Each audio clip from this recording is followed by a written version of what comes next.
336. The small inns at the border were filled with all sorts of people tonight. After the 5 people walked out of the house, Yao Lingji's breathing became heavy. This made her feel incredulous. Her fear of the young retainer was more of an intuition that was mixed with many complicated emotions. When a weak woman faced a man with evil intentions, the inferior woman would revere the invisible power. There were also those who were kind by nature who would instinctively avoid evil people. However, when Yao Lingji looked at the 5 people on the same floor, her suffocation was very direct. In the same forest, the rabbit and deer would flee when they saw the tiger. In the same river, the fish and shrimps would meet the dragon. Yao Lingji had been a scout for the border army for 3 years and had been in 2 life-and-death battles. Yao Lingji had never thought of backing down. Logically speaking, she should not feel this way. She was the most outstanding martial arts genius in this generation of the Yao family. She was only 14 years old but had already reached Realm 4 and had the potential to break through the bottleneck. Regardless of whether it was a 15-year-old Realm 5 martial artist or a 17-year-old Realm 5 martial artist, they were all worthy of the word genius. In the Great Quan dynasty, regardless of whether it was the army or the pugilistic world, Yao Lingji was a top-notch unpolished jade. With a little polishing she could shine brightly. No one doubted that she could successfully reach the wind-controlling realm in the future and become a powerful martial arts master. Especially experts who were born in the army, their killing power was especially great. This was undeniable. In the pugilistic world, grandmasters often fought in pairs. Most of them were evenly matched. On the battlefield, the pursuit was to fight against 100 or 1,000 people. Yao Lingji clenched an item that looked like a silver ingot in her hand. It was the invaluable armor of the military school. Furthermore, it was the dew armor that was ridiculed by the Qi refinement warriors in the mountains as the pond armor. It was the pond armor golden crow warp and weft armor that was a grade higher in quality. It was a true immortal treasure. From this, it could be seen that the Yao family of the border army had high expectations of Yao Lingji. The young retainer looked at the 5 people on the second floor. He slammed the table and pretended to be angry. "Are you trying to scare me because you have more people?" When the young man said this, there was a smile on his face. There were 3 tables of people in the inn and hundreds of elite cavalry outside. Probably because he felt that he was a little shameless, he could not help but laugh out loud. The 2 tables of elite retainers who looked like retainers also laughed along. They did not take the commotion on the second floor seriously. Although the people on the second floor had a strong aura and were even a little intimidating, so what? He was just a boorish man. The Jianghu people of the Great Spring Dynasty had long lost their backbone. They were just a bunch of lackeys lying in front of the temple, wagging their tails and begging for mercy. And the person who had personally broken the backbone of the entire Jianghu happened to be sitting at a table in the inn today. Those who came did not come with good intentions. The innkeeper, nicknamed Jianyang, didn't let out a sigh of relief because of Qin Pingan's appearance. Instead, her mood became even heavier. Third Master had already announced his name, yet the other party was still so overbearing. It was obvious that they were here for the Yao character. Once there was a dispute, he was afraid that the other party would take action. At that time, the Yao family would be in a difficult position. The old hunchback nodded to the woman behind the curtain. The woman smiled bitterly. The other party clearly had ulterior motives. Perhaps he wanted to stir up trouble and wanted to drag the entire Yao family down with him. She clearly knew that the Yao family was currently in a state of turmoil, and that it was better to be quiet than to move. As for her and the inn, they could only endure as much as they could. However, she couldn't persuade the people on the second floor to retreat. The other party was kind enough to stand up for you, but you wanted him to be a coward instead. This woman really couldn't do such a thing. The green-robed scholar was puzzled. These people are? The woman smiled bitterly.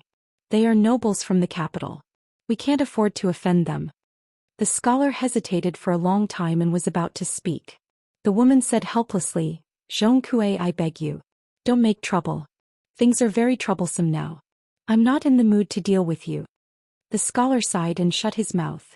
Qin Pingon looked down at the lobby on the first floor and asked, "Bullying a woman like the innkeeper, isn't that not very kind?" The young retainer smiled and said, "We're here to do business and pour a few cups of wine for our customers. How is that bullying?" Qin Pingon pointed at the young man's heart. "Ask yourself." The young man was stunned at first. Then he picked up the wine bowl and drank a big mouthful. He wiped his mouth and smiled. If Master Chu of the academy said this, I would definitely think twice. As for you, are you worthy? Qin Pingon said with a smile. Logic is logic. Is there a need to talk about who says it? Aren't you bullying the weak and fearing the strong? I believe that as long as your fist is hard, you listen to reason no matter what, right? The young man nodded. I've heard these words. They do make sense. Then he threw the wine bowl and raised his arm high. He opened his fingers and gently clenched his fist. Then whose fist is harder? I'd like to see how many people in the Great Spring region dare to arm wrestle with me. The woman was worried that Qin Pingon was young and impetuous. He would be in the wrong if he made the first move. She quickly reminded him, young master, don't be impulsive. These people were ordered to leave the capital. They have an imperial edict. If you make the first move, you won't be able to explain yourself. The young retainer's eyes were gloomy. He turned to the woman. Shut up. What right does a broken widow have to interrupt? Do you know who I am? The woman's face was pale. The young retainer pointed at Junyang and then at Qin Pingon and the others on the second floor. He sneered.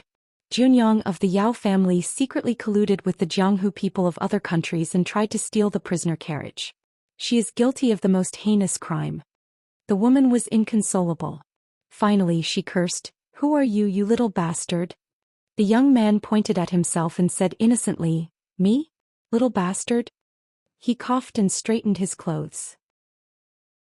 He smiled and said, According to what Madame Yao said, Gao Shizhen is really an old bastard.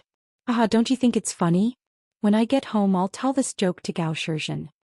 Madame Junyang and the hunchbacked third master looked at each other. They were both shocked. Dukshin Gao Shizhen. He was the only remaining duke of the Great Quan dynasty and was highly relied on by the current emperor. The Great Quan dynasty had been peaceful for a long time. The Lu family had ruled for 200 years. At the beginning of the dynasty, they were bestowed with nobility from outside the family.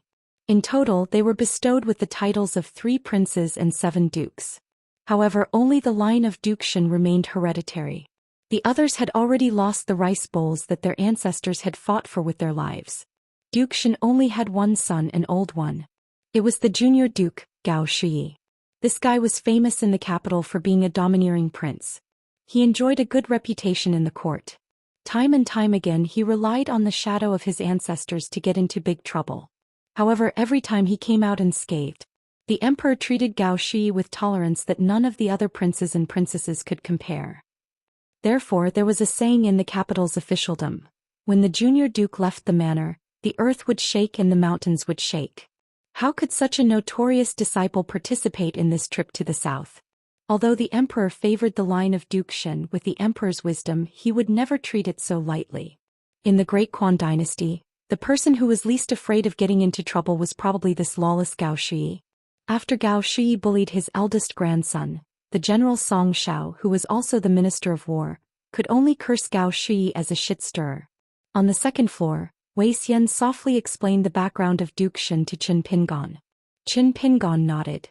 When everyone thought that he would retreat in the face of difficulties, in the blink of an eye he shrank from the second floor and arrived in front of the junior duke. On the road outside the inn, a horseman who sat behind a coachman was chewing dry food that was hard to swallow. Occasionally he picked up the water bottle and drank a few mouthfuls. He raised his head and saw a carrier pigeon fly up from behind the inn. Immediately, someone rushed over and waited for the horseman's order. A handsome snow-white falcon perched on the man's shoulder. The horseman waved his hand. Don't bother. The man silently retreated. The horseman was the one who first came to the inn to deliver the message. The coachman beside him straightened his back and did not dare to move. An old man lifted the curtain and asked with a smile, Your Highness, why don't you follow us into the inn? The man smiled and shook his head. Self-discipline was a great skill. For people who were born in the royal family, it was not difficult to control people. They had been influenced since childhood and could learn from history. 2 Qi cultivators, one old and one young, were sitting cross-legged in the carriage. They were responsible for escorting the most important prisoner to the Mirage City in the capital of the Great Quan dynasty. The person who spoke to the horseman was an old man wearing a purple Taoist robe and a fishtail crown. He held the end of a rope in one hand and a horsetail whisk in the other. The prisoner's hair was disheveled and his body was covered in blood. He lowered his head and did not speak. His face could not be seen clearly. His golden robe was tattered. His wrists and ankles were nailed with a vajra pestle. In addition, his neck was tied with a black rope. One end of the rope was held in the old cultivator's hand. The most miserable part of the prisoner was between his eyebrows. A flying sword pierced through his head. The tip of the sword came out from the back of his head and stabbed into his head. This prisoner was an orthodox god of mountains and rivers. He was once a chi cultivator at the peak of the 7th realm. In his territory, his cultivation was at least at the 8th realm. He was the king of mountains and rivers and had the power to fight against a 9th realm golden core. However, he did not know why he was reduced to such a state. In addition to the old man from the Daoist sect, there was also a young woman in the carriage. She looked at the horseman with eyes full of love. Although she did not speak, her meaning was obvious. The woman's appearance could only be considered delicate. However, her temperament was outstanding and her skin was whiter than snow. She was a beauty in the eyes of ordinary people. After all, in the eyes of mountain cultivators, beauty in the mortal world was ultimately a stinky skin bag. Her skin was rough and there were all kinds of strange smells. If one looked carefully, they were all flaws. The horseman suddenly turned his head and looked in the direction of the inn. He seemed to be a little surprised. The old man revealed a hint of surprise. What a shocking martial aura. And there are so many of them. A small inn at the border has so many hidden talents? Could it be that the young High Duke has hit the jackpot? Are the masters of the North Jin Kingdom going all out to kidnap the prisoner? The woman asked tentatively, "Do you want me to remind the High Duke?" The horseman shook his head and smiled. "We are already in the territory of the Daquan Kingdom. Unless the Yao family is rebelling, there is no danger." The old man in the Taoist robe's eyes flashed, but he did not say anything. After a while, just as the old immortal master was about to speak, the horseman had already jumped off the carriage and went straight to the inn. After the horseman left, the young woman from the mountain deity family asked softly, "Master, the young High Duke is forcing the Yao family. His Highness did not restrain them. Is it really okay?" The old man waved his hand and said, "Everyone in the world can rebel, but not the Yao family. They have been loyal to the country for a long time," the old man sneered, "but it will be addictive." The prisoner still had his head down and laughed happily. "When it comes to loyal officials in the cornerstone of the border, you actually treat them as a joke. Even if the Daquan Kingdom is temporarily in power, what can you do? How dare you still be so stubborn?" The old immortal master shook his wrist and the rope instantly tightened around the prisoner's neck. The prisoner trembled all over and clenched his teeth, refusing to make any sound. In the inn, a strange phenomenon suddenly occurred. A man in a white robe appeared in the hall without warning. The young High Duke, Gao Shi, sensed that something was wrong and was about to retreat in fear. But in a flash, his shoulder was already grabbed by the man. The three people at the other table, except for the eunuch who was still drinking, turned a blind eye to this. Immortal Master Laurel and the silver-armored general had already stood up abruptly. They wanted to save Gao Shi, but they both stopped. This was because there was a scarlet long sword from the second floor that was suspended between the two tables. The tip of the sword was pointed directly at Immortal Master Laurel. The silver-armored general stopped and turned his head to look. Someone on the second floor had moved a few steps to the side with a smile on his face. The narrow blade in his hand stopped in the snow and was about to be unsheathed. The short man jumped over the railing and landed on the threshold of the inn on the first floor. It seemed that he was going to stop the hundreds of riders outside by himself. The stooped old man squatted on the railing and lowered his head with a smile, staring at the eunuch who was the calmest. The middle-aged eunuch in the red robe looked like he was in his 30s, but in fact he was already 80 years old. He was one of the martial arts grandmasters of the Great Spring Dynasty and was known as the Pagoda Scholar of the Great Spring Imperial City. After he became famous, there were no longer any strange rumors in the Great Spring Imperial City, which had always been haunted by ghosts. However, the real power of this senior eunuch was that he had recruited a large number of Jianghu henchmen and wiped out more than a dozen top martial arts sects in the Great Spring Dynasty one by one. In 3 years, the whole Jianghu was set off a bloody storm. Both the good and the evil had tried to assassinate this old eunuch many times, But without exception, none of them returned. There were 2 people at the same table with the eunuch. Immortal Master Laurel was called Su Tong. He was the current master of the Tsaomu Nunnery, the first immortal sect in the Great Spring Dynasty. He was good at thunder magic and could order ghosts and gods for his own use. He was also a medical expert and proficient in refining elixirs. The elixirs he refined were crazily sought by the rich and powerful officials of the Great Spring Dynasty. The silver-armored general Su Qingzhou was one of the few top masters in the Great Spring Army. He was less than 40 years old, but his Heng Kung Fu had reached the peak. The saber daqiao on his waist was also a military treasure. Could be said that it was good at both offense and defense. Every time he broke through the enemy lines on the battlefield, he would take the lead and be invincible. Gao Shi ran his qi and struggled for a while, but it was useless. Instead of being afraid, he smiled even more. Is your Yao family really going to rebel? The man slightly increased his strength. Gao Shi felt a burst of pain, but he still tried to maintain his smile. The man said to him, I'm just a passerby. Since you like to provoke me so much, then after I kill you I'll just escape to the northern Jin kingdom. As for whether the Yao family belongs to the Yao family or not, you can slander me however you like. I don't care. Who would believe such a nonsense? Gao Shi grimaced, sweat oozing from his forehead. Kill me if you can. Qin Pingon stared at him. Gao Shi whispered to Qin Pingon in an extremely soft voice. Do you know that the mother and daughter are lucky? Otherwise, after the Yao family's property was confiscated, they would be sent to the musical house soon and become promiscuous official prostitutes. At that time you can also have a taste of it. As soon as the young duke finished speaking, Qin Pingon's fist arrived. It directly hit Gao Shi's forehead. It was so powerful that it was like a boulder attacking a city. Gao Shi's head swung back. Although the jade pendant on his waist lit up with a burst of colorful brilliance and instantly gathered on his forehead, he was still hit by this punch and fainted on the spot, foaming at the mouth. After the punch, cracks appeared on the amulet jade pendant.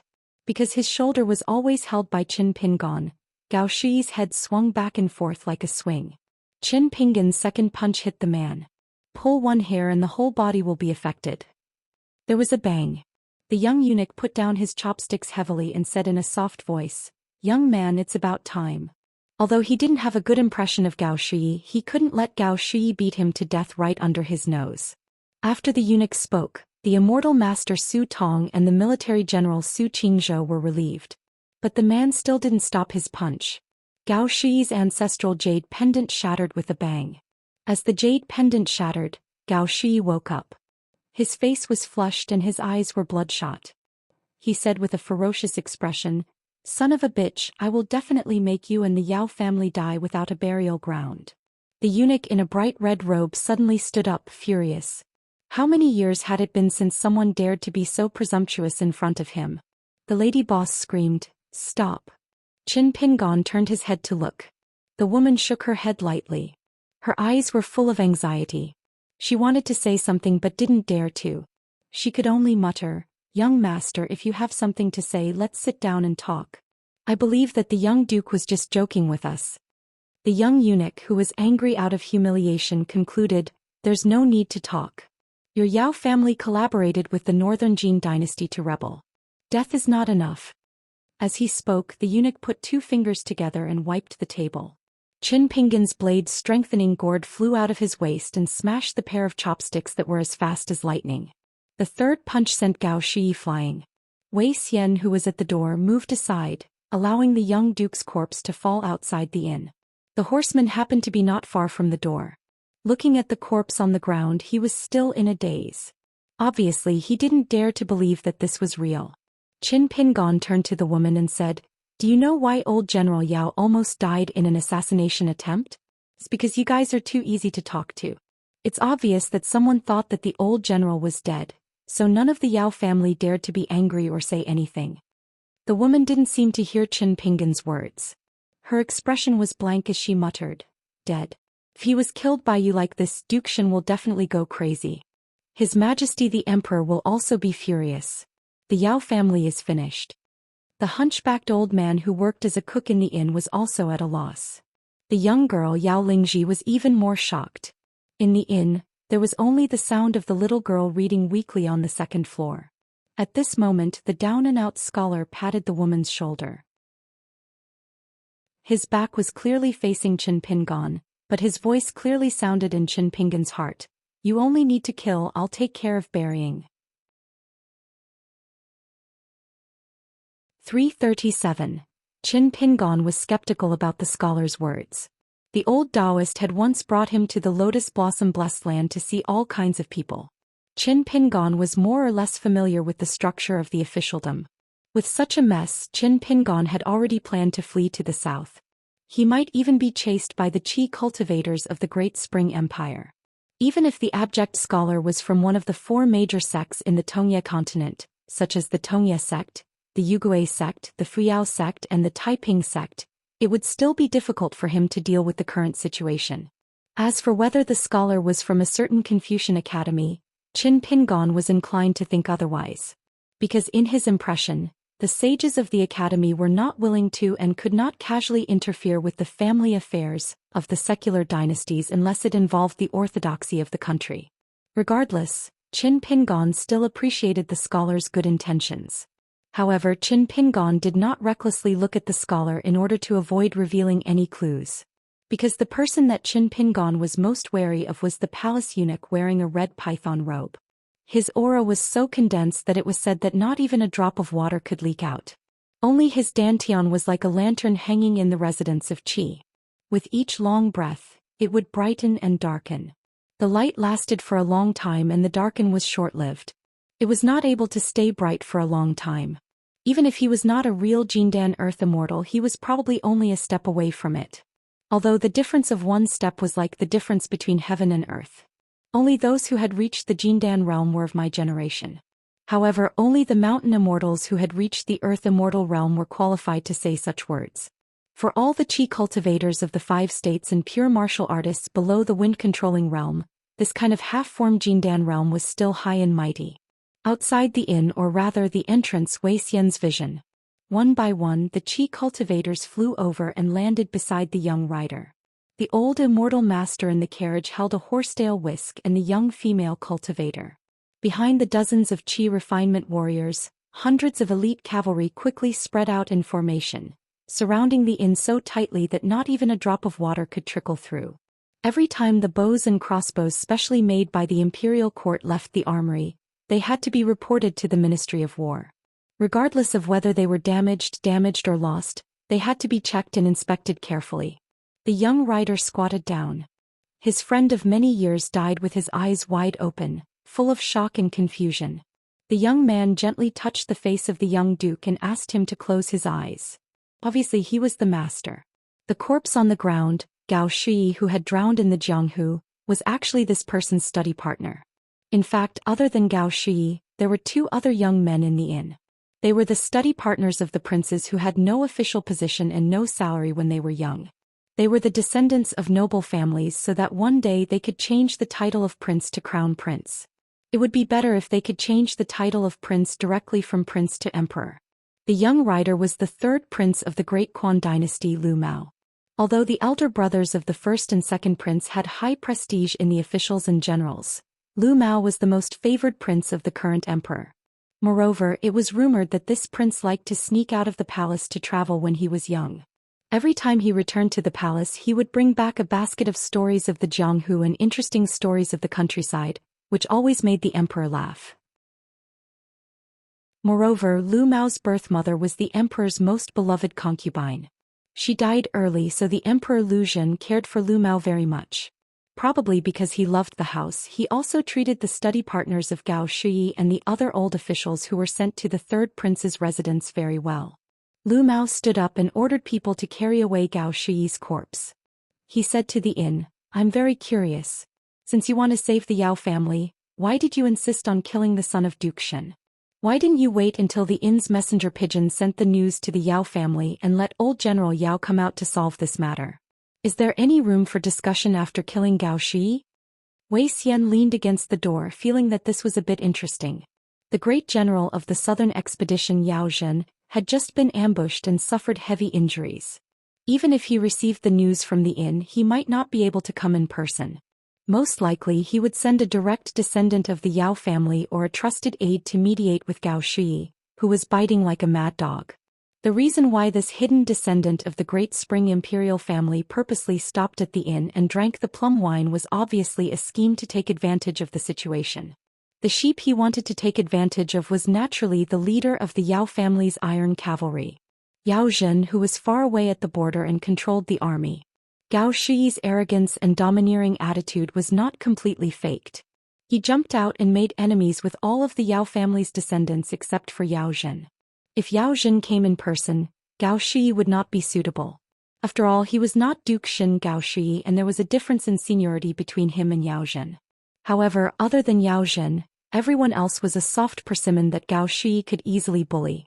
Therefore, no matter how many people came from the Yao family, they would only add fuel to the fire and exhaust their own vitality.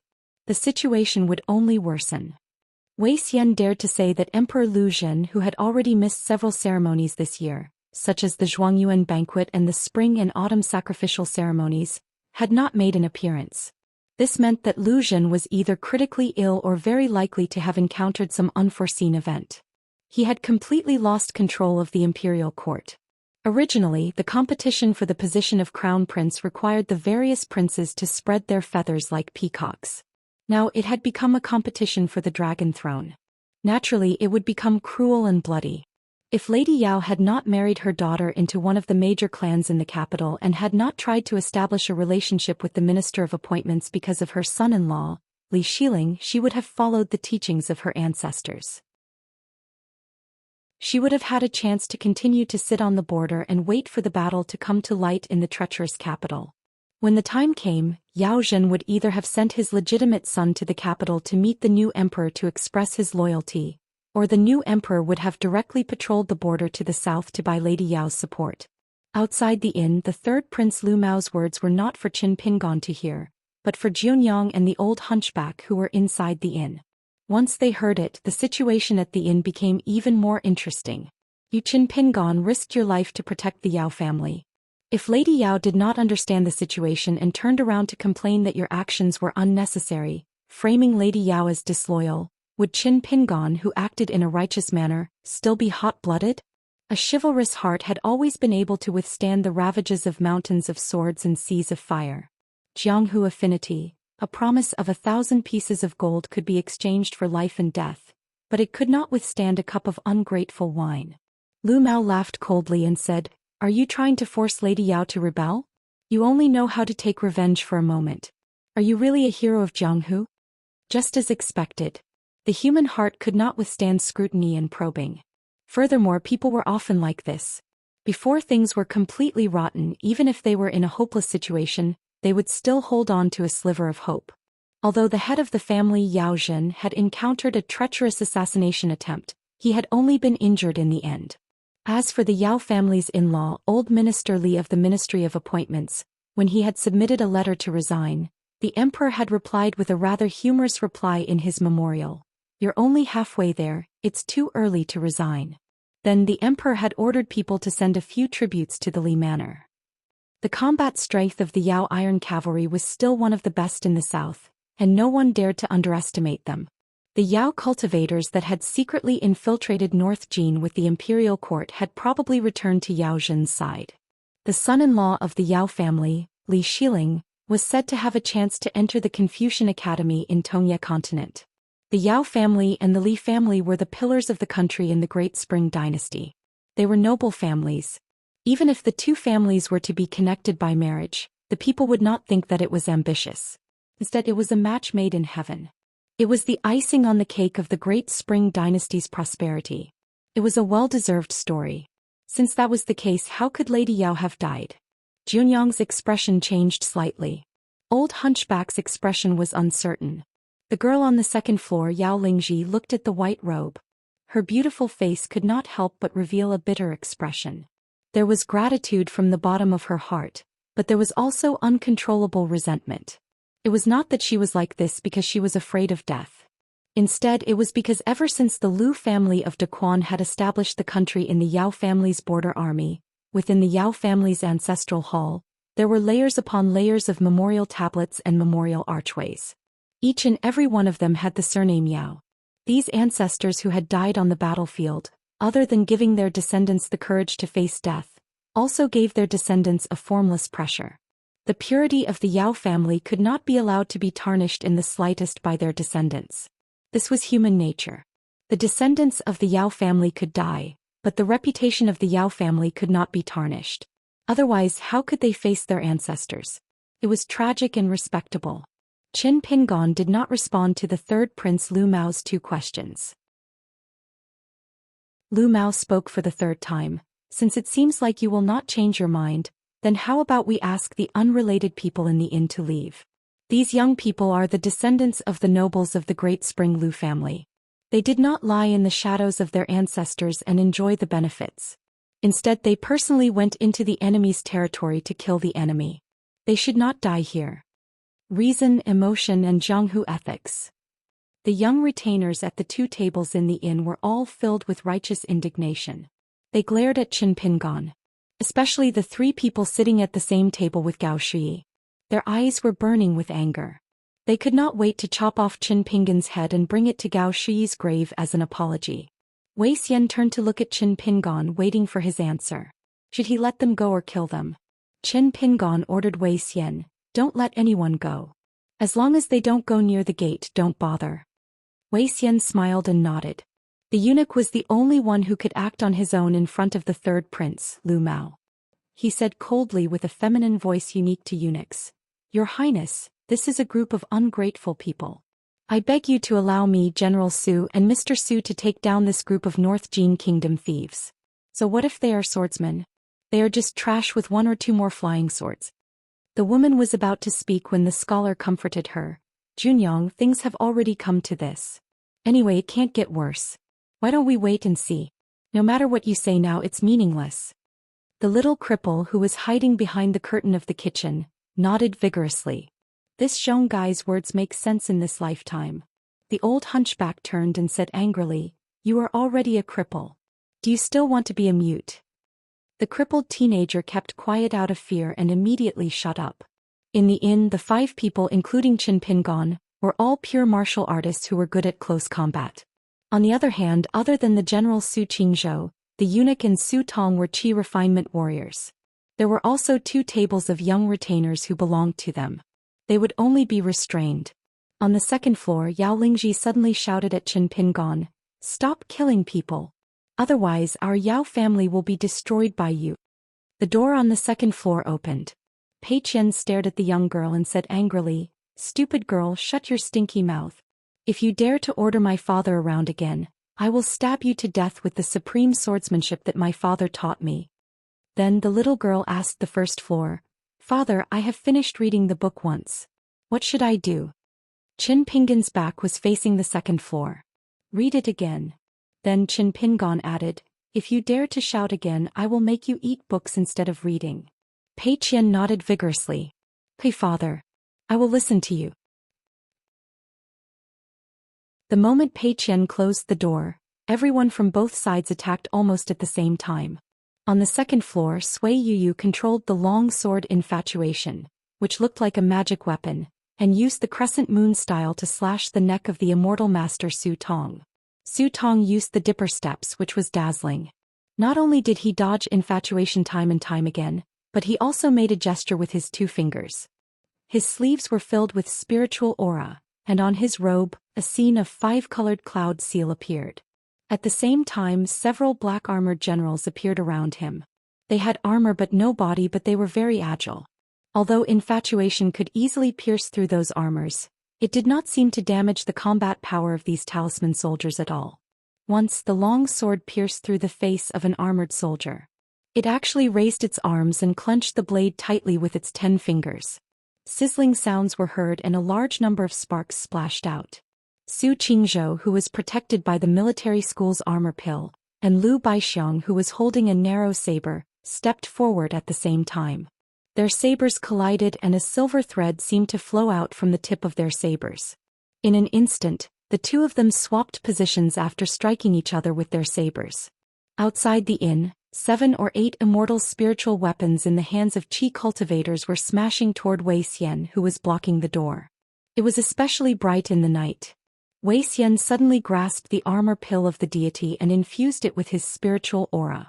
In an instant he was covered in armor which was exactly the same as Su Qingzhou, the general of Daquan.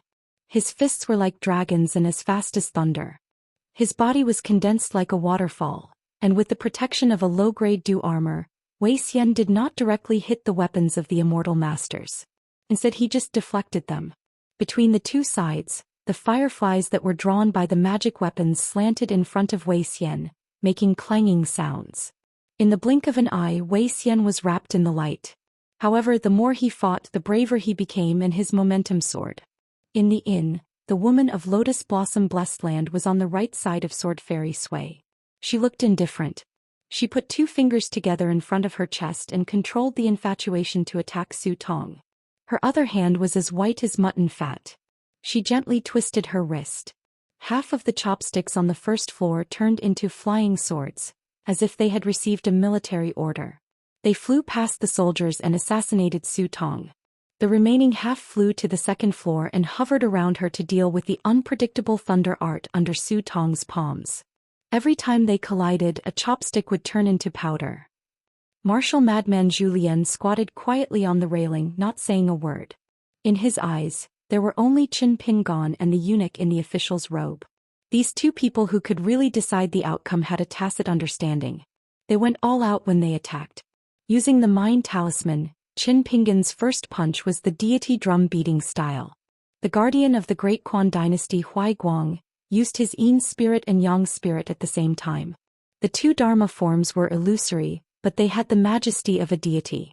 Not only was Qin Pingon's punch blocked, but the eunuch's Yin spirit also reached into his chest. Fortunately he was wearing a golden robe. Although there was a heart-wrenching pain in his chest, Qin Pingon was still as immovable as a mountain. He stomped his foot. He stomped on the ground. His soul separated and 3 Qin Pingon appeared. The other 2 once again used the deity's drum-beating style. After the first punch there were countless punches. 338. When they arrived at the door of the room on the second floor, Pei Qian had already run past Qin Pingon and opened the door first. Qin Pingon strode in. Pei Qian hesitated whether to follow him in. Qin Pingon turned his head and ordered, "Go to the inn and ask for 3 more rooms. Let Junyang put the money on the bill first. At the same time, tell Wei Xian that I will be in seclusion for a few days. During this time I won't see anyone. The 5 of you better not stray too far from the inn." Pei Qian looked at Qin Pingon and asked, "Are you okay?" Qin Pingon didn't know whether to laugh or cry. Did he look like he was okay? He casually said, "I won't die." Pei Qian carefully closed the door and said, "Call me if you need anything. I'm right next door." Qin Pingon nodded. The 2 flying swords, number 1 and number 15, hovered in the room. Qin Pingon first took out a stack of dust-cleansing talismans and pasted them all over the room. Then he took out 2 porcelain bottles.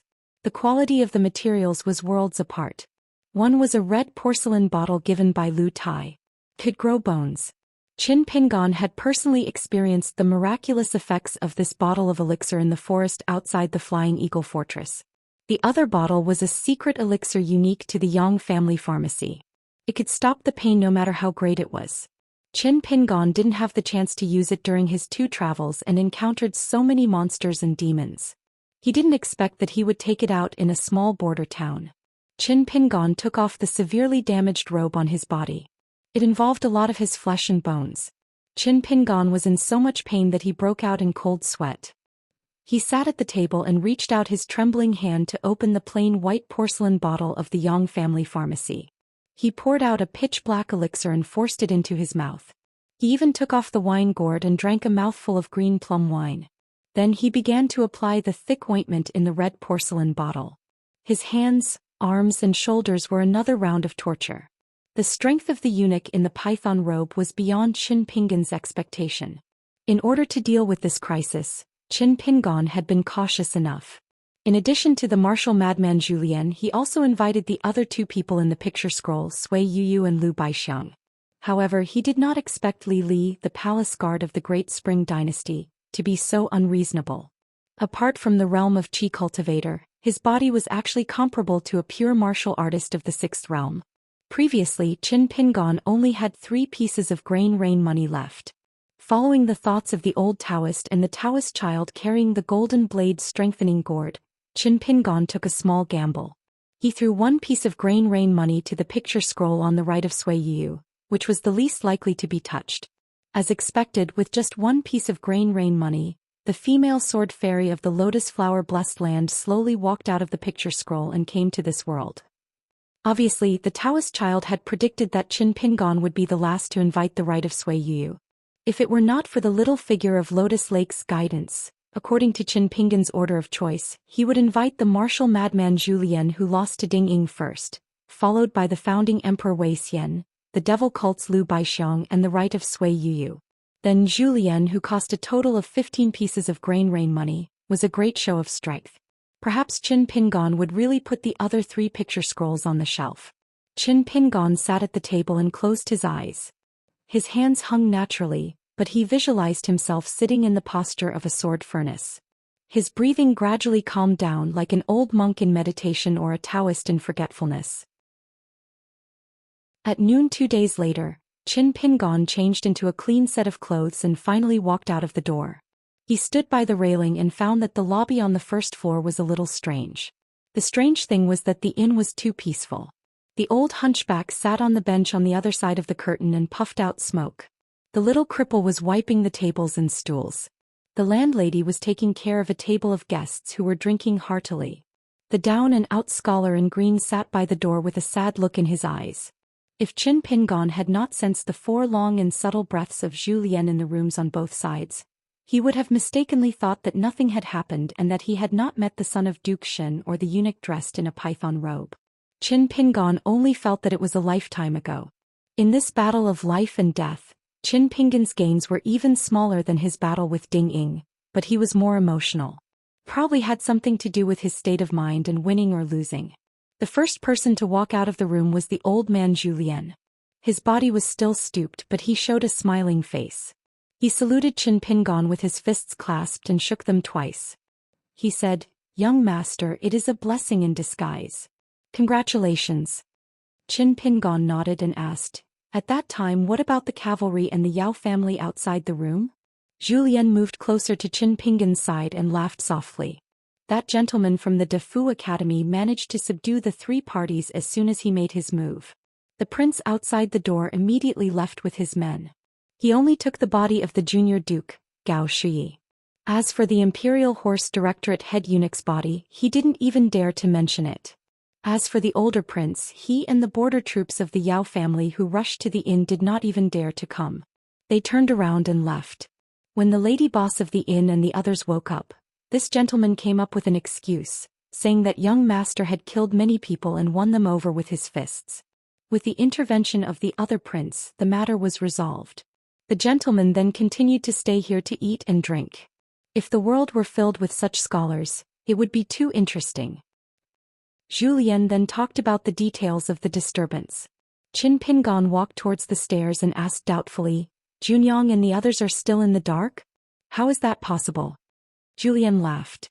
The gentleman from the academy must have informed the 3 parties not to reveal his identity. He deliberately hid it from the people in the inn. Qin Pingon asked, "What about Pei Qian?" Zhou Xian pointed in the direction of Hu-Er town. "He borrowed some copper coins from someone and is having a good time in Hu-Er town." Qin Pingon frowned. When he reached the first floor, he went straight to the scholar at the door. Zhou Xian did not follow him. He looked like an old housekeeper of a small family and sat at the table closest to the door. Qin Pingon sat on the doorstep, took off his wine gourd and handed it over. The scholar in green shook his head and stared blankly at the woman who was laughing with the guests. "I'm not drinking. If it's not given to me by Junyang herself, it's tasteless." Qin Pingon retracted his hand and drank a mouthful of wine.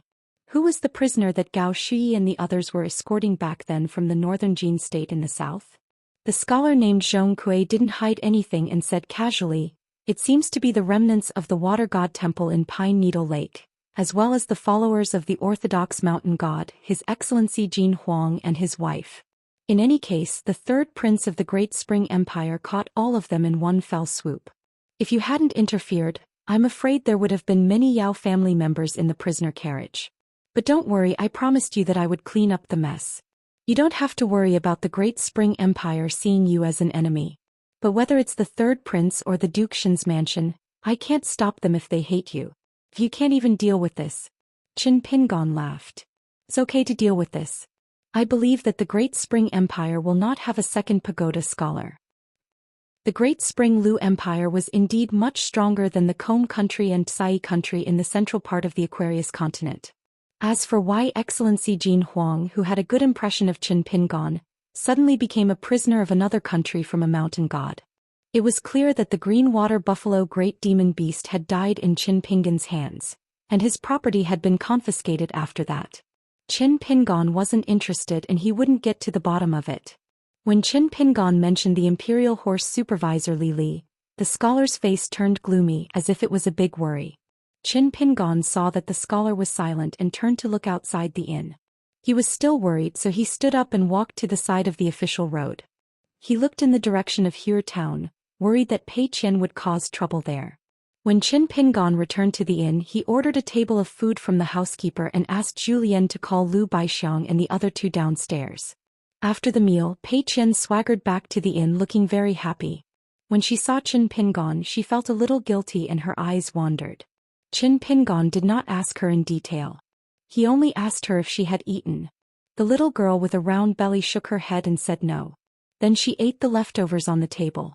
Qin Pingon walked out of the inn alone and took a walk to relieve his boredom.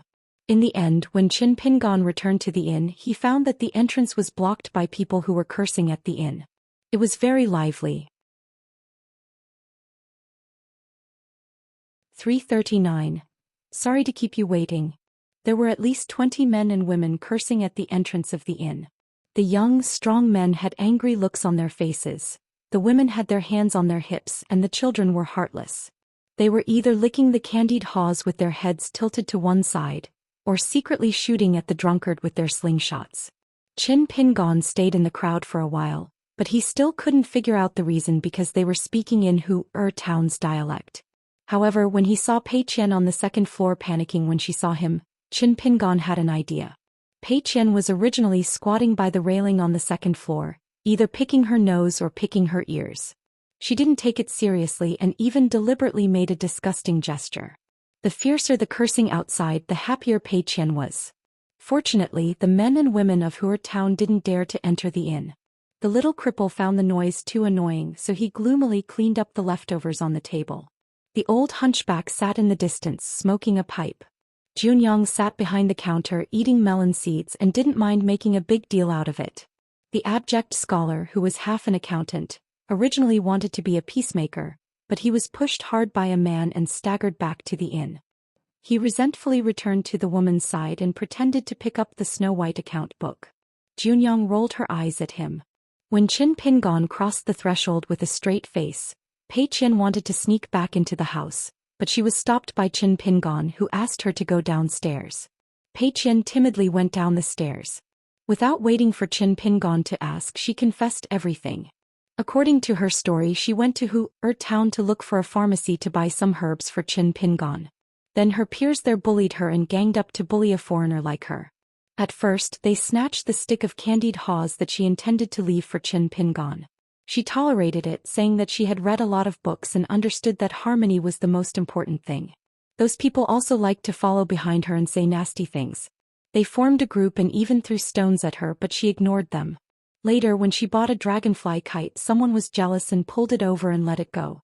With a whoosh, the kite floated out of Town and completely disappeared. She was so angry that she fought with them. 5 or 6 people couldn't beat her, and she even cried and went home to call her parents and elders to beat her. She wasn't stupid, so she quickly ran away. Besides, the dragonfly kite cost 20 copper coins and it was gone just like that. She was so heartbroken that she had to search for it outside Town for half a day.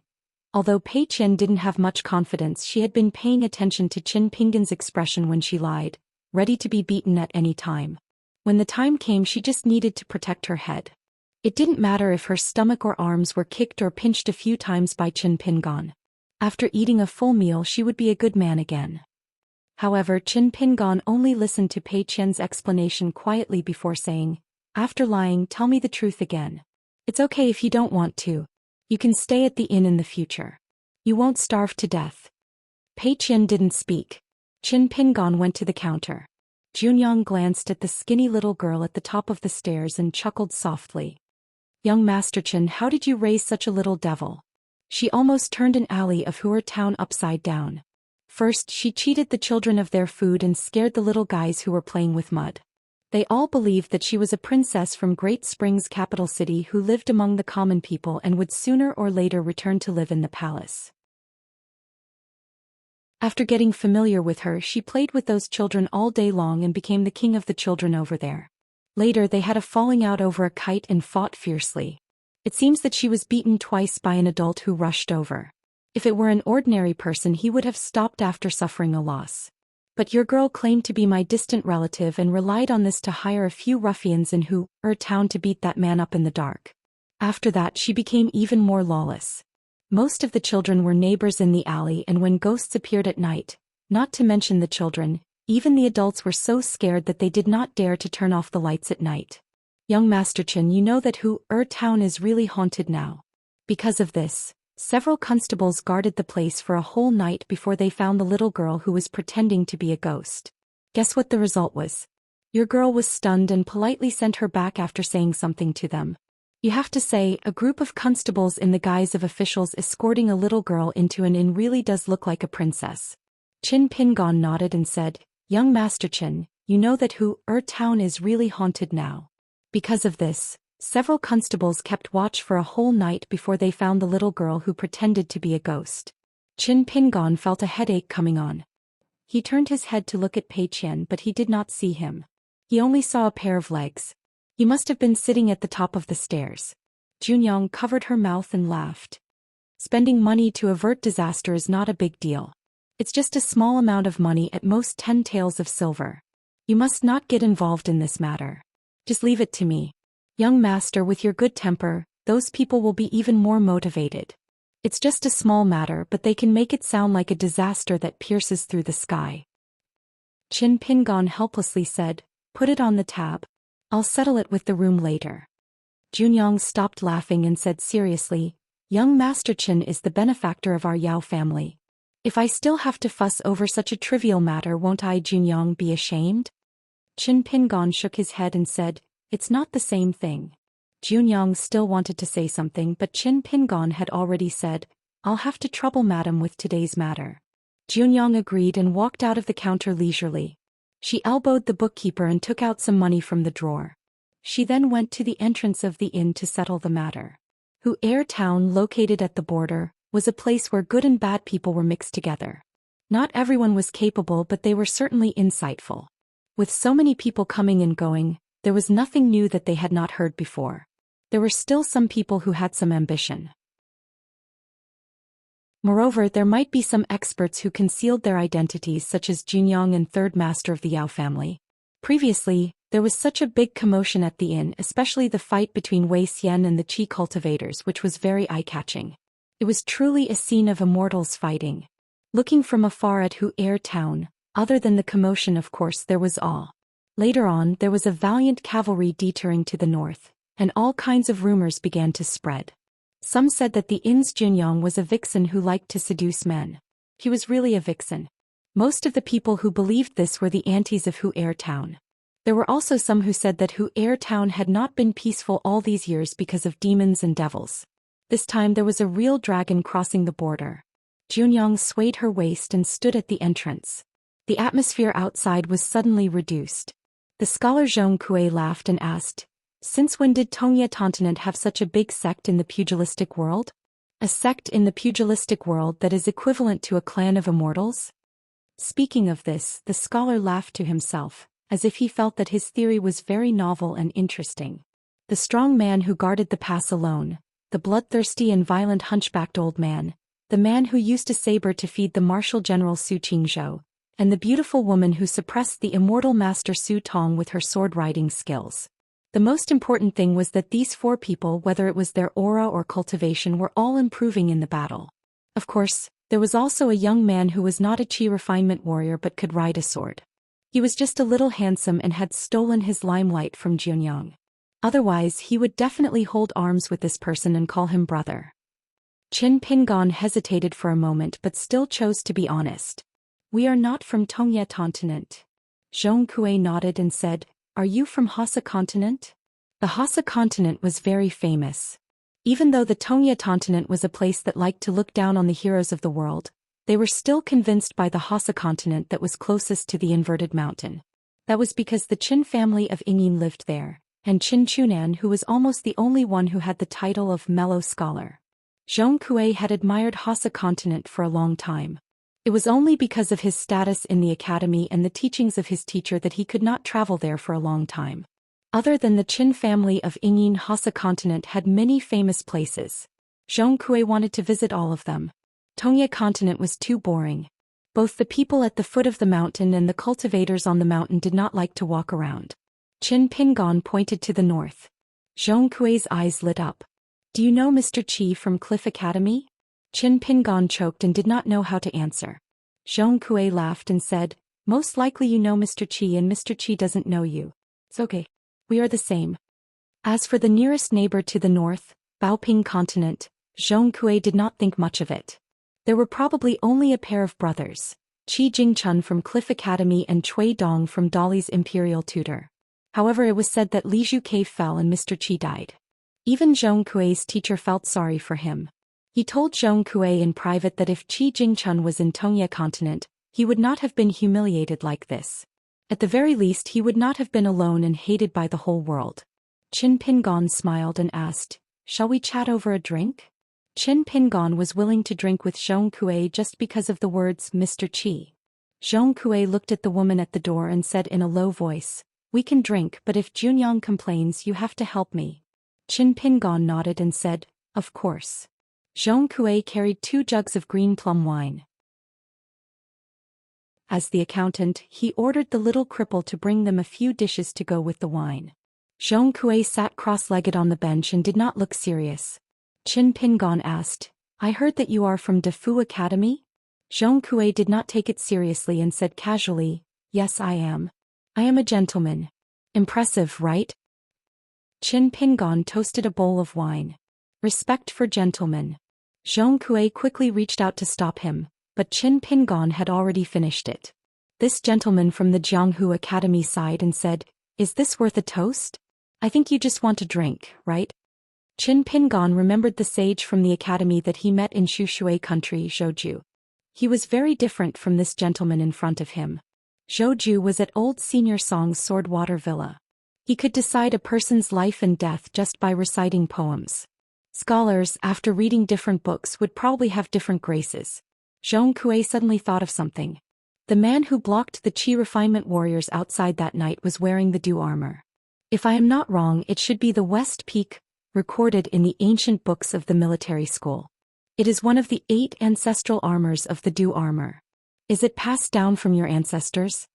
Qin Pingon's heart trembled slightly. He shook his head and said, I bought it from Lingji shop in Inverted Hanging Mountain. Zhong Kui asked, How much did you spend on it? Qin Pingon shook his head and said, I only spent some money on it. It is not expensive. I plan to give it away in the future. Zhong Kui smiled and said, Lingji shop did not know the value of the goods and let you pick up a big bargain. But it is normal. The West Peak set up a restriction for the expert. If not for the fact that the academy had the secret manual that was about to be broken into pieces and was familiar with the inside story of the military school of the armor pill, I would not have recognized it. I advise you to keep it. It is such a valuable item. Moreover, it has so many stories. It is a pity to give it away. Qin Pingon did not say whether he would give it away or not. He asked curiously, The 8 ancestral armors? Zhong Kui picked up a peanut and threw it into his mouth. The full name of the dew armor is Deity Dew Armor. Let me ask you, what deity? What dew? Qin Pingon shook his head and did not know. Zhong Kui smiled and said, In addition to the West Peak, the other 7 earliest dew armors are Buddha Land, Flower Bud, Mountain Ghost, Narcissus, Sunglow, Colorful Clothes and Sea of Clouds. Most of them were destroyed in the war and completely disappeared. There are not many left.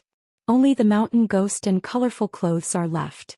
Although the west peak in your hand is very shabby, it is considered good compared to the other two that were left in the world.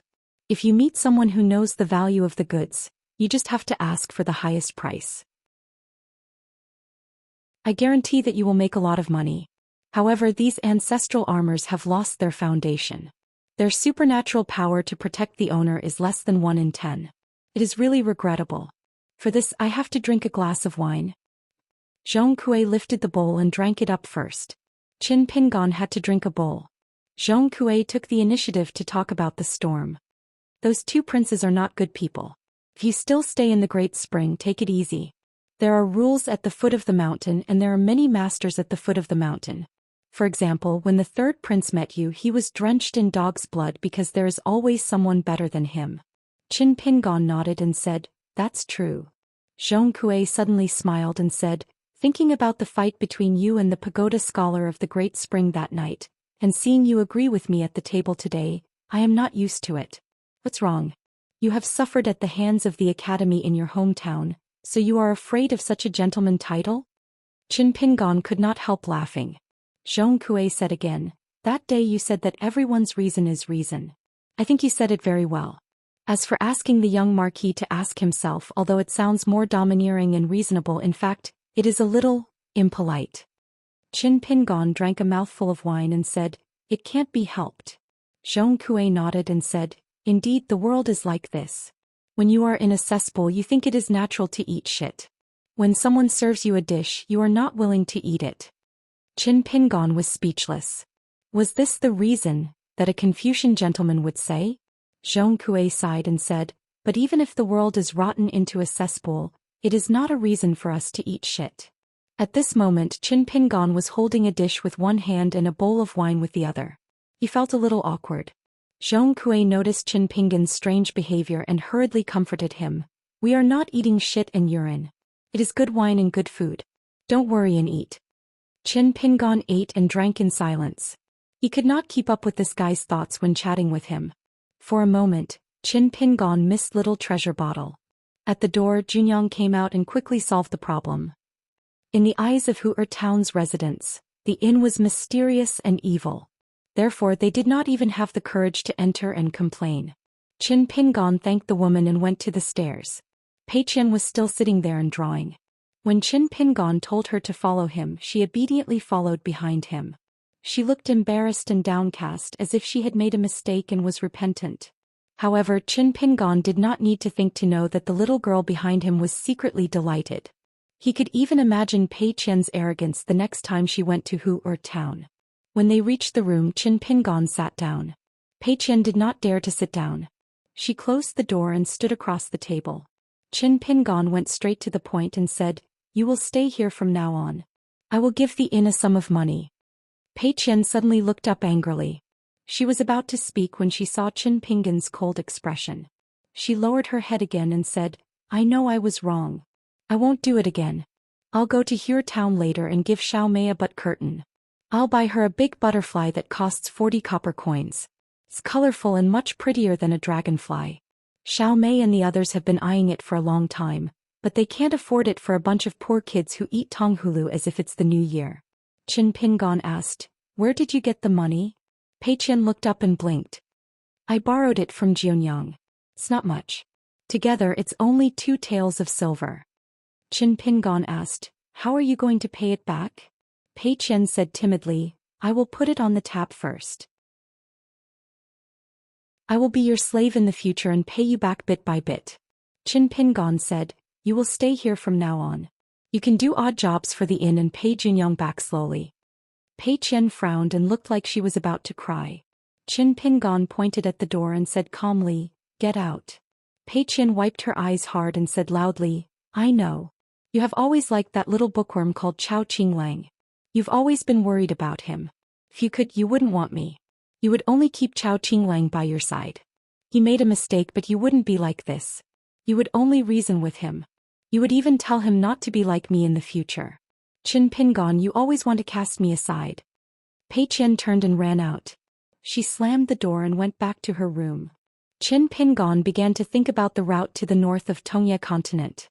After all, The immortal ferry to Baopian continent's old dragon city was in the north of Daquan. If they took a detour, they would have to travel another 2,000 to 3,000 miles. Now that they were on bad terms with the third prince of the Lu family of Daquan, it was almost an irreconcilable relationship. If he were the third prince, he wouldn't be able to endure it either. Even if the third prince was scared by him and the gentleman from Dafu Academy, a prince who could lead an army to the hinterland of the enemy country and kill the His Excellency of another country and the water deity temple, even if the third prince wasn't determined to kill him, he would most likely cause a lot of trouble for him. If it didn't work, they could only take a detour. On the same floor, not to mention Pei Qian, who was in seclusion, Wei Xian was flipping through a miscellaneous book bought from He Town. The founding emperor didn't treat him badly. There was wine and meat on the table, and there was the military armor pill on the table. After the battle, Wei Xian pondered for a long time. He couldn't help but marvel at the immortal methods of the qi cultivators in the world and the heavenly materials and earthly treasures in this world. Further away was the room of martial madman Zhou Xian. He was walking in circles around the table with his hands behind his back and his waist bent. Lu Baixiang stood by the window of his room and looked into the distance. The narrow saber snow stopping was hanging on his waist. It was said to be a relic of an earth immortal of the nascent soul level. It was indeed not comparable to the so-called divine weapons in his hometown. Sui Yu sat cross-legged on the bed and breathed in and out. The infatuated sword was on the table. Qin Pingon took out a blank picture scroll. Thinking of the killing intent that flashed by that night, he couldn't help but smile bitterly. One shouldn't have the intention to harm others, but one should always guard against others. In the dusk, Qin Pingon went downstairs for dinner. Of the 4 people in the painting upstairs, only Zhou Lian was on time. He sat with Qin Pingon and even helped to pour wine. Lu Baixiang and the other 2 didn't go out. As for Pei Qian, he stayed in the room and didn't make any movements. Qin Pingon went out alone and walked slowly along the official road to He Town.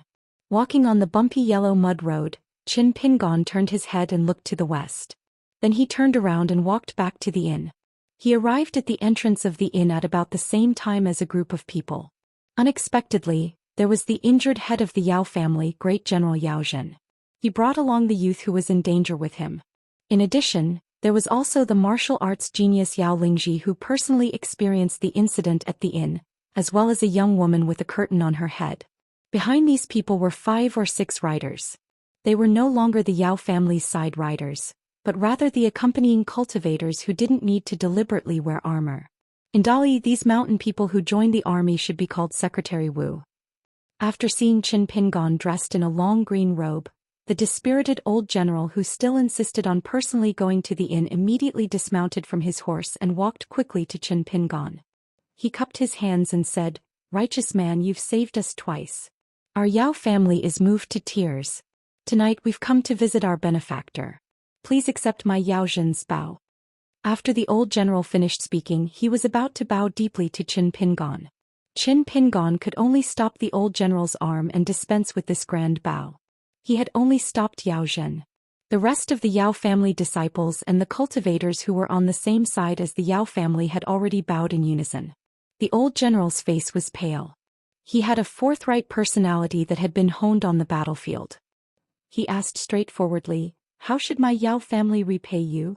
Seeing Qin Pingon remain silent, the old general smiled and said, "It's not that I'm looking down on young master's chivalrous heart. It's just that if the Yao family were to turn a blind eye to such a great kindness, the Yao family would be too ashamed to hang the Yao character on the border army's banner." Qin Pingon was also not polite. He asked, "Does old general have a way for me to avoid the eyes and ears of the imperial court and go to Tiankai Peak on the northern border?" Yao Zhen asked, "Benefactor, how many people are there?" Qin Pingon originally wanted to say 6 people, but when the words reached his mouth, he immediately changed his mind and said, 5 people. Yao Zhen thought for a moment, then nodded and said, "That's fine. If Benefactor trusts the Yao family, just wait here for a few days. After that, we will definitely let Benefactor's group of 5 safely reach Tiankai Peak in the northern border." Qin Pingon asked, "Will it cause trouble for you?" Yao Zhen laughed heartily and said, "We've already survived all the trouble as big as the sky. Right now there's nothing that can be called trouble." When the old general said these words, his entire body was relaxed.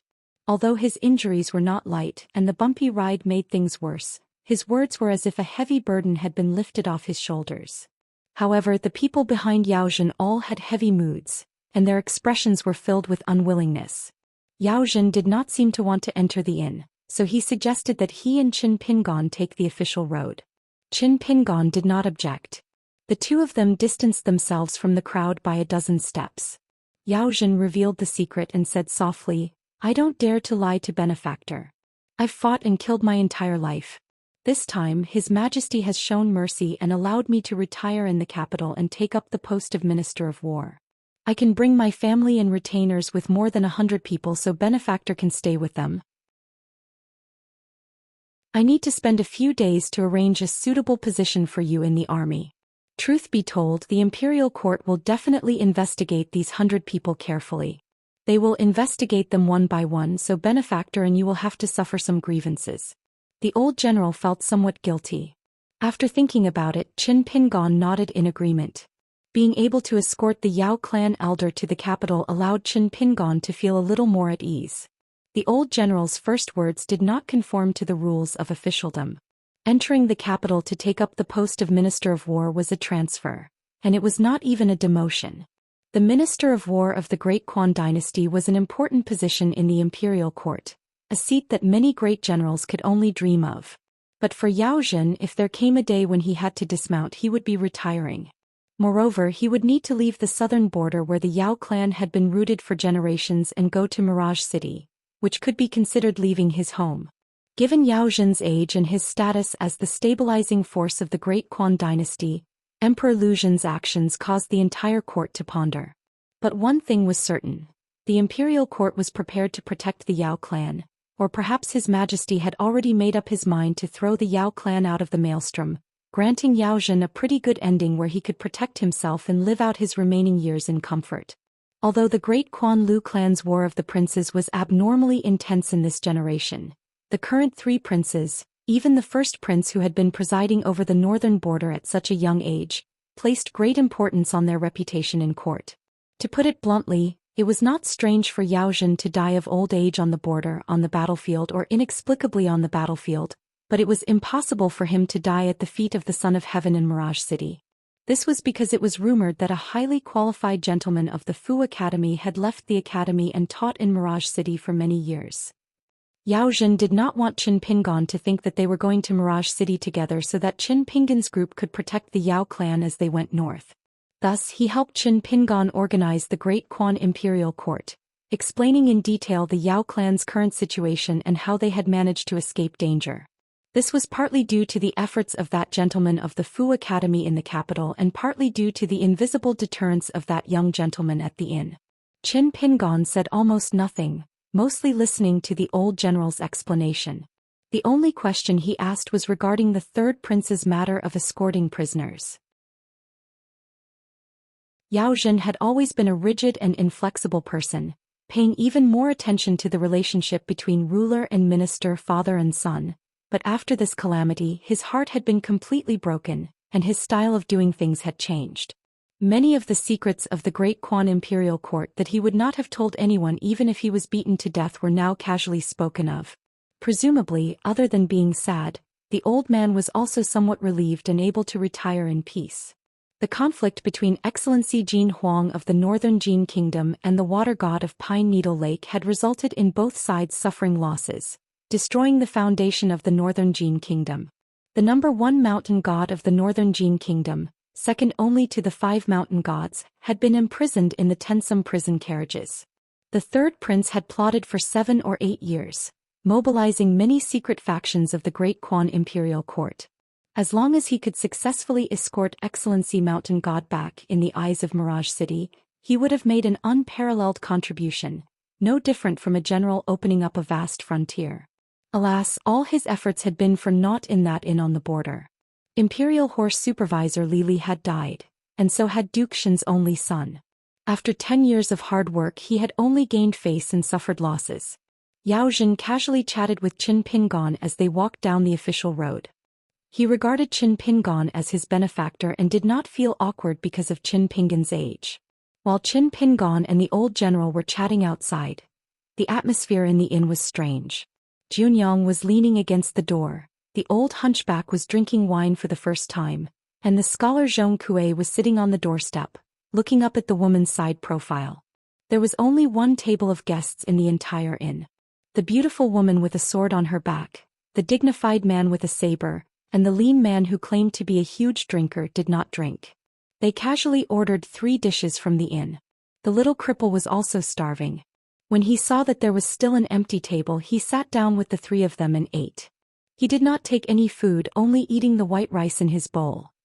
The little cripple stole a few glances at the woman opposite him from time to time. She was much prettier than the lady boss.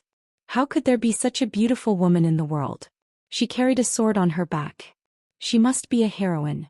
He did not know if she would pass by the inn in the future. By then he should be able to be a chef and would no longer need to sweep the floor, wipe the table and serve tea and wine. At the thought of this, the young man felt that the rice in his bowl was no worse than the delicacies of the scholar Zhong. When Qin Pingon returned to the inn, it was already closed. Only Zhong Kue was left on the first floor waiting to close the door. After closing the door, Zhong Kue took the initiative to invite Qin Pingon to drink, but they did not chat much. They drank separately. After drinking, Zhong Kue made a bed on the floor near the counter, and Qin Pingon went to the second floor to rest. In the end, Zhong Kue laughed and said that the money for the wine would be recorded on the bill. Qin Pingon felt somewhat helpless at that time. He did not understand why a Confucian gentleman with a high cultivation base would live under someone else's roof and live such a cowardly life. Qin Pingon had seen and heard many so-called experts along the way, but none of them were so unparticular. The hidden Madame Gui, the sword-wielding guard at the inverted mountain, and the old Jindan sword cultivator who served as his and Fan Air's coachman were all not very approachable. In the end, Zhong Kue said, "In the Jianghu, money is hard to earn and shit tastes bad. As long as you don't spend money to buy shit to eat, it's a good life." On the main road, the Yao family and the inn were getting further and further away. There was a woman riding alongside Yao Zhen. It was the woman wearing a veil hat. She lifted the veil hat, revealing a face that was naturally bewitching. She should be the Yao clan's femme fatale that Zhong Kue had mentioned. Although her appearance was charming, her temperament was cold. Her pair of peach blossom eyes were innately flirtatious throughout the year. Because the old man was injured, he didn't ride his horse. This old general who had been on the battlefield his entire life was becoming more and more convinced of his old age. The young woman softly asked, "Grandfather, why don't you go in and see Ninth Aunt? So many years have passed and we still have to go to the capital this time. Don't tell me we can't even see her once?" Yao Zhen shook his head. "Forget it." The young woman turned to look at the saber-wielding girl and the silent youth. "Lingji and Xianxia aren't feeling too good right now." Yao Zhen smiled. "They don't have to think that they are number 1 in the world every day. This is a good thing. Once they arrive at Mirage City, they will have to suffer." The young woman hesitated to speak. The old man was silent for a moment. "This is good." She couldn't help but ask, "Grandfather, do you not blame little aunt and little uncle at all?" The old man didn't answer. In the darkness of the night, the old man suddenly smiled. "I heard you say that they are profound, intelligent, eloquent, and upright heroes. What are their aptitudes?" Although the young woman was puzzled and didn't know why her grandfather would mention this matter, she still replied, "They are first, third, and second." The old man smiled and asked, "Then what do you think their benefactor is?" The young woman shook her head. "I don't dare to say that they are benefactors." The old man nodded and turned his head. "Jinji, you shouldn't have gone to Mirage City. Don't you want to reconsider? It's not too late to regret now." The young woman named Yao Jinji smiled and said, "Since the fortune teller said..." Before she could finish, Yao Zhen glared at her and said, "You can't say it. When we arrive at the capital, you can't say it." Yao Jinji giggled and put down the veil again to cover his face. For the next 2 days, the inn and Hu-Er town were peaceful. The little girl Pei Qian rarely went out. Even if she went out to look for food, she would deliberately avoid Qin Pingon. During this time, Qin Pingon accompanied Zhong Kue to sit on the threshold and drink. The scholar said that he had to keep an eye on Hu-Er town, but this wasn't the most important thing. He wanted to see Junyang every day. Qin Pingon asked him why he liked Junyang so much. Zhong Kue thought for a long time and could only say that he was obsessed with her. Qin Pingon jokingly asked him how much he liked her. Zhong Kuei sighed and said that he didn't like her much, so he always felt sorry for Jianyang. Qin Pingon was at his wits' end. He was a weirdo. Before the Yao family's team arrived at the inn, Sui Yu knocked on Qin Pingon's door and said that he had a few words to say. The two of them sat opposite each other. Sui Yu said slowly, "After the longevity bridge is rebuilt, if you want to ascend to the upper 5 realms, you will need to refine 5 magic treasures that correspond to the 5 elements. The better the quality of the items you refine, the higher your cultivation achievements will be." Qin Pingon asked, "For example?" Sui Yu seemed to have expected this, or rather the person who asked her to pass the message had calculated everything. She answered Qin Pingon almost exactly as he said. For example, the metal of the 5 elements could be the bag of refined gold coins or the golden gall. For example, the wood of the 5 elements could be the locust tree from Pearl Cave, or the divine bamboo from Green Mountain. For the water of the 5 elements, it could be the water character seal. For the earth of the 5 elements, it could be the dragon beheading platform, or the earth of the 5 mountains of the Dali dynasty. For the fire of the 5 elements, it could be some snake gallstones or even a fire dragon on the wrist. Finally, Sui Yu said, "These are just examples.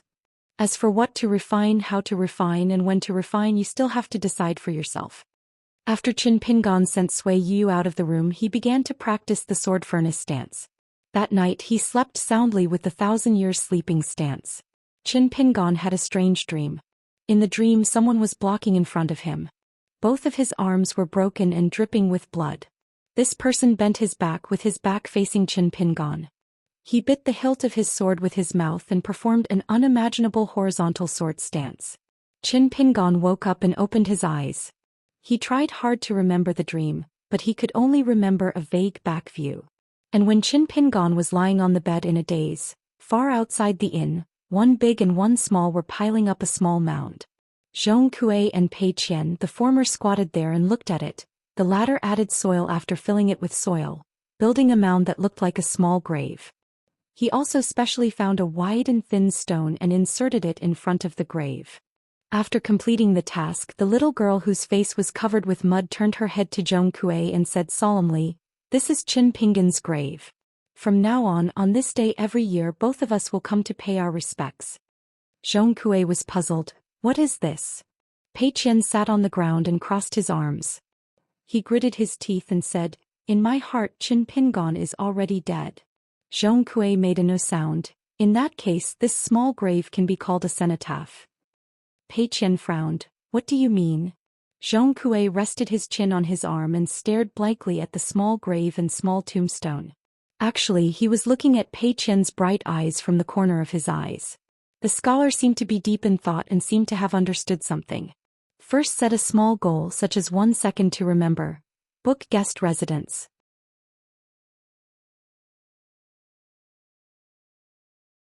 "3:40. Qin Pingon lay on his bed. That strange dream was still lingering in his mind. The last time was when he was reading in his dream on the ferry on Osmanthus Island. He didn't know what deeper meaning it had this time. Or was it just a dream? Was he being too paranoid? Qin Pingon sat up. Since he couldn't sleep, he went to the table and began to count his belongings. During the day, Jianyang sent a message that the Yao clan's entourage would pass by Hue town tomorrow morning. At that time, the two parties would travel together to the Mirage City and part ways at a famous ferry outside the capital. Qin Pingon and his party would continue to head north to visit the Immortal Heaven Fault Peak. The old General Yao Zhen had already arranged 2 identities for them. The latter half of their journey would be smooth and unimpeded. Qin Pingon lit the oil lamp and placed the blade-strengthening gourd on the table. The 15th flying sword flew out. Qin Pingon took out the golden wine robe. He was a little distressed. He was distressed about the damage to the golden wine robe. He was even more distressed about the copper coin used to repair the golden wine robe. He had already used up the Guyu money. It wasn't some small summer money or snow money. It was one of the small bag of golden wine coins that Zheng Dafeng gave to Qin Pingon as a reward for his breakthrough in Old Dragon City. Qin Pingon touched the neatly folded robe and sighed. No wonder people said that cultivation was a job that required mountains of gold and silver. No one should say that they had too much money to spend. However, Qin Pingon couldn't help but think of Lu Yuzhou from the Upside-Down Mountains Ape Raven Prefecture. Lu Yuzhou's father was probably the same age as the god of wealth of the Snow Mountain continent. That was why he had the right to worry about having too much money. Qin Pingon took out the bag of golden wine coins again and gently poured them on the table. They piled up one by one and formed a small building that was less than the height of a palm. Qin Pingon smiled knowingly. It was just that the building was a little small and short. Otherwise he would be happier. None of these invaluable gold and fine copper coins had the same color. Instead they were all betting coins. On the front and back of the coins were engraved the words, "Eliminate Evil" and "World Peace." The characters were different from the betting coins that Qin Pingon had first encountered in the Liju cave. It seemed that every 60 years, there would be changes in the coins that were made. When Qin Pingon was at the Upside-Down Mountain, he learned a seemingly shallow but actually extremely orthodox refining chant from the golden wine coins. Previously, when he refined the golden wine coins, it only took him the time to drink a cup of tea. The golden wine robe was torn in many places, and the warp and weft threads were like willow branches sprouting. It was very magical. Qin Pingon estimated that the robe would be restored to its original state in at most 10 days. Another unexpected surprise was that Qin Pingon discovered that the golden dragons on the robe were acting strangely. The pearl held by the largest dragon and the eyes of the two smaller golden dragons were not shining with a golden light. After eating the gold essence copper coins, it was like adding a finishing touch to a dragon's painting. In particular, the spiritual energy contained in the golden pearl was as thick as water. This discovery made Qin Pingon, who had never been obsessed with magic weapons in the world, somewhat moved. Because the appearance of this golden wine robe was the same as Wei Xian and Zhou Lian's martial arts realm. It was rising. One had to know what was above magical treasures. Immortal weapons.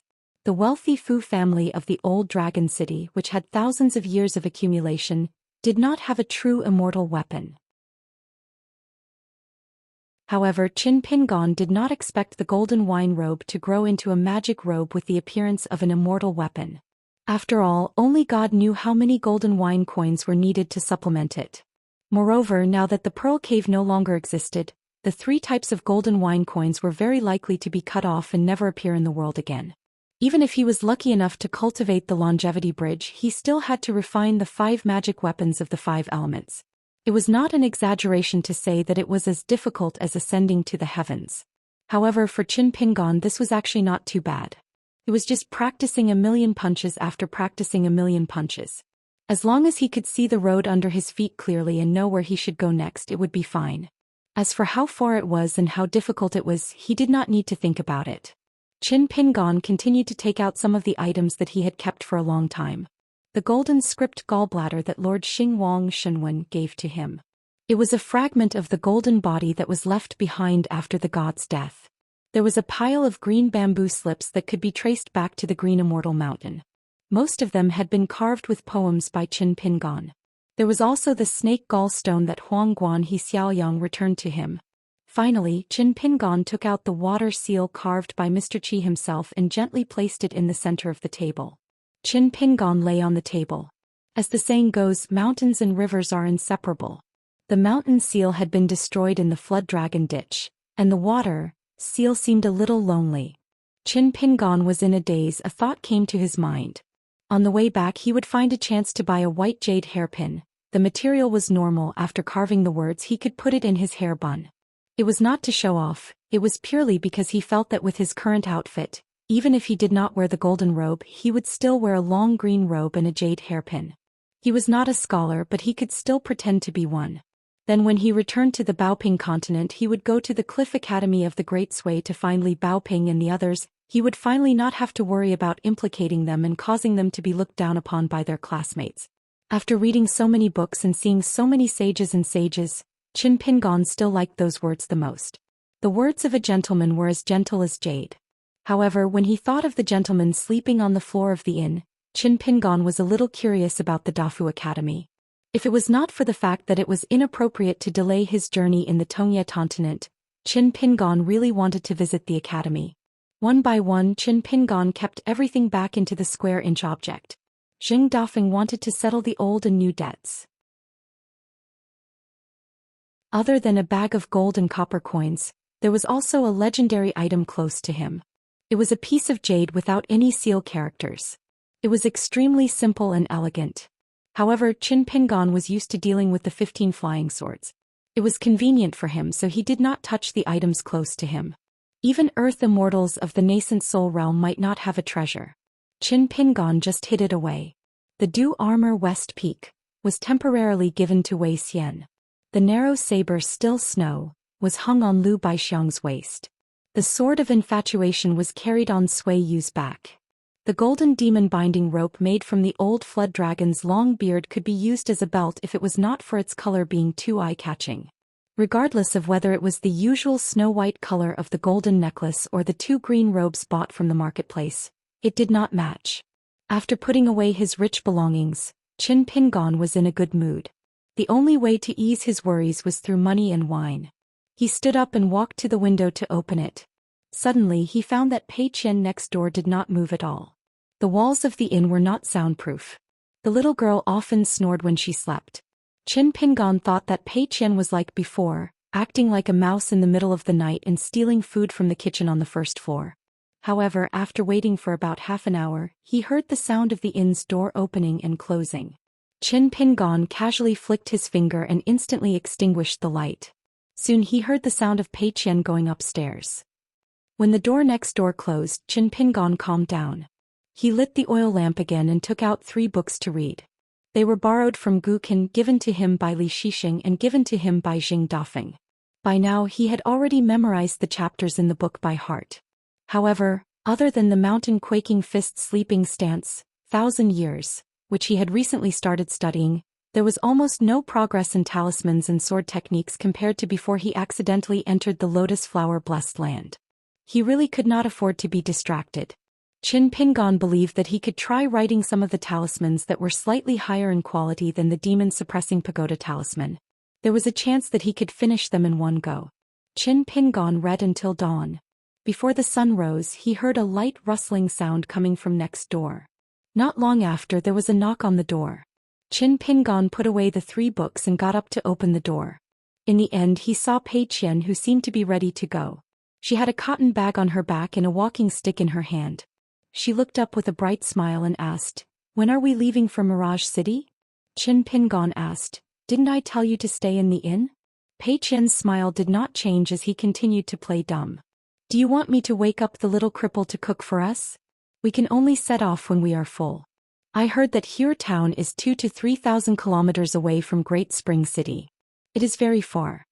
Just as Qin Pingon was about to speak, a down-and-out scholar yawning appeared at the top of the stairs and walked over to the 2 of them. Zhong Kuei slapped the back of Pei Qian's head and asked Qin Pingon with sleepy eyes, "The Yao family came so early? Yao Zhen wants to be the Minister of War so much." Pei Qian, who was slapped for no reason, was furious. She raised her walking stick and was about to cut Zhong Kuei in half. But after seeing Qin Pingon, she immediately stopped and complained in a low voice, "A gentleman uses his mouth and not his fists. How can you be a scholar? You deserve Junyang to look down on you. Little cripple is right. Poor scholars like you are the most hateful in the world." Zhong Kuei ignored the little girl's nagging and pressed Pei Qian's head with his palm. He smiled and said, "Qin Pingon, you'd better take her with you. I don't want to face such a girl every day. It's too tiring. I reckon that the plum wine will be tasteless. Besides, town is not peaceful. If you keep her here, it will go against your original intention." Pei Qian immediately stood up and straightened her chest. She looked down and tried to make herself look well-behaved. Qin Pingon did not immediately give an answer. "Let me think about it." Zhong Kuei nodded and smiled. "You have to think about it." Qin Pingon went downstairs for a walk. Just as Zhong Kuei opened the door to the inn, Junyang and the others were already up and busy with breakfast. Zhu Lian and the other 3 opened the door to the second floor almost at the same time. It became lively all of a sudden. When Pei Qian and Zhong Kuei went downstairs, she secretly tugged on Zhong Kuei's sleeve. When he turned around, Pei Qian whispered, "I will put in a good word for you in front of Junyang. Is this returning the favor?" Zhong Kuei gave her a thumbs up. "You are so righteous." Qin Pingon went out for a walk for a few miles.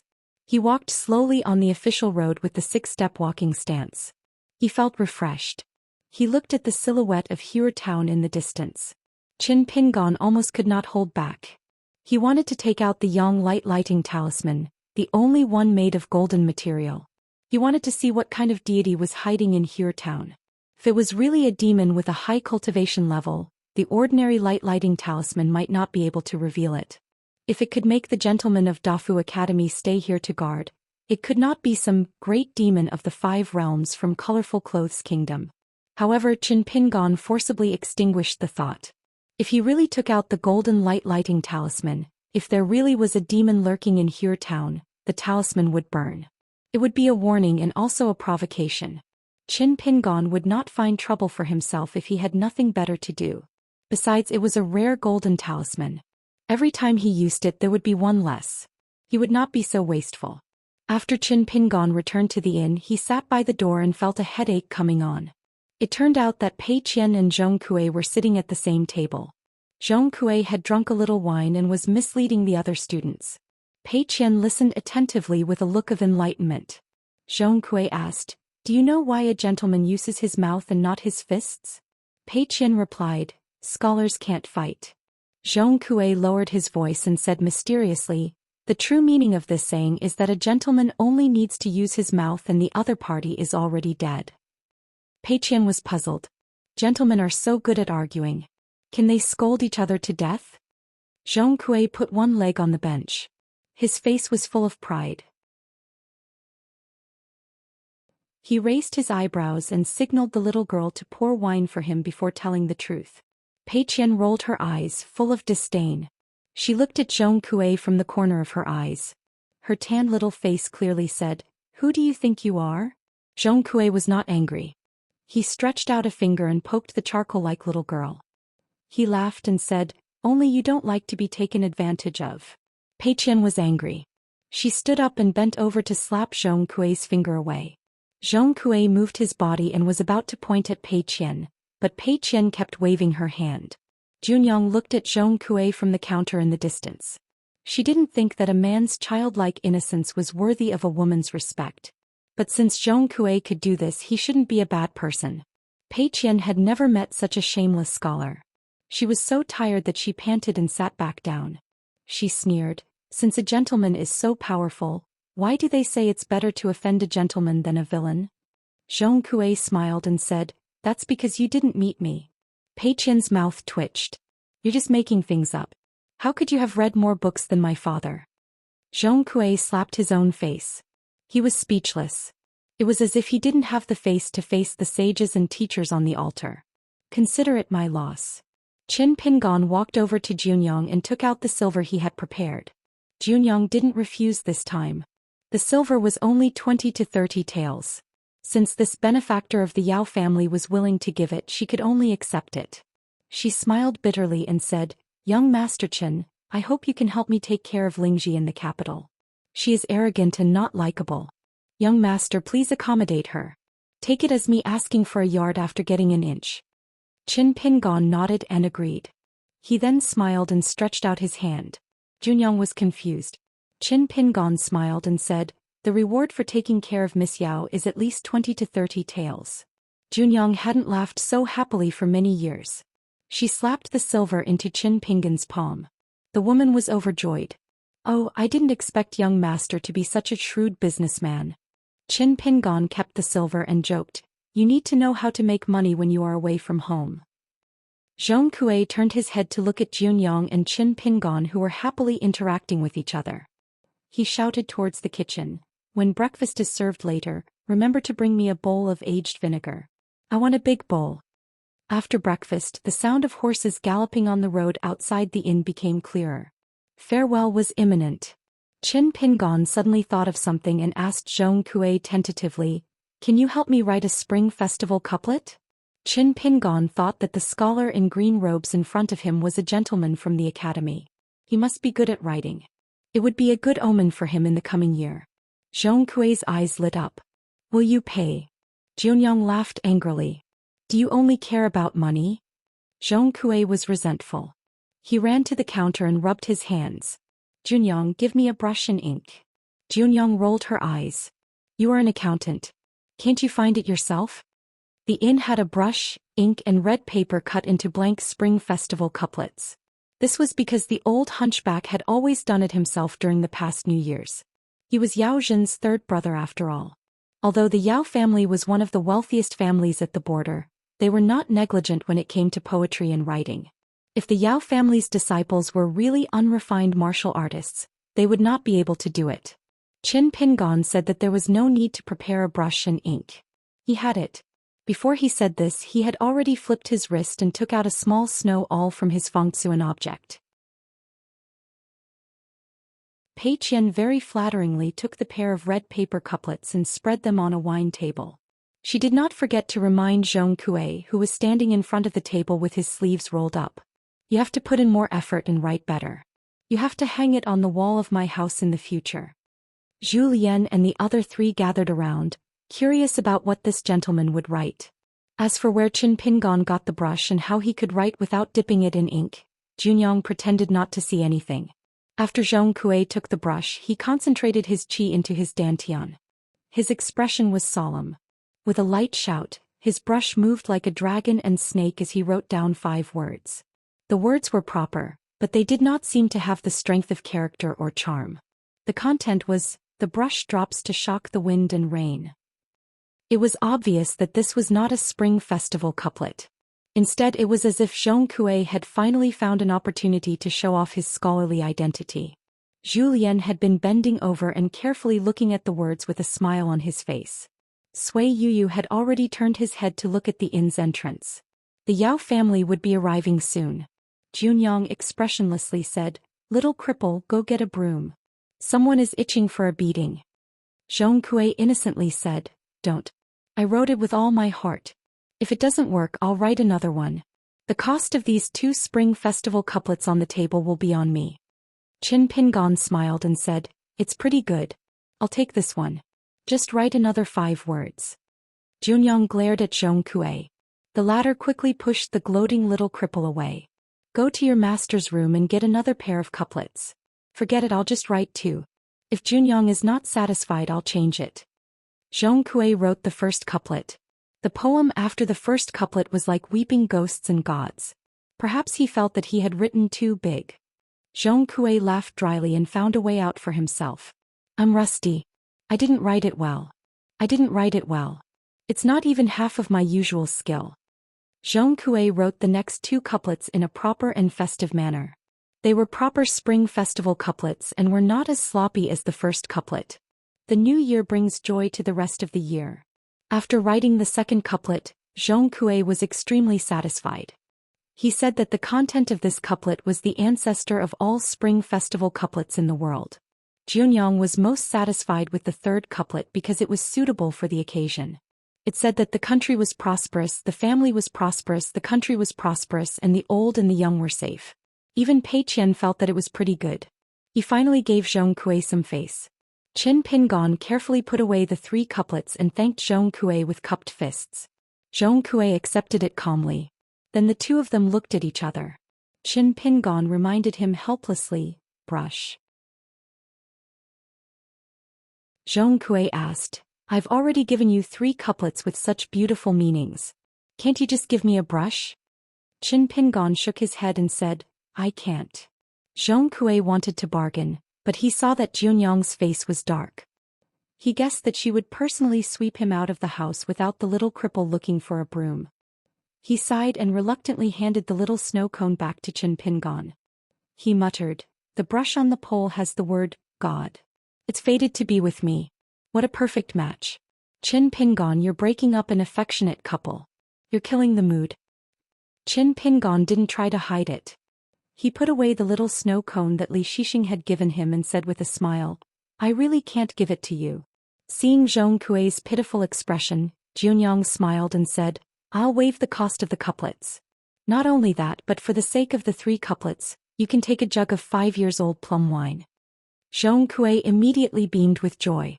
The official road outside the inn was already filled with dust. The saber-wielding girl Yao Lingji and the youth Yao Xianji dismounted their horses and went to the entrance of the inn to welcome Qin Pingon and his party. Junyang told Yao Lingji to be careful on the road and then choked with sobs. The girl's eyes also reddened. She lowered her head and turned away, no longer looking at her mother's worried face. Yao Zhen, dressed in casual clothes, stood beside a carriage. In the Yao clan's party entering the capital this time, other than the 3 intentionally empty carriages, there were also 5 tall steeds specially prepared for Qin Pingon. They were all first-class warhorses from the Great Spring Border Army.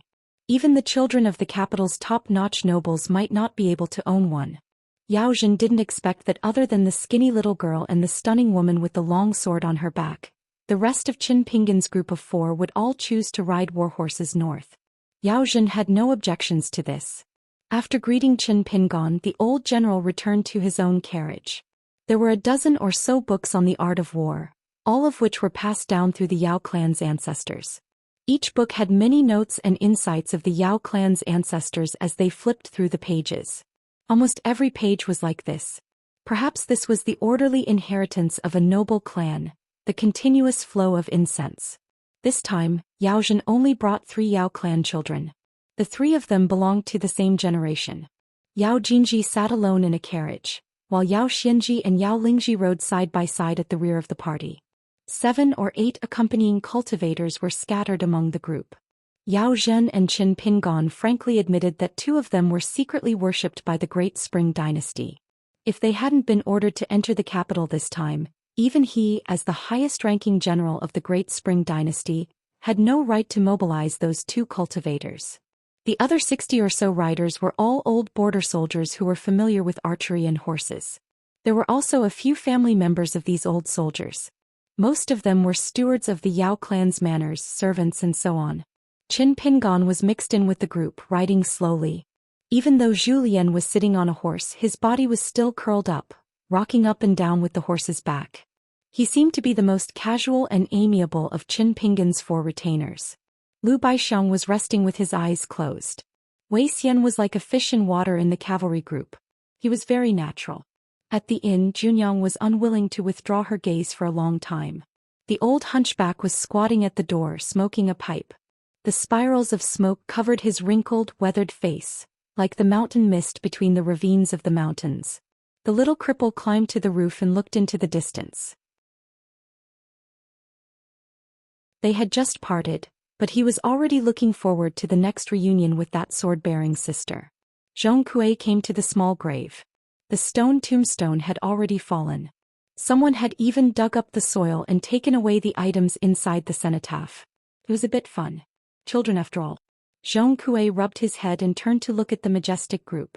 He withdrew his gaze, put his hands behind his back and staggered back to the inn. He muttered to himself, "The sun rises from the eastern sea, melting gold for 10,000 miles. When the moon sets in the west, the night apes rise. It's a pity that it's not a good book, or else it would be a masterpiece passed down from generation to generation." Zhong Kui thought for a moment, hesitating whether or not he should make a trip to Hue town. Master was a little too timid. He was, after all, the mountain lord of Defu Academy, and was born in the residence of a saint in the central divine continent. Although that 9-tailed fox's name was at the very front of the second page written by Lord Bai, since he knew her real name, wouldn't it be a simple matter if he wanted her to die? Zhong Kui hugged the back of his head with his hands. A cool breeze caressed his face. It was as if the autumn wind was still swirling in his raised sleeves. The women in the inn had never seen Zhong Kui like this. First he set a small goal. For example, 1 second.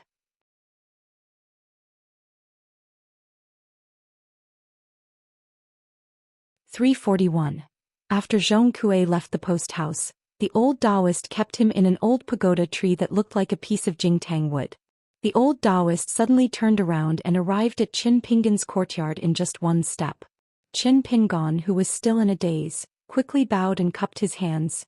Junior Qin Pingon greets the old immortal master. Zhong Kui mentioned his death casually, but when he mentioned the Daoist of Taiping Mountain, he didn't hide his closeness. The old Daoist waved his hand. "No need to be so polite." Qin Pingon straightened his back and asked, "Old immortal master, why did you come back?" The old Daoist looked at Qin Pingon and nodded. "You're a real hero if you can tie them down. No wonder Huang Ting and Zhong Kui looked at you in a new light." Qin Pingon didn't understand, but he didn't ask. The old Daoist was in a good mood and asked with a smile, "You call yourself a swordsman, where's your sword?" The old Daoist of Taiping Mountain turned a blind eye to the flying swords number 1 and number 15 that appeared from the blade's strengthening gourd. Qin Pingon said honestly, "I used to practice boxing and just started practicing swordsmanship. So when I practice swordsmanship now, I'm just holding the sword in the air and visualizing it in my heart."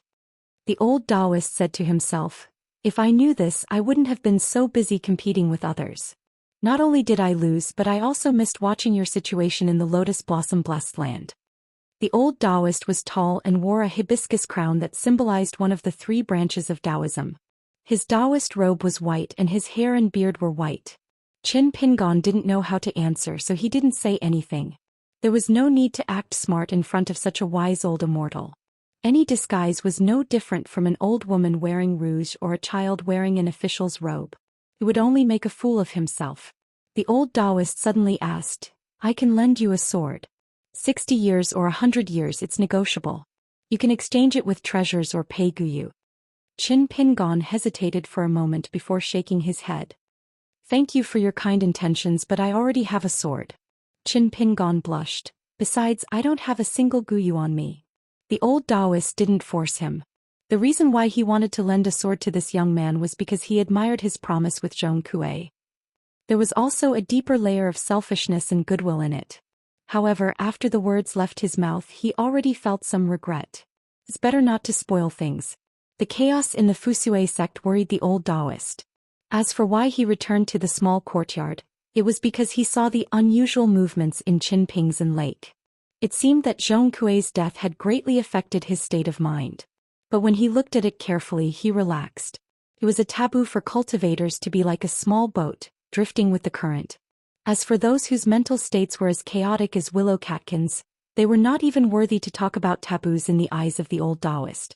They should not be cultivating Dao at all. They cultivated Dao and were lucky enough to climb to a higher realm. Everything they did was for personal gain. They fought for opportunities, treasures, and spiritual energy. When they left the mountain to walk the world, other than showing off and bullying others, what good could they do? But no matter how much the old Daoist couldn't stand Qi cultivators who cultivated their strength but not their minds, he could only guard Taiping Mountain so that his sect wouldn't go astray. Qin Pingon asked shamelessly, "Does the old Daoist have a protective mountain formation?" The old Daoist nodded and said, "My Taiping Mountain has 2 protective mountain formations. One of them has the bright moon mirror as its center. It can shine through all the evil spirits in the world, making them unable to hide. The distance depends on the cultivation of the person who is holding the mirror. Once the mirror shines on one, it can cause one's cultivation to drop temporarily. Then it's the 4 swords formation's turn. The 4 ancient swords are imitations of the 4 ancient great celestial swords. They're half-immortal weapons. After forming the formation, they're equivalent to an immortal weapon. They can travel thousands of miles in an instant. That old bastard from before, if he hadn't refined one of them, he would have been killed by me. It'll be fine even if he runs thousands of miles away. Now he's escaped death. But the realm of immortals is divided into left and right realms. The old bastard has just reached the 12th realm and his realm is not stable yet. Plus, he's suppressed by the rules of this world. Now his natal item is destroyed, his real body is pierced with several holes, and his primordial spirit is injured. He's not worth mentioning anymore. When the old Daoist mentioned the old ape with the sword on his back, he was full of murderous intent. The majestic aura around him was so substantial that it was white and misty, like thin streams of water lingering around. The old Daoist calmed himself down and the vision disappeared. This was actually one of the side effects of the drop in realm. The trouble is that the old bastard suddenly burrowed into the ground and disappeared along this broken ancient dragon vein. It's most likely a premeditated escape route. The old Daoist pointed to the top of his head. Previously, I fought with the old bastard and then I defeated a dark underworld big boss. A certain scholarly sage who was in charge of guarding the sky screen above the Tongye continent, naturally saw it and landed on our Taiping Mountain. After learning of Zhong Kuei's death, he was furious and personally went to kill the white ape. Who would have thought that the old bastard would hide it? Now it's up to Huang Ting, who has karma with it, to find some clues. As long as she finds it, even if Huang Ting dies in the battle, one of the 72 sages in the Confucian temple will be prepared and can kill her in one strike. Qin Pingon wanted to say something but stopped. The old Daoist smiled and said, "This is the worst-case scenario. Huang Ting has always been lucky. She's sharpened her temper in the lotus flower-blessed land. With the protection of the two ancient swords, chasing after the white ape might be an opportunity for her to break through the realm." Qin Pingon nodded. The old Daoist smiled playfully. "After I forcefully dragged her out of the lotus flower-blessed land, I thought I would have to whine and complain to her for a long time. Unexpectedly, she didn't complain at all. Along the way, she mentioned you many times and said that she would definitely go to Dolly's Dragon Spring to find you in the future." The old Daoist waved his sleeves lightly. "That's strange. I'm not a talkative person. What I said tonight was worth decades of saliva." Back to the topic, the mountain guarding formation of Taiping Mountain has a long history. It can both attack and defend. Many of the great sects and orthodox mountain sects in the Central Plains can't compare to it. I can't teach you how to refine and operate the formation privately as it involves the fate of Taiping Mountain. However, I have my own mountain guarding formation from an ancient Immortal's cave residence. It has great killing power and I can sell it to you. However, it requires too much silver and costs a lot of money to build. Maintaining the formation requires even more luck. I originally planned to give it to Huang Ting as her dowry one day if she wanted to establish her own sect in the Tongya continent or get married and become Taoist companions with someone. I'll give it to her as her dowry, but I'll have to fork out more than half of my coffin capital. Qin Pingon swallowed his saliva.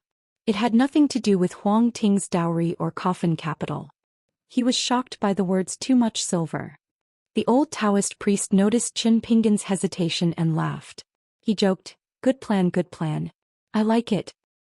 Before Qin Pingon could figure out what was going on, the old Taoist priest no longer mentioned the mountain guarding formation. He reminded him softly, "Qin Pingon, although I don't know what treasure you have on you that can hide from the heavens and prevent others from divining your location and fortune, you must cherish it. It's an item that can only be found by chance. There's only one in the entire Taiping Mountain and it was left behind by our founding ancestor." Qin Pingon thought of the inconspicuous oil paper umbrella and nodded heavily. He looked at Qin Pingon. The old Taoist priest was very pleased. The woman Huang Ting and the gentleman Zhong Kue were the few young people that the old Taoist priest took notice of. Now there was also this Qin Pingon. The old Taoist priest felt that whether it was the Tongya continent in the southeast or the vast world, it was better to have more young people like him. The world was in chaos again. There was still a pillar. In order to prevent Zhong Kue's soul from being taken to the Yellow Springs Road by the big boss of the Mansion of the Dead, the old Taoist priest dropped a level. He knew that he would never have the chance to make up for the biggest regret in his life. After the founder of Taiping Mountain successfully ascended to the immortal realm, he was given the title of Heavenly Lord Guanmiao by his lineage.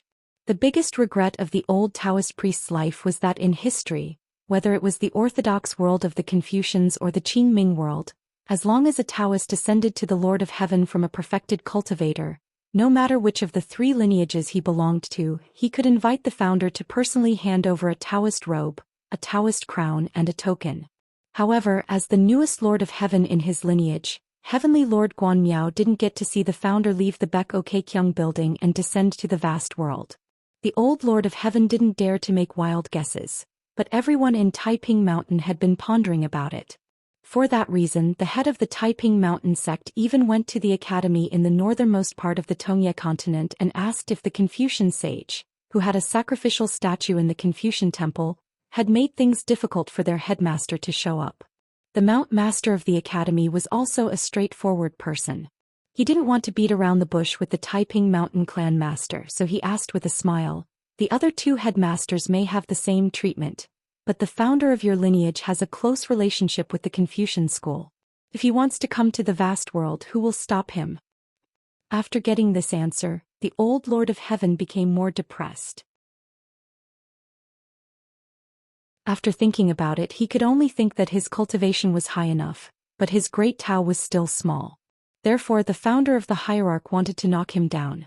Before the Battle of Taiping Mountain, The old Lord of Heaven thought that if he ascended to the Ascendant Realm in the future, he would be able to see the founder. Now it was completely an extravagant hope. There was no regret at all. It was inevitable. When the old Taoist priest was about to leave, Qin Pingon said, "Thank you, old Immortal." The old Taoist priest asked with a smile, "Why are you thanking me? Are you talking about Zhong Kuei's fall in cultivation?" The old Lord of Heaven shook his head. "No need. Taiping Mountain owes him this." Qin Pingon said in a deep voice, "Thank you, old Immortal and Taiping Mountain. They let me know that the immortals on the mountain also have a chivalrous heart to be kind to the world." The old Taoist priest was in a good mood. "Well, I didn't expect you to be similar to Zhong Kuei. You're very good at flattering." Qin Pingon said helplessly, "It's my sincere words." The old Taoist priest looked at the young man with a smile. "If it's sincere flattery, it will make me feel comfortable." The old Taoist priest left with the wind. A small head was lying on the window staring at the yard in a daze. It was strange that no one in the post house noticed the appearance of Zhong Kuei and the old Lord of Heaven. Only Pei Qian looked at Qin Pingon in the yard in the middle of the night by accident. Qin Pingon looked back at Pei Qian. "Go to sleep." As soon as Qin Pingon said that, Pei Qian went to get a stool, climbed up the windowsill, jumped down and landed steadily. Qin Pingon asked, "Why aren't you sleeping? What are you doing here?" Pei Qian said fawningly, "I can't sleep, so I want to talk to you for a while." Qin Pingon waved his hand and said that he wanted to practice boxing. She could stay if she wanted. After watching for half an hour, Pei Qian felt sleepy. She told Qin Pingon that she was going to sleep, took a deep breath and rushed to the windowsill. She jumped high, probably trying to press her hands on the windowsill and then kick her legs randomly. She thought that she would look cool if she jumped up. But her chin suddenly hit the windowsill. She fell backward. Qin Pingon turned his head and couldn't bear to look at her. Pei Qian sat on the ground, covered her mouth and turned her head. Her eyes were hazy with tears and she was about to cry. Qin Pingon walked over, squatted down and gently took her hand away. He looked at it and asked with a smile, "Are you still acting like a hero?" Tears streamed down the little girl's tanned face. Qin Pingon had no choice but to retract his smile and help her stand up. "There's a little girl who's about the same age as you. She's also so careless, but she can withstand pain better than you. If it were her, she would definitely smile at me right now. She might even comfort me not to worry."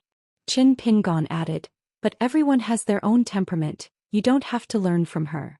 The two sat at the stone table. Pei Qian only dared to open her mouth slightly and asked vaguely, "What is her name?" Qin Pingon said, "Her name is Li Baoping. She likes to wear red cotton-padded jackets and she likes to call me young martial uncle." Pei Qian whispered again, "You like her a lot?" Qin Pingon nodded.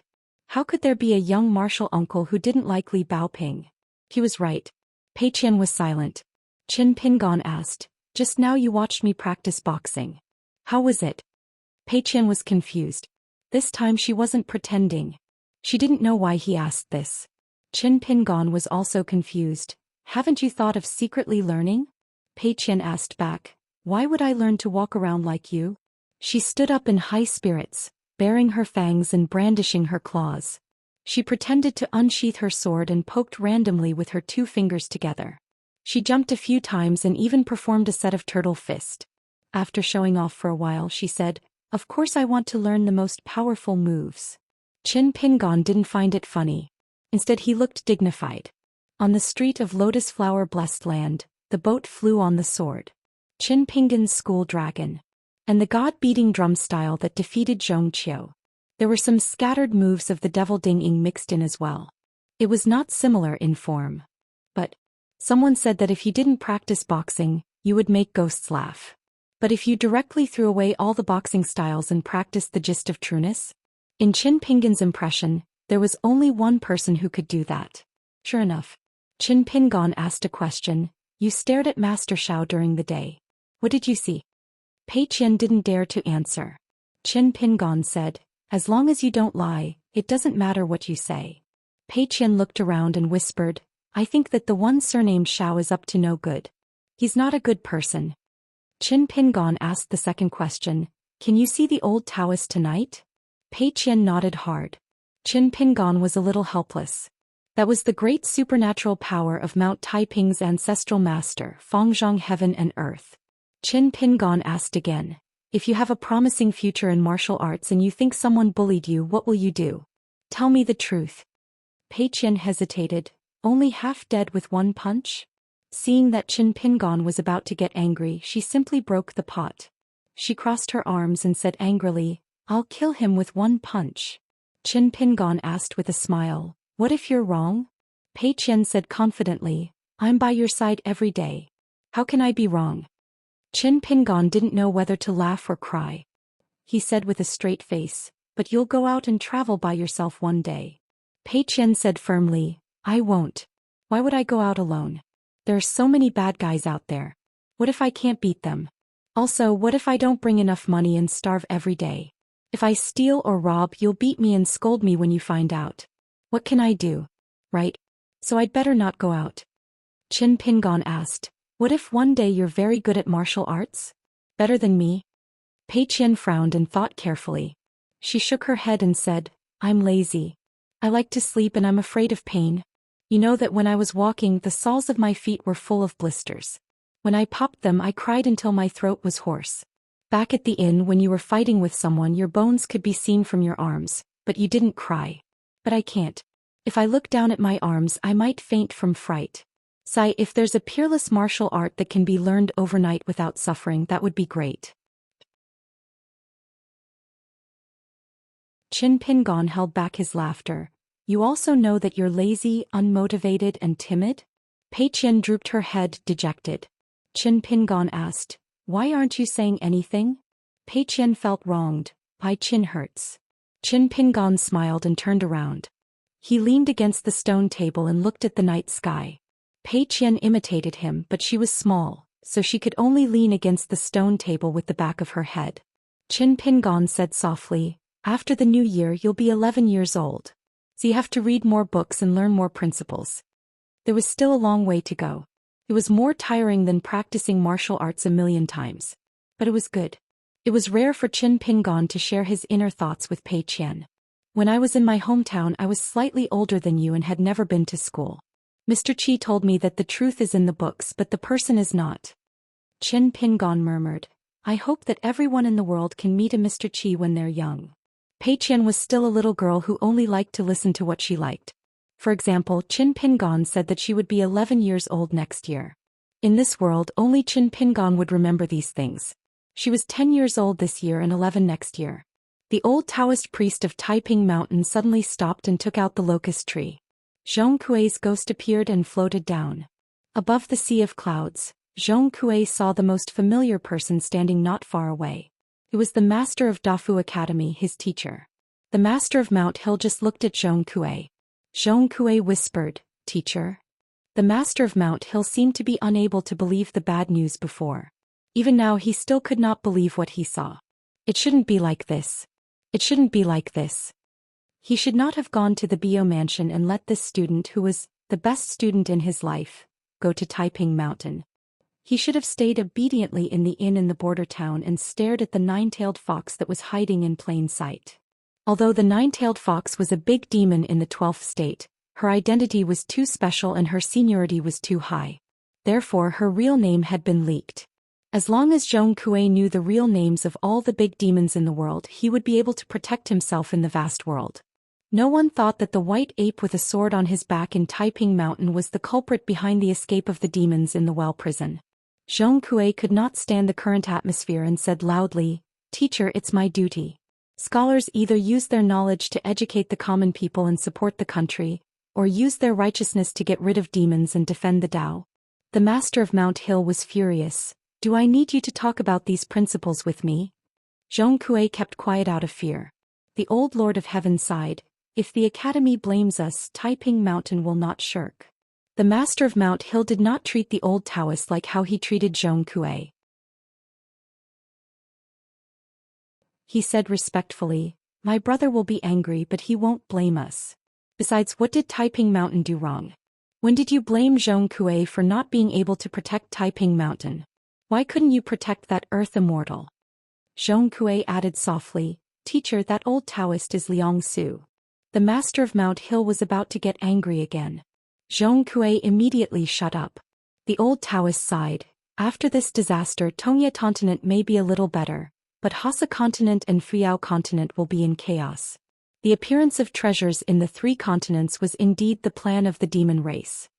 Then the old Taoist whispered, "Your academy must protect that young man from the Fusho sect. If he can find out about this." He did not continue. The master of Mount Hill nodded. "Of course. I've already discussed with the Fusho sect. That young man will enter the Dafu Academy under an alias. As for whether he will become a Confucian disciple in the future, it will depend on that young man's intentions." The old Taoist smiled. "If Ji Hai's disciple in seclusion becomes a gentleman, won't the Fusho sect fight you to the death?" The master of Mount Hill sighed when he mentioned the Fusho sect and the great cultivator Ji Hai. Ji Hai admitted that whether it was accepting the young man as his disciple or giving him the weapon, it was all right. However, when he saw the young man, Ji Hai could not calm down. It will hinder his cultivation and he will never be able to reach the immortal realm. How will he go to the Great Wall of Sword Qi and kill other 12 realms demons in the future? The old Taoist looked regretful. Tongye continent's only immortal Dao couple in the upper 5 realms is a rare match made in heaven. It's a pity. It will be difficult for Ji Hai to break through. The more stubborn he is, the harder it is to eliminate his inner demons. The master of Mount Hill smiled bitterly. Some things can be persuaded, but some things are not. The old Taoist sighed. The difficulty of cultivation was as difficult as ascending to heaven. However, a long time ago it was said that ascending to heaven was not difficult but cultivating the Tao was difficult. At the peak of the most majestic mountain in the Middle Earth divine continent, there was a god in golden armor holding a sword with both hands. He was wearing a helmet so the god's face could not be seen clearly. He stood beside a stone tablet at the peak of the mountain, and an old Confucian scholar sat cross-legged at the top of the stone tablet, looking extremely rude. The old man pinched his fingers in his sleeves and slapped his thigh. "Good, good." The god in golden armor twitched the corner of his mouth. The old man was proud and asked, "How is my disciple in seclusion?" The god in golden armor, who had been pestered by the old man for a whole month, said impatiently, "Good, good, good. Is that enough?" The poor old man pointed at the god who was almost as tall as the giant stone tablet and laughed. "I like this attitude of yours the most." Then the old man began to talk about his past glory. "Thinking back to when I quarreled with others and they lost, they all looked like this. I feel good." The god in golden armor was one of the 5 great gods of the Middle Earth divine continent. He sneered, "Who was the one who suggested that a poor scholar like you enter the Confucian temple? Tell me and I'll ask him if he's blind." This was a well-known unsolved case of the Confucian school. The old scholar smiled slyly. "Guess?" No matter how good the temper of the god in Zhou Xian was, he would be irritated if someone nagged at him for a whole month. Moreover, this old man was someone who would not act unless he saw a rabbit. What good could it be? He did not hold back. "Guess your grandpa." The old scholar raised his thumb and pointed at himself. "He's not my grandpa but our ancestor of the Confucian school." "I wish that he was my grandpa. Sigh, what a pity." The great god of Zhou Xian, who was known for his arrogance and unruliness, had a solemn expression on his face. He straightened his back and released his grip on the sword hilt. He cupped his fists and bowed to the heavens and earth. This could be considered an apology to the Holy Master. The old scholar continued, "You know what kind of person I am, right? I'm very thin-skinned and I always like to tell myself that I won't accept a reward if I don't deserve it. But I'm talented, I write well and I'm good at reasoning. So our Saint Master came to me and earnestly advised me and I was very moved. He told me a lot of things that I thought were ordinary, but there was one sentence that I felt touched the bottom of my heart. Since ancient times, sages have always been true heroes, but heroes don't necessarily have to be sages. When I heard it, I felt that our Holy Master understood me, so I made a small request to our ancestor." The god in Zhou Xian said in a low voice, "I don't want to hear it. Shut up." The old scholar wrung his hands and lamented, "Why can't you tell the good from the bad?" The god in Zhou Xian sneered, "If I could tell the good from the bad, why would I let you go up the mountain?" The old scholar rubbed his chin and felt that he was not in the right in this matter. He immediately changed his words. That old cow's nose in the Eastern Sea is really not likable, but he's still passable. He's quite generous and doesn't lose face. I know that he gave that child something good. Although it doesn't help with cultivation, it's better than coincidence. It's better than Alliance's broken bamboo hat. Just based on this, I won't argue with him about the dirty things he did in Lotus Blossom Blessed Land. The god in Zhou Xian said sarcastically, even if you want to arm wrestle with him now, can you? The old scholar said earnestly, we scholars still have to compete with people in terms of reasoning. Fighting and killing, piercing through the sky, it's not true ability. For the first time, the god in Zhou Xian didn't refute. The old scholar covered his sleeves with both hands. The astral wind on the peak of Zhou Xian was surging. Even the golden armor of the god in Zhou Xian had ripples of talisman. However, the old scholar's sleeves and hair didn't flutter at all. The old scholar said softly, it's hard for a saint to die, but it's hard for a gentleman to live. Among the 100 schools of thought, only our Confucian school doesn't care about guardians. The academy is the greatest guardian of all scholars in the world. In the 3 great academies and 72 academies, there are all such gentlemen who died before becoming saints. I feel that these honest gentlemen who are not smart enough are the backbone of our world. When the old scholar reached this point, he suddenly ran out of words. He turned his head and shouted, Blockhead, think of an explanation. The god in Zhou Xian said indifferently, indomitable spirit. The old scholar slapped his thigh again, great. The god in Zhou Xian suddenly said, you've never been a proper gentleman of the Confucian school. The old scholar was silent. In the Confucian temple, a saint walked out from his clay statue. The statue was very tall and the statue was very close to the saint in the middle. He was also holding the hand of a young man who had followed him from another world to the vast world.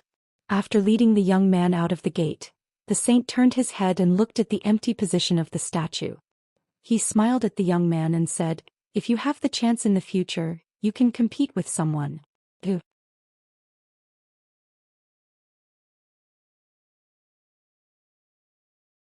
342. Pei Qian stared at the long golden bridge and recited the teachings of the sage. Julian was thinking. The long bridge across the buried river gradually disappeared. Pei Qian was a little thirsty and had no desire to study. She wanted to learn boxing and swordsmanship, but unfortunately, Qin Pingon was not willing to teach her. As for Julian and the others, even if they were willing to teach, Pei Qian was not willing to learn. Qin Pingon was still in the mysterious state of meditative forgetfulness. What was even more strange was that he found himself floating out. His spirit had left his body and was suspended in the air. Looking at himself sitting cross-legged, he felt very strange. Unlike the separation of the souls of Ding Ying and the eunuch in the python costume, this time it was somewhat like the legendary Yin spirit. It was the same as the gentleman Zhong Kue that night at the inn. It was just that Zhong Kue had cultivated both the Yang spirit and the Yin spirit at the same time. At this time, Qin Pingon was drifting with the spiritual qi and astral wind in the buried river. He was far less stable than Zhong Kue's Yin spirit and Yang spirit. If Qin Pingon was just a toddler, then Zhong Kue was a strong young man who could climb mountains and wade through rivers as if he were walking on flat ground. Pei Qian and Julian did not notice this strange phenomenon at all. Almost at the same time, the two Qin Pingon had a thought that could not be dismissed. Qin Pingon, who was drifting, turned his head to look at the lower reaches of the buried river. Then, sitting cross-legged, Qin Pingon opened his eyes and said softly, I need to practice the sword furnace stance here. Tonight's situation is a little different, so I can't go into detail. Pei Qian, Julian, you may need to help me keep watch for a few hours. Julian nodded and smiled. It's my duty. Pei Qian stomped his foot and sighed. You should have said so earlier. I should have brought some snacks for supper. The out-of-body Qin Pingon took a step toward the buried river. In an instant he was already dozens of feet away. He directly came to the surface of the buried river, like a piece of wood floating and sinking in the water. After Qin Pingon stopped, he adapted to the strange environment of stepping on the void. With a tap of his toes he would float forward very far. Qin Pingon leaned forward and touched the surface of the buried river lightly like a dragonfly. He was like a mountain immortal flying in the wind, or a pure martial artist of the 8th realm of the far travel state. His sleeves fluttered as he rode the wind to travel far away. Qin Pingon did not know that under various coincidences, this was the embryonic form of a Qi refinement warrior's Yin spirit. Shedding one's mortal body and exchanging one's bones, condensing one's divine energy and having a body outside one's body. This was the Yang spirit and it loved the light. With a single thought he would be able to enter the underworld free and unfettered. He was a Yin master who loved to roam the night. At night he visited the water god temple. Qin Pingon felt that even if he just took a look he would be back soon. As for the Qin Pingon by the riverside, he closed his eyes and performed the sword furnace formula with both hands. Although one was sitting and the other was in a mental state, the two were one. The out-of-body Yin master saw and felt everything. Qin Pingon, who was practicing the sword furnace stance with his eyes closed, was very clear. He was completely immersed in it. The mystery of the great Tao was extremely mysterious. It was only at this moment that Qin Pingon understood why cultivators would leave the mortal world and focus on cultivation. It seemed that the scenery in the eyes of these Qi refinement warriors was already beyond the mortal world. At this moment Qin Pingon by the riverside seemed to be practicing the sword furnace formula. In fact, he continued to close his eyes and visualize the long bridge in his heart. Compared to the 2 times at the lotus flower blessed land, it was much more stable. Although he still felt that he could not walk on it and cross the river. However, he should be able to walk on the bridge and view the river. If not for Zhou Xian beside him, Qin Pingon would have gone up and tried. The reason why he visualized tonight was not only because he thought about whether a gentleman should save or not, but also because he thought about the relationship between saving others and saving oneself. When he brought Pei Qian with him, Qin Pingon only wanted her to read and memorize books. He did not talk about any of the principles that he had figured out himself. However, as long as he looked at Pei Qian's actions and words, it was as if he was looking at himself in the mirror. Qin Pingon could not help but reflect on himself. Qin Pingon did not feel much about the contents of the books and did not understand the true meaning. However, with Pei Qian around, Qin Pingon would think more about it. For example, Qin Pingon would reflect on himself 3 times a day, restrain himself and return to etiquette. Only by reading 10,000 books would one be able to attain enlightenment. Wonderful. Pei Qian had already memorized the first book. It seemed that after tonight's visit to the water deity temple, Pei Qian could probably start reading the second book. Reading was not about how much one read. It was about how many words one read. This was not a logical principle. He could talk to Pei Qian about it. However, she would probably just ignore it. It was said that there was once a monk who was illiterate. In the end, he only read one scripture and became a Buddha. On the bank of the buried river there were 2 people who were like rainbows. Their figures were blurred and disappeared in a flash. They rushed downstream. When they saw the 3 people by the river, they nodded slightly as a greeting. When they disappeared into the night, Zhou Xian retracted his gaze. It turned out that after returning to the post house, the master and disciple changed into Daoist robes. They only told Yao Zhen that they had something to do tonight and could return to the post house before dawn. Yao Zhen would not stop them. In fact, he could not stop them. Even Yao Zhen, who was the head of the Yao family, did not know about the background of the 2 people who were stationed at the border. Yao Zhen even suspected that the master and disciple of the Taoist sect were directly under the emperor's command. They prevented the great cultivators of the North Jin kingdom from assassinating him and causing chaos in the border army. At the same time, they monitored the movements of the Yao family in the border army. After all, he had a relative who had just resigned from the Ministry of Personnel. For this reason, Yao Zhen privately asked Yao Jinji if he should deliberately make friends with the 2 people. He did not expect them to protect the Yao family who was going to expand in the Mirage City in the future. He wanted to take the opportunity to form a good relationship with them. She did not agree. She said that the 2 people's identities were special and they could not be roped in. Officials served the emperor. If the emperor was wise, then the officials had to be smart. They didn't even have the thought of trying to figure out the emperor's heart. It was useless to think too much. However, this only applied to border officials like the Yao family. The close officials by the emperor's side were a different matter. Yao Zhen was not convinced. His family was on the verge of death twice. If it were not for Qin Pingon saving him twice, he would have been dead. He might even be accused of colluding with the enemy country and plotting to usurp the throne. If he still wanted to keep himself clean now, when he arrived in the Mirage City, There would be no border army around him. Wouldn't it be more dangerous and unpredictable? Yao Zhen thought of the disciple of the county guard who got off the horse and became a civil official. For a moment he felt uncomfortable. Was it like what his granddaughter said? Would he have to deal with this kind of little bastard often in the future? Yao Jinji smiled and said the opposite. When his aunt married into the capital, the Yao family still wanted to clean up the snow in front of their door and abide by the rules of the ancestors. It was wrong. When they arrived in the Mirage City, under the premise that the imperial court accepted his grandfather, it was right to continue to be wise and protect themselves. If they competed with those rich and noble families, the Yao family would not be able to gain a foothold in the capital. However, it was not like they did nothing and were controlled by others. Yao Jinji said a famous Zen saying, "When the water reaches the end, sit and watch the clouds rise." Yao Zhen sighed. When Yao Jinji was still young, he had used his father's mouth to raise objections to his grandfather, Yao Zhen, when his aunt married that Li Xiling who had knelt outside the Yao family's ancestral hall on a snowy day. The general idea was that the Yao family had followed the rules of their ancestors for hundreds of years. Once they made an exception, the entire Yao family would know that the two had true feelings for each other. However, outsiders would not care about this. Mirage City would not care, and His Majesty the Emperor would not care either. The Yao family's children could not marry into a rich and noble family. Since they had made an exception once, would the Yao family's border army, which was loyal and devoted to the Lu family, make another exception? Without a first there would be no second. But with a first, a second, a third, a fourth and a fourth would follow. This was common sense. Grandfather, if I, Yao Jinji, were an outsider, I would suspect that the Yao family felt that living in a corner was too stifling. When the old general heard this, his face was filled with anger, but his heart was filled with grief and indignation. Yao Jinji calmly handed his grandfather a cup of tea. He smiled and said, "General, drinking wine can increase your heroic spirit. But when you arrive in Mirage City and grandfather becomes an official, you should change to drinking tea."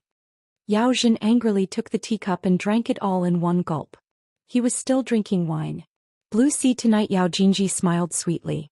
The figures of the two Daoists on the riverside were like two wisps of smoke, much faster than the speed of a galloping horse.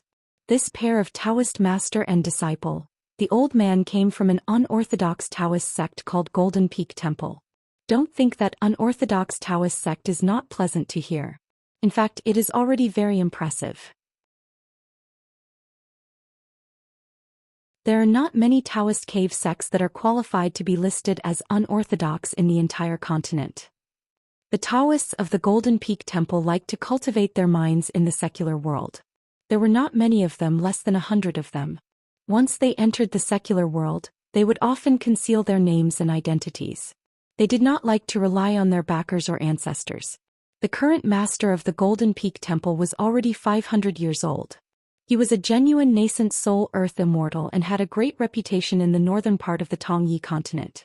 The old man's common name was Yin Miaofeng, and his Taoist title was Taoist Baozhen, which was derived from the saying, "Live a long life and see a long time, keep the truth in all things." He belonged to the line of the master of the Golden Peak Temple. The only direct disciple, Xiao Yuanran, was the young Xiao Yuanran that Yin Miaofeng met by chance after he left the mountain and entered the secular world. It took Yin Miaofeng a total of 14 years to decide to take him in. During this period, Taoist Baozhen set up 3 major tests and Xiao Yuanran passed all of them. Xiao Yuanran followed Taoist Baozhen to the Golden Peak Temple to meet the master of the Golden Peak Temple. He paid his respects to the statue hanging in the ancestral hall and his name was recorded in the sect register. From then on he officially became a disciple of the Golden Peak Temple. In the end he followed his master to the Great Spring Dynasty. The two of them became the consecrators of the Lu family and were responsible for watching the border of the southern border for 10 years. Although Xiao Yuanran looked like a handsome young man, he was actually in his 40s. The two of them were both cultivators of the Dragon Gate realm. Taoist Baozhen admitted that he had no hope of becoming an Aurus Core realm cultivator in his lifetime. Xiao Yuanran's aptitude was far better than his. He had reached the Dragon Gate realm above the sea at such a young age and was truly a cultivation genius. When the master of the temple heard that Xiao Yuanran had broken through at the border of the Great Spring Dynasty, he specially sent him down the mountain and gave him a magic weapon of the sect. He also promised that as long as Xiao Yuanran successfully reached the Aurous Core realm, he would also give him a precious treasure that had been passed down for 1,000 years. When Xiao Yuanran returned to the mountain, he would take it as a congratulatory gift. Therefore, Yin Miaofeng hoped that he could use the solid foundation of the Great Spring Lu family to help Xiao Yuanran reach a higher level and become a Aurous Core realm cultivator. Only then would he become an immortal. Qi cultivators below the Aurous Core realm were still in the big and small cages. Regarding the matter of General Yao Zhen going to the capital to take up a post, Xiao Yuanran had been holding it in for a long time. Tonight he finally asked, "Master, did the Yao family really escape the disaster just like that?" Yin Miaofeng asked, "Why are you very disappointed? If the Yao family can escape unscathed, Yao Jinji can continue to live her peaceful life. Maybe when she reaches the Mirage City, she will soon marry into a rich and powerful family and it will be difficult to meet her again. Therefore you are not very happy in your heart?" Xiao Yuanran shook his head and smiled. "It is inevitable to feel disappointed. However, cultivation is to cultivate the heart and let nature take its course. If the Yao family is destroyed, I will naturally protect Yao Jinji and protect her under my wings. However, since the Yao family has overcome the crisis, it means that Yao Jinji and I are not fated to meet. There is no need to force it. There will be opportunities in the future." Yin Miaofeng smiled and said, "There are often 1,000-year-old trees in the deep mountains, but there are rarely people who are 100 years old in the mortal world. Yao Jinji is not a cultivator. Now that she is beautiful and moving, it is normal for you to be attracted to her. However, 20 years later, even if the opportunity comes, she will already be an old woman. At that time, if you are lucky, you might already be a land immortal. Will you still be attracted to a mortal woman with a faded appearance?" Xiao Yuanran smiled and said, "Then we will talk about it when the time comes." Xiao Yuanran was silent for a moment. His ears whistled like the wind as he asked, "Master, why did we suddenly visit the Bayou Manor this time? Is it related to the flying sword message we received from the capital yesterday?" Yin Miaofeng smiled faintly and said, "In short, it is not a small matter." Xiao Yuanran smiled helplessly. Since his master did not want to say more, he could only suppress his curiosity. The Bayou Manor was the manor of the buried river god. It was similar to the Jin Huang Manor where the third prince had escorted the prisoners. However, the Jin Huang Manor had lost its owner. Now it was mostly a gathering of mountain spirits and ghosts. After this battle, the northern Jin kingdom's luck could be said to have been greatly damaged. The Jin Huang mountain god would soon be escorted to the Mirage City. The Pine Needle Lake Water Deity Temple, which had been at loggerheads with the northern Jin kingdom for hundreds of years, collapsed even earlier. The remnants of the Water Deity Temple were only a few shrimp soldiers and crab generals. However, Xiao Yuanran thought of something and laughed involuntarily. The mountain god's wife, who had just been married by the Jin Huang mountain god, became a prisoner in the blink of an eye. This woman was really unlucky. She thought that she would be able to be husband and wife for hundreds of years, which was far better than a pair of lovebirds in the mortal world. She did not expect such an ending. He just did not know how the Mirage City would deal with her. However, these trivial matters of the mortal world were just interesting things on the path of cultivation. What Xiao Yuanran saw was the great way of the earth immortals. What he thought in his heart was immortality and longevity. Xiao Yuanran's heart was full of pride. There was no one around on both sides of the buried river. He laughed and said, "Master, I am going to learn from the big dragon and walk on the river." The young Daoist from the Golden Peak Temple floated to the surface of the river and stepped on the water. Every time he stepped on the river, there was a huge splash of water. However, there was not a drop of water on his Daoist robe. Yin Miaofeng was still floating by the river. He looked at the graceful posture of his proud disciple and scolded in a low voice, "Brat, when you become an earth immortal in the future, what will happen?" Qin Pingon only knew the approximate distance and location of the water god temple. Fortunately, he only needed to follow the river and keep an eye on both sides. According to Yao Zhen and Yao Jinji, the water god temple was built on a nameless hill by the river 300 miles downstream from the post house. The hillside was gentle. The temple fair was held from the 1st to the 15th of March every year. There were more than 100 incense parties for the gods to perform their skills. It was very lively. The high officials and dignitaries in the nearby counties would give porridge and tea during the temple fair. Yao Jin sighed with emotion at that time. For the gods of mountains and rivers, opening a mansion was the first major threshold. If they could upgrade their mansion to a palace, they would really achieve Dao. It was no different from a certain immortal family on the mountain obtaining the word sect. Yao Jinji emphasized another strange thing about the water god temple. The side hall enshrined a statue of the goddess of inspiration. It was very effective in praying for children. Almost every day there would be women coming from afar. Most of them were from wealthy families and had difficulties in childbirth. They would come to the side hall of the water god temple, kowtow, burn incense and give some money. They would be able to get a small clay doll with a red string around its waist and tie it to their wrist. Once they were successful in giving birth, they would not need to return home to fulfill their wish. However, the clay doll they brought home could not be thrown away. It had to be enshrined as a distant reward for the goddess of inspiration's kindness. However, what Qin Pingan really wanted to see was in front of the water god temple. There were more than 200 white jade tablets. Most of them were beautiful writings of the imperial court and scholars praising the god of buried river after the god of buried river helped the great spring Lu family to settle the drought. In less than 4 hours, Qin Pingan, who was constantly looking left and right, floated along the water of the buried river and finally arrived at the mountain by the river. The night was deep and the gate of the water god temple was closed. However, Qin Pingan could still see the brilliant lights from afar. This was also the reason why Qin Pingan could see the water god temple at a glance. Qin Pingan suddenly realized that although Pei Qian and Zhu Lian could not see him, what if there were qi refinement warriors of the middle 5 states at the water god temple? Would they see through him at a glance and see him as a demon that appeared at night? This made Qin Pingan somewhat hesitant. Could it be that he had to travel 300 miles for nothing? Including the way back, it would be 300 miles. However, after thinking about it, Qin Pingan, who was floating in the middle of the buried river, still decided to try going ashore. The worst outcome was that he would glance at the gate of the water god temple from afar and alert the temple attendants or the cultivators here. He would then be chased for 300 miles. He could only let the old general at the post house Yao Zhen come forward to explain. At this moment a familiar voice rang in his ears. "Een spirit night roaming? Qin Pingan, aren't you a pure martial artist? Can't you be more reasonable?" Qin Pingan turned his head and did not know whether to laugh or cry. 30 steps away, a green-robed scholar was squatting on the surface of the river. His hands were clutching a bunch of hair as if he was trying to pull someone out from the buried river.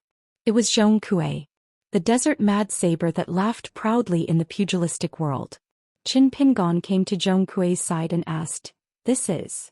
Zhong Kui raised his head and smiled. "I was fighting for territory at the water god temple just now. I was thinking of burning the first incense after daybreak and praying for the gods to bless me so that Junyang would be more pleasing to the eye." Qin Pingan pointed at the hair in Zhong Kui's hand. "I'm talking about this." Zhong Kui rolled his eyes and said, "What else could a water ghost that died unjustly in the river be? It was probably attracted by your Een spirit. If it ate you, its cultivation base would definitely skyrocket. I saw it poking its head out and looking around. Its face wasn't as ugly as a normal water ghost's. Instead, it looked rather fresh and pretty. I wanted to make a deal with this female ghost. Come out and chat with me." Because Zhong Kui's Een spirit and Yang spirit were not roaming out of his body like that night, his entire body was filled with great spirit. Tonight he was like the In's usual, deliberately concealing his qi. Therefore, the water ghosts at the bottom of the river did not sink into the depths of the river and shiver like that night. Otherwise, if Zhong Kui only went near the water god temple, the water ghosts buried in the river would probably have their souls scattered. Zhong Kui's 2 sleeves contained the austere autumn wind. It did not matter if you were a water ghost that died unjustly or an evil ghost that suffered retribution. Qin Pingan looked at the female ghost's hair in Zhong Kui's hand and then looked at Zhong Kui, who was tugging at the river with the female ghost. Qin Pingan asked, "Is it fun?" Zhong Kui nodded. Qin Pingan turned his head and looked at the water god temple in the distance. Zhong Kui loosened the hair in his hand. The shadow under the river seemed to have been pardoned and disappeared in a flash. Zhong Kui stood up and stretched out his hand to press on Qin Pingan's Een spirit's shoulder. He smiled and said, Look carefully and you will know whether it is fun or not. The two of them suddenly fell into the river. The Yin spirit roamed at night and saw all things in the world. It was as bright as day. Even in the river, at a glance, there was no obstruction in his vision. His eyesight was on par with the martial cultivation of Qin Pingan's real body. Qin Pingan had seen many ghosts and monsters, but this was the first time he felt disgusted. Not far away was the water god temple and the people's lights. But even so, under the river, Qin Pingan and Zhong Kue were surrounded by densely packed water ghosts. They were motionless and most of them were dressed in snow-white clothes. Their pitch-black hair covered their faces and fell to their waists. They looked like reserved ladies who were out on the streets, wearing a hat that was commonly known as a maid's hat. Not only that, Qin Pingan looked down and saw a pair of silver-white eyes that were as big as lanterns. It was unusually cold and stared at the two of them. However, he could not see its body clearly. The two of them were at least a mile apart, but the pair of eyes were still so huge. One could imagine how huge it would be if one looked at it from a close distance. Zhong Kue smiled and said, "It and the water ghosts were all attracted by you, but they did not dare to eat you. First of all, although your Yin spirit is only in its embryonic form, it is still somewhat unusual. They did not dare to act rashly, but they were really envious and kept gathering together. Moreover, they were harboring evil intentions, hoping that you could alarm the monster at the bottom of the river and kill it so that they could have a share of the loot. In the end, you just happened to stop at the water deity temple and stopped moving. The demon below is probably about to explode in anger and doesn't dare to act rashly. After all, the Jade Turing Manor where the river deity was buried is not far from here. Since he was here, he should take things as they came." Qin Pingan looked around as if he was admiring the scenery. Zhong Kue was also looking around and shouted, "The beautiful water ghost lady just now, are you still there? If you are not willing to continue being a water ghost, I can slap you to death. As for whether you can reincarnate, I can't guarantee. But it is not difficult to help you break away from the monster at the bottom of the river and not help it do evil and harm people." The pair of lanterns became slightly bigger. Qin Pingan subconsciously squinted his eyes and looked over. It was just like when he went fishing for eels in the fields when he was a child and saw one by chance. Its head and body slowly swam out. This monster buried in the river, roughly estimated, was actually bigger than the two black and white pythons on the Chiduan mountain. Qin Pingan asked, "The river deity buried in the river does not care about it?" Zhong Kue smiled and said, "Does not care? No matter what, this bad-tempered water god does not like to show up because she has tried to kill this monster again and again. She has already hurt the foundation of her golden body 3 times. Almost every 30 or 40 years she has to teach this monster a lesson. In 100 years, there will even be a real life and death battle. The worst time was when cracks appeared on the golden body of the water god temple and more than half of the Bio Manor was drowned." Qin Pingan was even more confused. The imperial court does not try to encircle and suppress it? If the imperial court of the Great Spring country can't do it, the academy will not care? Zhong Kue held the back of his head with both hands. The world is not simple. This water demon is able to live until today because, other than its cultivation, it relies more on its intelligence. Moreover, the central part of the Tongya continent is so big and there are so few people in the Dafu Academy. There are even fewer people who can kill this monster. Scholars in the academy have to cultivate their body and mind. They are very busy studying every day and strive to be a sage, a gentleman, a saint, and a great saint who can be sculpted in the central divine continent's Confucian temple. There are even more things to do besides studying. Besides, the Great Spring Dynasty does have a gentleman waiting for you. Qin Pingan nodded, understanding in his heart. During the trip to the Lotus Flower Blessed Land, he had a panoramic view of the human world. Zhong Kue only needed to say that there was already a gentleman in the Great Spring country. Qin Pingan understood at once. Presumably, the academy was also involved in the competition between the schools. However, Zhong Kue's next words opened Qin Pingan's eyes. He pointed to the lanterns at the bottom of the river and said, "Why don't you try glaring at me again? Do you believe that I will skin you alive and send you to the river deity buried in the river as a congratulatory gift?" The water demons slowly retreated. The water demons also dispersed.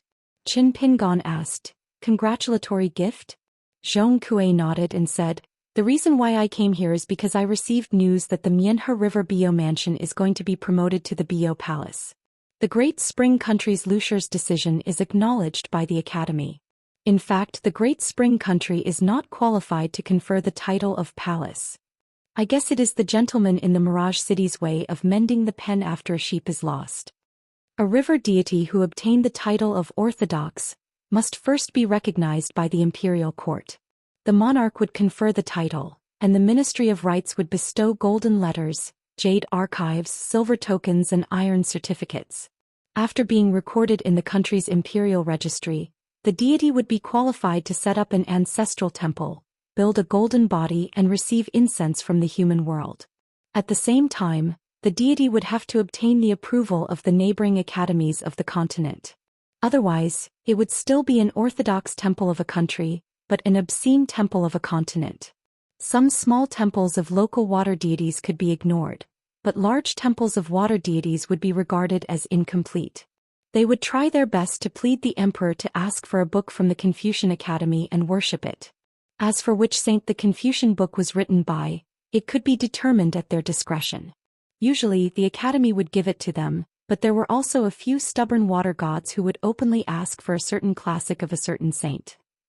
However, this kind of situation was rare, and it was even rarer in the Tongye continent. How could there be many water deities who dared to compete with the 72 academies in the world? Zhong Kui did not tell Chen Pingon the whole truth. The reason why he joined in the fun and temporarily left Hue Town was that the notoriously irritable water deity of the Bio Mansion was not flattered by the fact that she was about to be promoted to the palace, nor was she grateful to Lady de Quan Lu and the Dafu Academy. Instead, she declared that she wanted a certain sage's book to guard the water deity palace. Otherwise, she could just continue to hang the plaque of Bio Mansion. As for that sage's book, it had nothing to do with sage. This was what made Lady de Quan Lu break down the most. Because that book was written by the sage of literature in the past. When Zhong Kui heard that it was such a farce, he felt that he had to come to the Bio Mansion. It was just that he did not expect to meet Chen Pingon, who was traveling with the Yin spirit.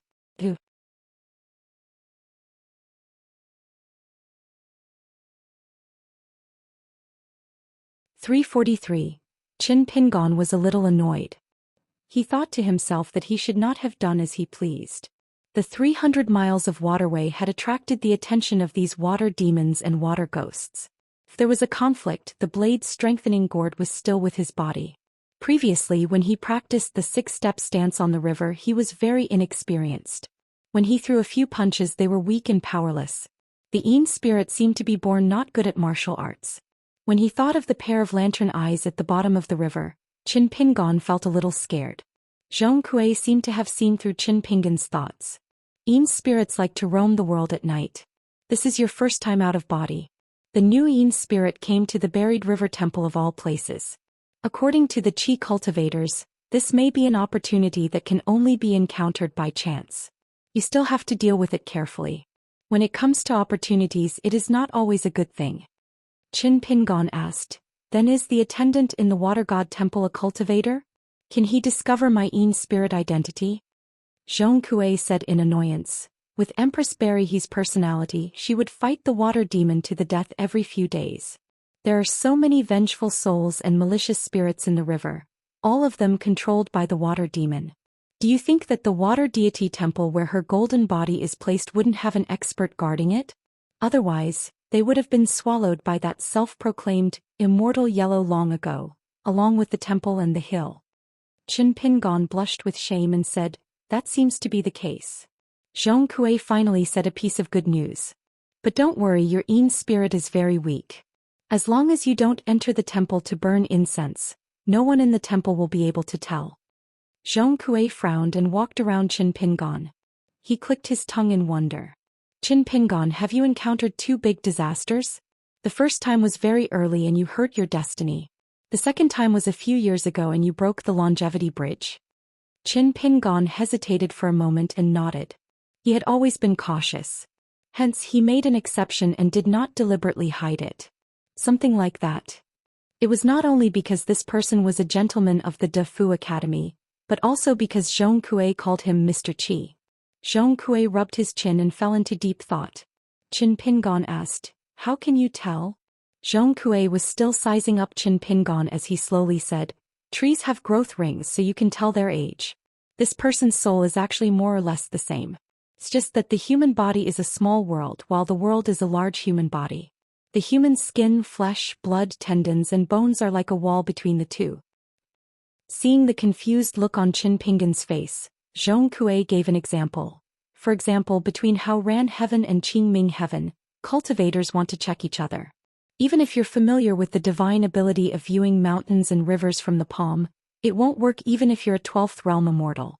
But when your Yin Master manifested, your soul became clearer and clearer, allowing me to see many clues. Zhong Kui suddenly laughed and said, Qin Pingon, it must be hard for you to be a mender. Since the natal porcelain was broken, Qin Pingon could not grasp any fortune in the Pearl Grotto heaven. What was broken was the longevity bridge. His body was leaking wind and rain, which was why he needed to practice the mountain quaking fist to preserve his life. When Zhong Kui said that Qin Pingon was a bitter tinker, he hit the nail on the head. First there was the sage of the Baoping continent who could recite poems, which could cause the enemy to be exposed to the astral wind, and then there was the gentleman of the Tongyi continent, Zhong Kui, who was even more unfathomable. Qin Pingon suddenly had a more complex and profound feeling towards the Confucian Academy. Qin Pingon asked, you want to enter the temple to burn incense? Won't there be a problem if the academy does this? Zhong Kui could not help but laugh. If some pedantic teachers of the academy knew about this, there would be some criticism. But it's not a big deal, scholars are not as rigid as you think. Zhong Kui was surprised and his face was full of mischief. Well, thanks to you I can experience the temper of the goddess of the buried river. Zhong Kui's lips moved slightly. The buried river around the two of them was like a pillar in the middle of a river, bypassing them. At the same time, a burst of faint luster appeared. A large umbrella covered their heads, concealing their figures. Then Zhong Kui grabbed Qin Pingon's arm. Come with me to watch the show. The buried river became extremely turbid, surging up and down, as if there was a series of muffled thunder exploding in the river. 3 or 4 miles away from the water god temple, the bottom of a section of the river had become a battlefield. Qin Pingon looked into the distance and saw a petite figure holding an object. Every time she waved it, a brilliant silver arc would appear in the water. Because the speed was too fast, the silver lines constantly accumulated like a messy cursive script, full of a great style. The figure emitted a faint golden light, and in the darkness, it was like a lamp that had been lit. It was especially eye-catching. The woman was very short and seemed petite and delicate. She looked young, but in fact her looks were average. She even had a baby face and was round, but her body was covered in golden light. Her eyes were sharp and she was very powerful. There was a long saber at her waist, a long sword on her back and an iron spear in her hand. It was extremely long, almost as tall as her. The scabbard was greenish-purple and more than half of it was wrapped in golden threads. At the intersection of the scabbard and the hilt, there was a 5-colored cloud rising. The scene was magnificent, and the long sword in the scabbard must be extraordinary. She came and went in the water like the wind without any obstruction. She was as fast as lightning, and the long spear in her hand slashed the huge body of the monster in the water several times. Blood splattered everywhere, and the water of the buried river was filled with the smell of blood. Once she was hit by the head of the water monster and was smashed to the bottom of the river, causing a rumbling sound. In the blink of an eye, she burst out and pierced the lower jaw of the giant monster with her spear. The monster's wails shook the sky and it twisted its body crazily, causing huge waves to rise in the buried river. Even the people at the water deity temple noticed the abnormality, but they were not afraid. They stood on their tiptoes and began to look into the distance, treating it as something new. In addition to being violent, the short woman was also a girl in black who liked to scold people when fighting. Evil creature, you're rebelling. It's already good that I didn't find trouble with you. Forget it, you're an evil creature without an ancestral grave. Since you have the guts to come to my temple, I'll leave a few 100 pounds of meat here. Don't think that I'm afraid of you because you have someone in the imperial court. Every year, you send 700,000 to 800,000 taels of silver to the Mirage City, and you've always wanted to remove the title of His Excellency from my Bayou Manor. Even if the buried river temple becomes the great spring temple someday, so what if I don't want it? I said that I'll chop you into 18 pieces, and I won't just chop you into 17 pieces. Evil creature, come eat my spear again. Later I'll ask the manor to make a bowl of stir-fried eel noodles. It'll taste very good. The monster was huge and it was golden in color. It was naked and scaleless, and that kind of greasy feeling made people want to vomit. It was originally a monster in a famous spring lake. Things in the world had turned into spirits after a long time, but its cultivation was slow. Although it had obtained a great opportunity early, after more than 600 years of diligent cultivation, it was still blocked outside the threshold of the Dragon Gate realm for more than 100 years. Later it was guided by an expert who was traveling around the lake. It left its nest in the lake and went ashore. After going through ups and downs, it started to walk down from the source of the buried river, imitating the flood dragon walking on the river. It broke through the bottleneck and was able to enter the Dragon Gate realm. If it had been allowed to walk down the water unimpeded, it would have reached the junction of the buried river and entered the sea. It didn't expect that when it passed by the buried river temple, that bitch actually despised it for killing some ordinary teachers. She said that she wanted to enforce justice on behalf of heaven, and even risked her life to fight it. At that time it had just entered the Dragon Gate realm, and its momentum was at its peak, so it didn't take her seriously. The lake where its nest was located was also guarded by the water god, who was just a follower of the monster. The water god bowed to it, and every year it would pay tribute to it. From the section of the river outside the buried river temple, both sides had been fighting upstream. That battle was earth-shattering, and in the end the river spread 300 miles on both sides of the river. Fortunately, the river was in the wilderness, so it didn't affect the common people. It was no match for the buried river god in the water, so it could only retreat upstream and recuperate for decades. After the Dragon Gate realm was stabilized, it could transform into a human form. It went ashore in the form of a strong man, and with the treasures, it personally went to the Bayou Manor to ask for forgiveness. Who knew that the bitch whose brain was damaged would attack without saying a word? It was also ferocious at that time, and both sides used all their treasures. Compared to the first battle in the river, it was even more tragic. More than half of the Bayou Manor was submerged and many were destroyed. Cracks appeared on the river god's golden body of the water god temple, and it didn't gain any advantages. One of its natal treasures and one of its treasures were damaged and the other was destroyed. It retreated in a crushing defeat. In the following 200 years, it regarded the Battle of the Bayou Manor as a great humiliation. Even though its cultivation had skyrocketed and it was already close to the threshold of the Gold Core realm, it still didn't transform into a human form. It swore that it would only swagger ashore on the day that the crazy bitch's golden body collapsed and the temple was abandoned. As for the pile of fragments of the golden body, it was naturally its meal. Perhaps it could ascend to the Gold Core realm in one fell swoop without having to go to the Great River. However, in a serious battle in the water, it really wasn't a match for the buried river god. It didn't gain any advantage even once. After more than 200 years of dealing with it, it seemed that the old woman was determined to stop it at the upstream of the buried river.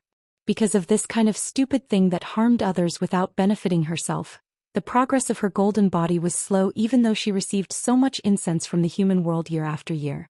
Tonight, it suffered another defeat without any suspense. It quickly retreated upstream. When the short woman saw that it had made up its mind that as long as she couldn't kill it, it would come ashore to harm the people. Only then did she stop angrily. The iron spear had already fallen to the bottom of the river during the battle. She sheathed her saber and sword and found the weapon that she was most comfortable with. While cursing, she flashed and returned to the Bayou Manor. Only then did Zhong Kuei and Qin Pingon appear together. The two of them went ashore and went to the water god temple on the mountain. There were nearly 1,000 people waiting to open the door and burn incense. The foot of the mountain was full of carriages and donkeys. As a result, there were many supper stalls outside the temple. Coupled with the strange scene in the upstream section, everyone was excited. Zhong Kuei accompanied Qin Pingon to look at the white jade inscriptions. One by one they were like bamboo shoots after the rain. Most of them were prayers for rain from the past emperors and local officials of the Great Spring Dynasty. Some of them were similar to the content of the self-condemnation decree, as well as the Xieyuan after the successful prayer for rain. Qin Pingon read these inscriptions quickly and glanced through them. Zhong Kuei had already gone to the front of the forest of inscriptions.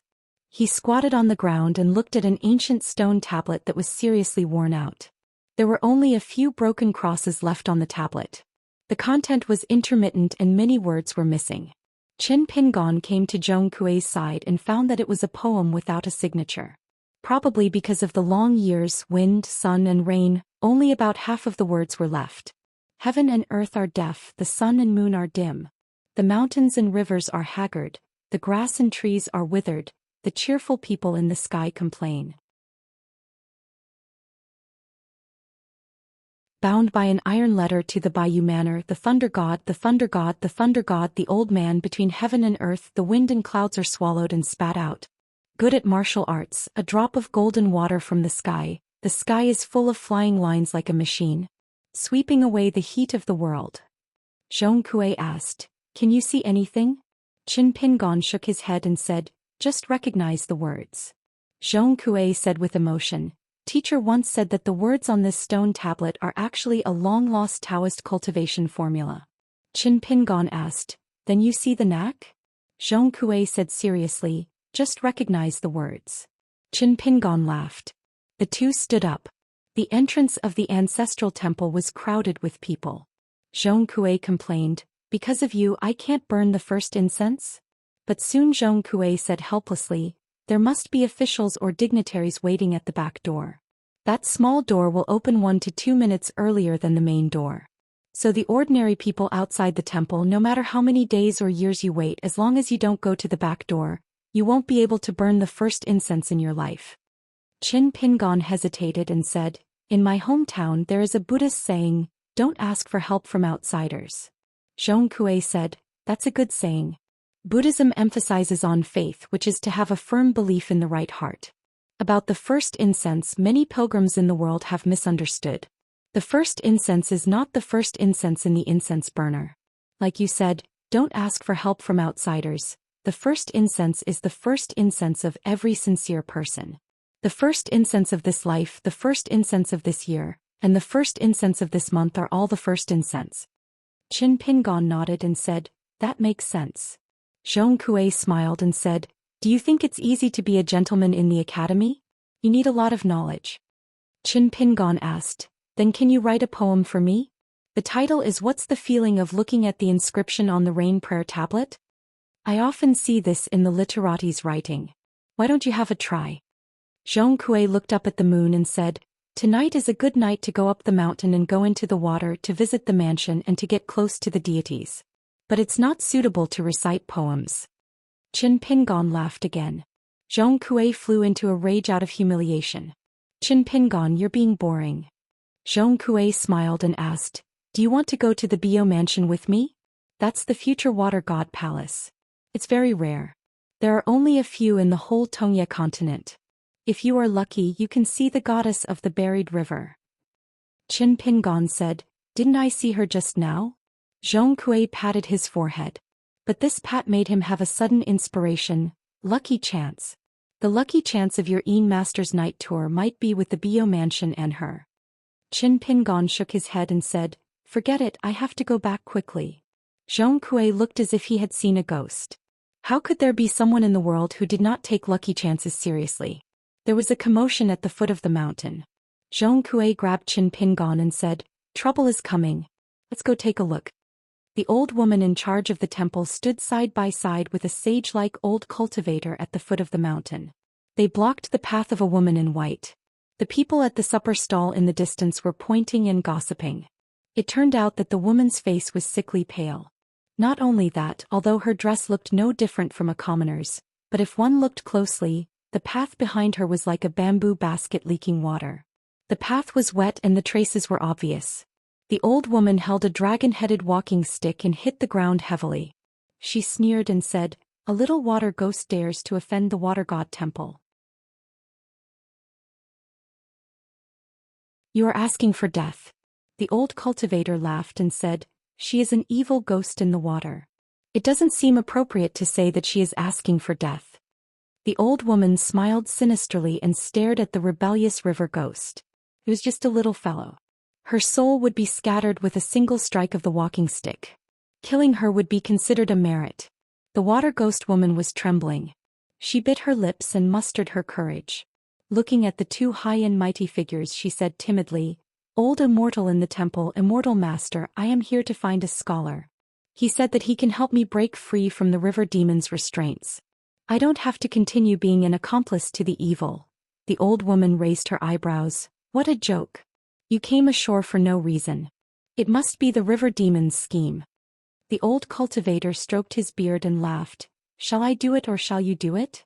The old woman gripped her walking stick tightly and was about to kill the ghost. However, she realized that she could not lift the dragon-headed walking stick no matter what. She turned her head in shock and saw a smiling scholar who said to her, "Let's talk nicely. This lady is not lying. I did promise her this matter. It's not easy for her to risk being tortured by the water demon to come ashore to find me. If I'm the liar who spouts nonsense, she will be miserable for the next 10 or 100 years. She might become a soul wick buried under the river and burn in the water until her soul is exhausted. This kind of torture is more terrifying than any torture in the world."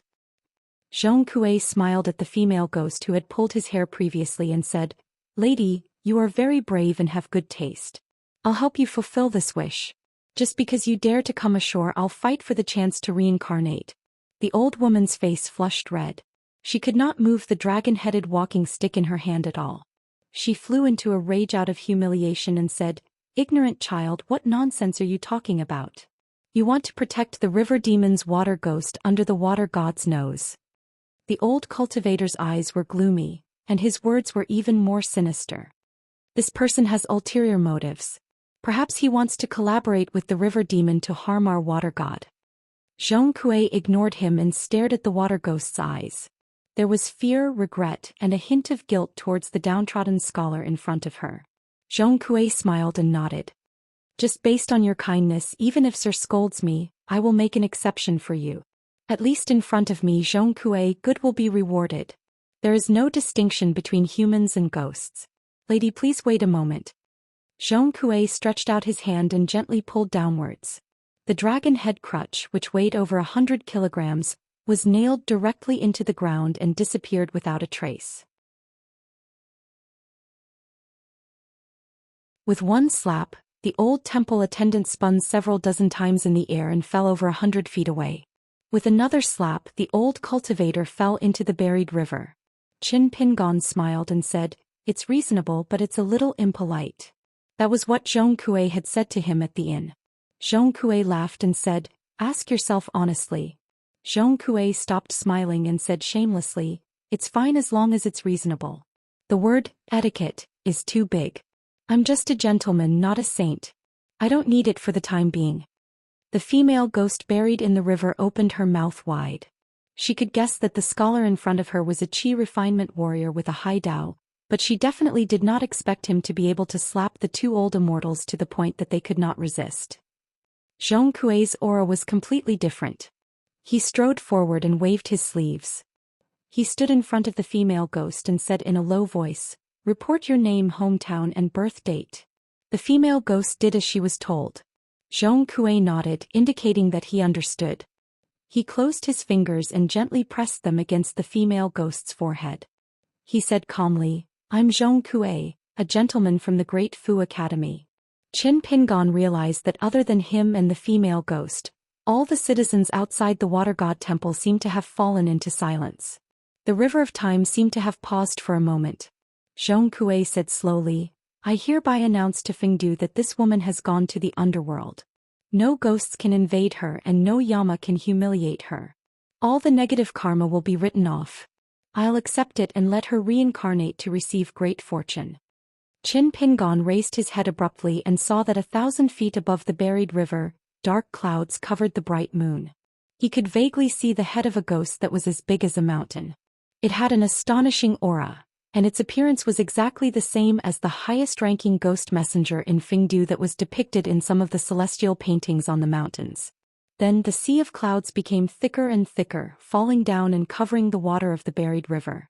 The legendary official of the netherworld slowly walked out of the black fog. After he reached the shore, he quickly stopped in his tracks. He lowered his head, and on his head was the official hat of the netherworld. He cupped his fists and said, "As you wish." As he cupped his fists, there were clanking sounds. It turned out that his arms were wrapped with 2 chains that hung down to the ground. Zhong Kui retracted his fingers. The female ghost spirit began to dissipate. Like fireflies, they floated towards the ghost messenger standing on the riverbank. She choked with sobs and said, "Thank you, young Master Zhong. I hope I can repay your kindness in my next life." Zhong Kui smiled and waved his hand.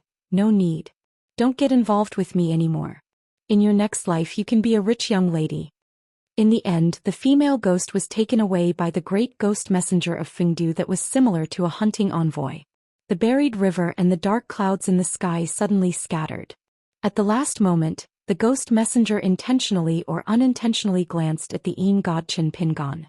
Zhong Kui wiped the sweat from his forehead and let out a mouthful of turbid air.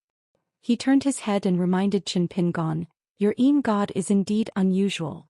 It's actually not suppressed. Could it be that you've walked through the river of time before? That's impossible, right?" Qin Pingon didn't answer this question. He only said, "I think Junyang will fall in love with you." Zhong Kui's eyes lit up. "You really think so?" Qin Pingon smiled. "I'm just being polite with you. Don't take it seriously." Zhong Kui smiled bitterly and then muttered, "You really did something that doesn't follow the rules." Zhong Kui suddenly tilted his head and rubbed his chin with his palm. He clicked his tongue and said, "I'm so awesome. It's rare to see a man as handsome and capable as me." Qin Pingon nodded in agreement. "You can even write limericks and be an accountant."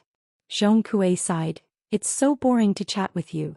Bayou Manor was not built on the banks of the buried river, but in the middle of a valley about 10 miles away from the river. In addition, the mountain roads on both sides of the river were impassable, and there were few signs of human habitation. Therefore, it was a difficult task for all the local officials to visit Bayou Manor. Fortunately, Water Goddess was elusive, which saved them a lot of trouble. Many of the mansions of the local mountain and river deities were visited by local officials once a year, which had long been the custom in the officialdom. Yin Miaofeng and Xiao Yuanran were cultivators of the Golden Peak Temple. Of course, they didn't find it difficult. Yin Miaofeng announced his name in front of the main gate of Jade Turing Manor. In addition to his status as a consecrator of the Great Spring Dynasty, he also announced his sect, the Golden Peak Temple. It couldn't be helped. All the cultivators of the Great Spring Dynasty had heard of the weird temper of Water Goddess. Yin Miaofeng was afraid that if he didn't mention the Golden Peak Temple, Jade Turing Manor might not open its doors tonight. However, Daoist Baozhen was wrong. Even if he mentioned the identity of the Golden Peak Temple and Xiao Yuanran's Grandmaster, Jade Turing Manor's main gate was still closed. Even the janitor didn't show up. Yin Miaofeng looked unhappy, but he had to swallow his anger. He once again begged the Water Goddess to open the door. He also admitted that he had a secret order from His Majesty. Xiao Yuanran became more and more curious. What important matter did his master want to cause the two of them to be locked in the door?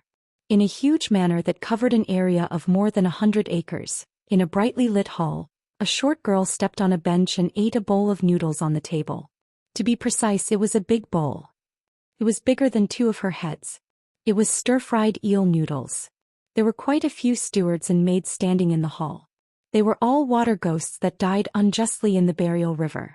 One of the old men asked softly, "Goddess, are you sure you don't want to see the 2 Daoist priests from the Golden Peak Temple?" The girl didn't even raise her head.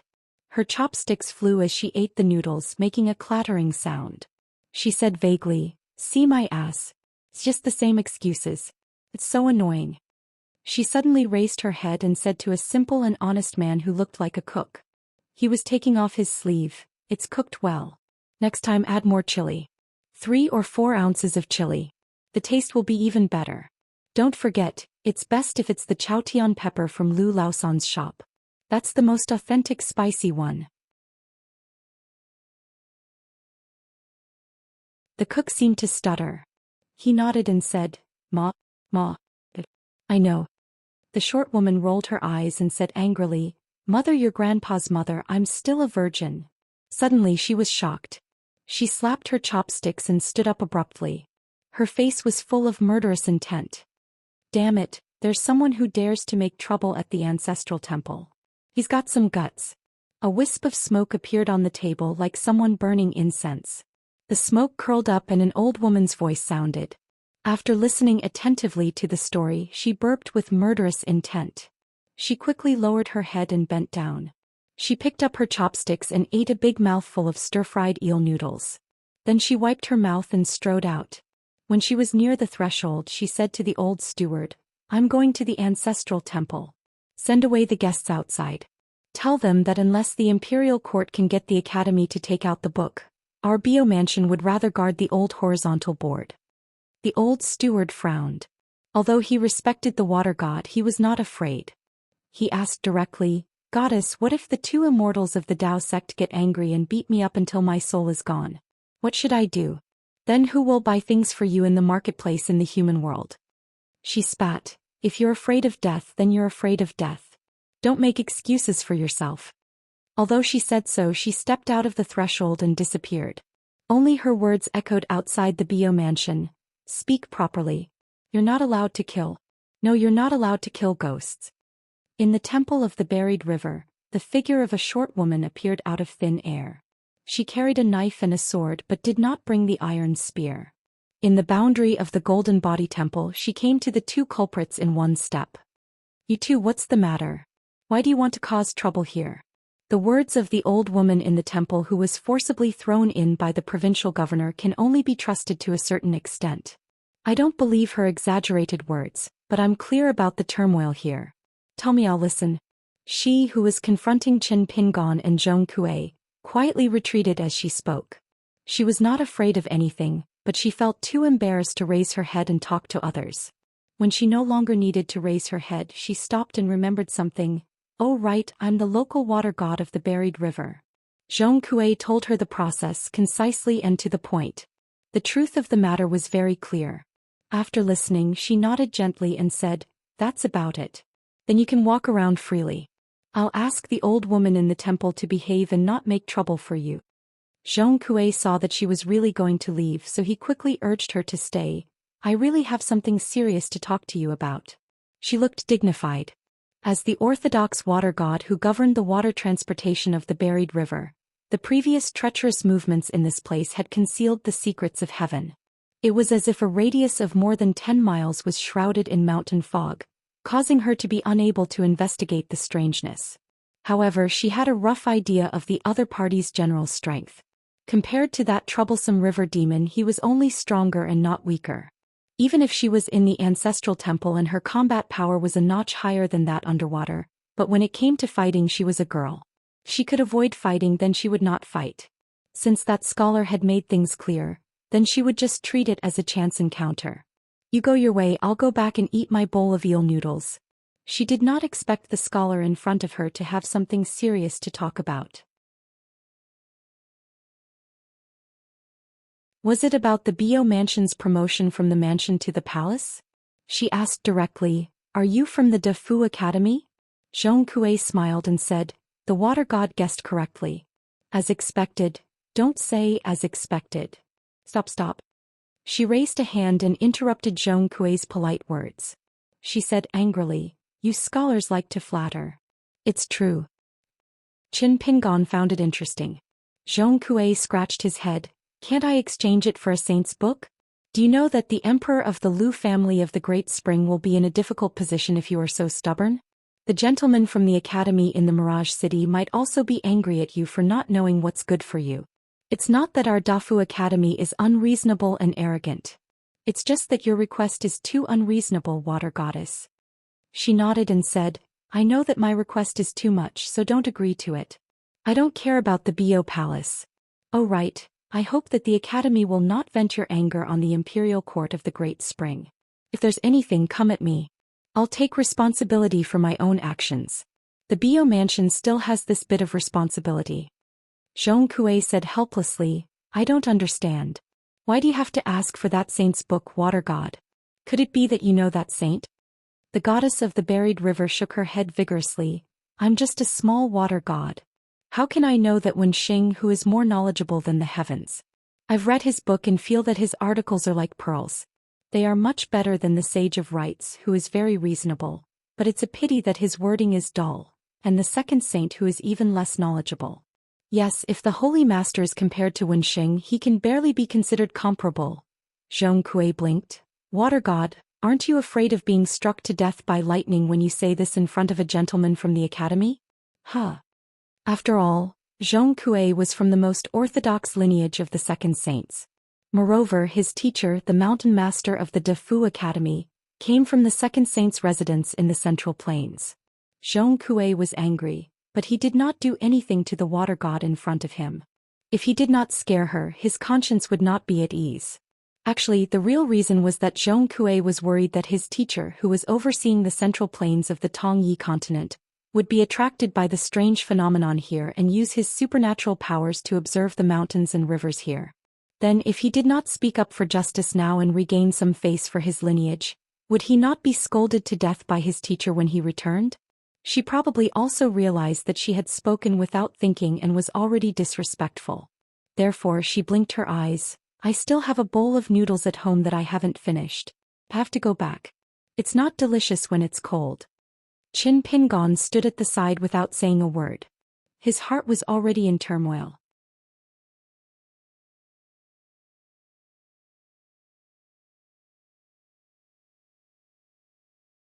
"344. The old woman in charge of the Burial River Temple was a trusted follower of the local provincial governor. In addition to the recommendation of the provincial governor, she spent a lot of money to build a relationship with the Ministry of Rites in the Mirage City. That was how she got such a lucrative position. Many Qi cultivators were jealous of her. Previously, the old woman complained to the Azure Turing Mansion using the method of burning incense. Now, even without the reminder of the water goddess, she stopped and completely gave up the idea of revenge. She didn't dare to. She absolutely didn't dare to. The young gentleman of the Dafu Academy could kill her with just a fart.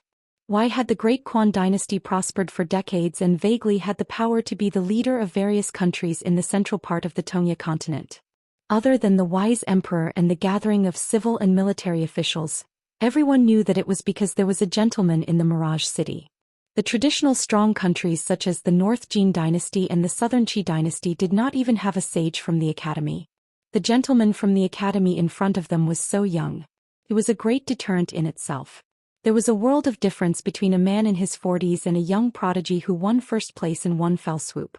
The old woman in charge of the temple and the old cultivator who had returned to the shore were like two children who had made mistakes waiting to be beaten by the teacher.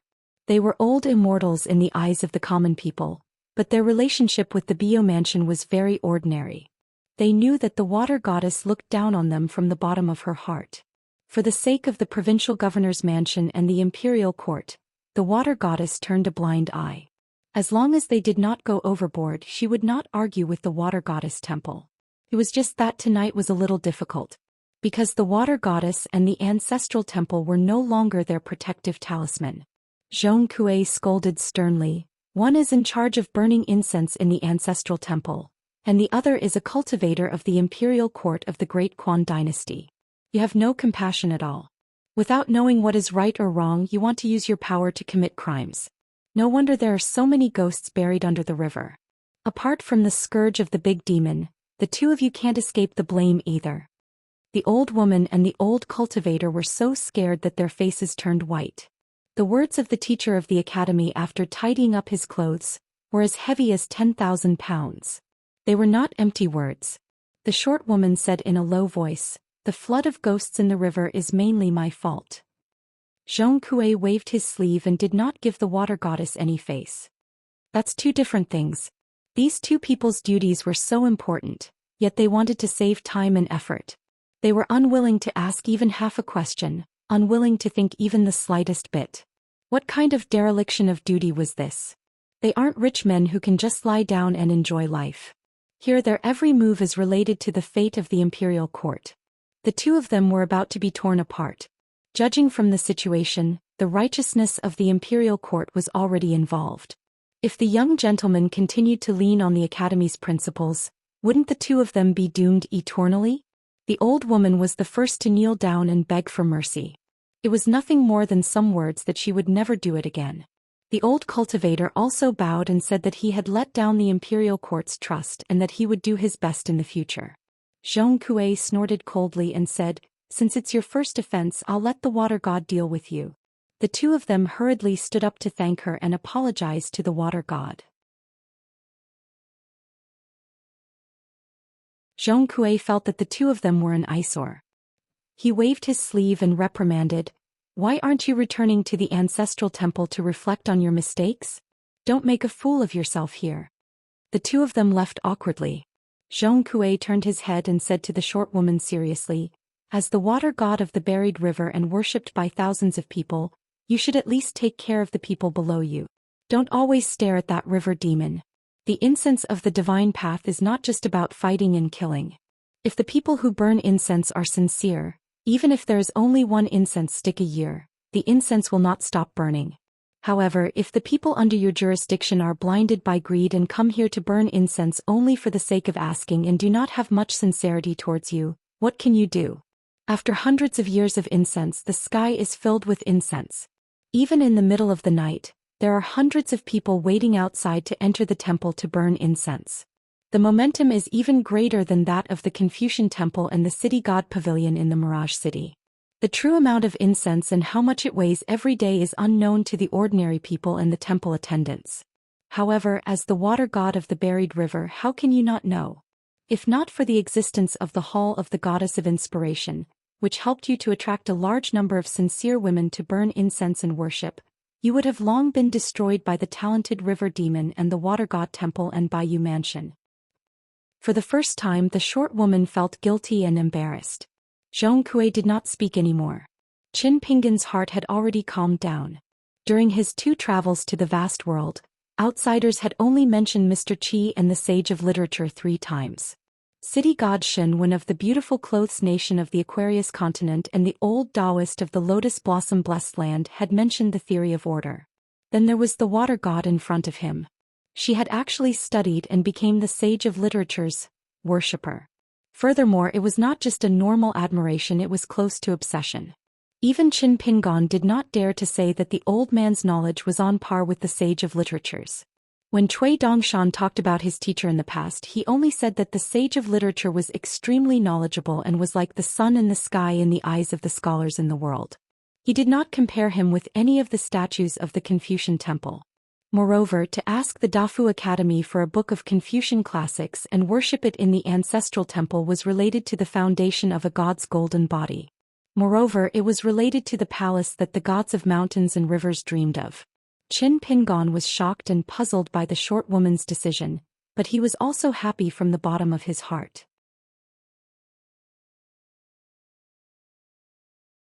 It was as if he had finally met someone who was on the same path in the vast world. Zhong Kuei said to Qin Pingan, "Do you know why it makes sense? It's not just about 2 slaps, it's not even about my identity as a gentleman." Qin Pingan was indeed curious and asked sincerely, "Why do you say so?" Zhong Kuei said generously, "It's because of the Confucian Academy's use of the books of the sages and thousands of years of education. The 72 academies were established in the 9 great continents, causing everyone on and off the mountain to revere them. If the teachers of the academy only relied on force, they would not be convinced and would only accumulate disadvantages. I, Zhong Kuei, am just taking advantage of the trees planted by my predecessors." Qin Pingan felt that it was a little strange. Zhong Kuei's current words and actions were completely different from usual. Of course, there was nothing wrong with what Zhong Kuei said. Zhong Kuei rolled his eyes and put on a posture of listening attentively. He laughed out loud and said, "Sir, you're finally gone. I think I've already dealt with tonight's storm. It's a blessing in disguise. Maybe the next time I return to the academy, Sir will even praise me." Qin Pingan was speechless. This was the Zhong Kuei he knew. The goddess of the buried river had her eyes opened and almost doubted whether this person's identity as a gentleman was fake. Zhong Kuei patted his stomach and said, "The bowl of noodles I told you about has made me addicted. Let's go to your Bio mansion for supper?" Qin Pingan frowned and said, "There's a supper stall not far away." Qin Pingan was no longer ignorant of worldly affairs. The statue of the Sage of Literature was not only moved out of the Confucian Temple but also smashed. All the books he wrote were banned and destroyed in the vast world. Back then, the 72 academies in the 9 continents were either personally led by the Hill Master or at least a gentleman abbot. They were responsible for supervising the imperial court to carry out this matter without any mistakes. Once he got involved in the Buried River Temple, the imperial court of the Great Spring, and the Dafu Academy, he would be used by someone and could possibly harm others and himself. The dispute of the literary lineage had already been settled and the future generations did not need to be reasoned with. Why? Because the sages had already explained everything. The water goddess with a delicate figure seemed to have changed her mind and began to invite the 2 of them to the Bio mansion. She laughed and said, "The stall outside the temple can't compare to the supper of my Bio mansion. Go go go, I'll take out a jar of 100-year-old wine to entertain the 2 of you." She wanted to use the identity of the gentleman of the academy to intimidate the 2 consecrators of the Liu family outside the Bio mansion. She was complacent and felt that her scheme was not inferior to that of the river demon. The more she thought about it, the happier she was. She laughed foolishly. Qin Pingon felt a little helpless. The water goddess was too honest. Wasn't it obvious that the supper of the Bio mansion was not easy to eat? It wouldn't be too late for her to be secretly happy after tricking the 2 of them into the mansion. Zhong Kui pretended to be blind and turned a blind eye. He pulled Qin Pingon and only said that he wanted to see if the 100-year-old wine was comparable to the 5-year-old plum wine in the inn. She could no longer hide her appearance at the water goddess temple tonight. Zhong Kui reprimanded the old woman in the temple on the spot. The short woman simply let go of her hands and stretched out her hand towards the buried river. The river water immediately surged and a water column gushed out. After sweeping to the shore, it turned into a lifelike yellow flood dragon that was 1,000 feet long. Outside the temple on the mountain, the flood dragon docilely bowed its head. The buried river god leaped onto the dragon's head. Zhong Kui pulled Qin Pingon and flew up, standing on the neck of the yellow flood dragon. It twisted its body and returned to the buried river from the shore. Then it quickly swam towards the Bio mansion downstream. The people on the shore who were waiting to open the door to burn incense saw the water goddess's heroic appearance and supernatural powers with their own eyes. They all knelt and kowtowed. After getting up, everyone's faces were filled with joy. They felt that this trip was not in vain. What a blessing it was to be able to see the water goddess's spirit. The 3 of them rode on the flood dragon formed by the river water and quickly arrived at the Bio mansion in the quiet forest. It seemed to be quite far from the river, but in fact the mansion was connected to the water vein under the mansion.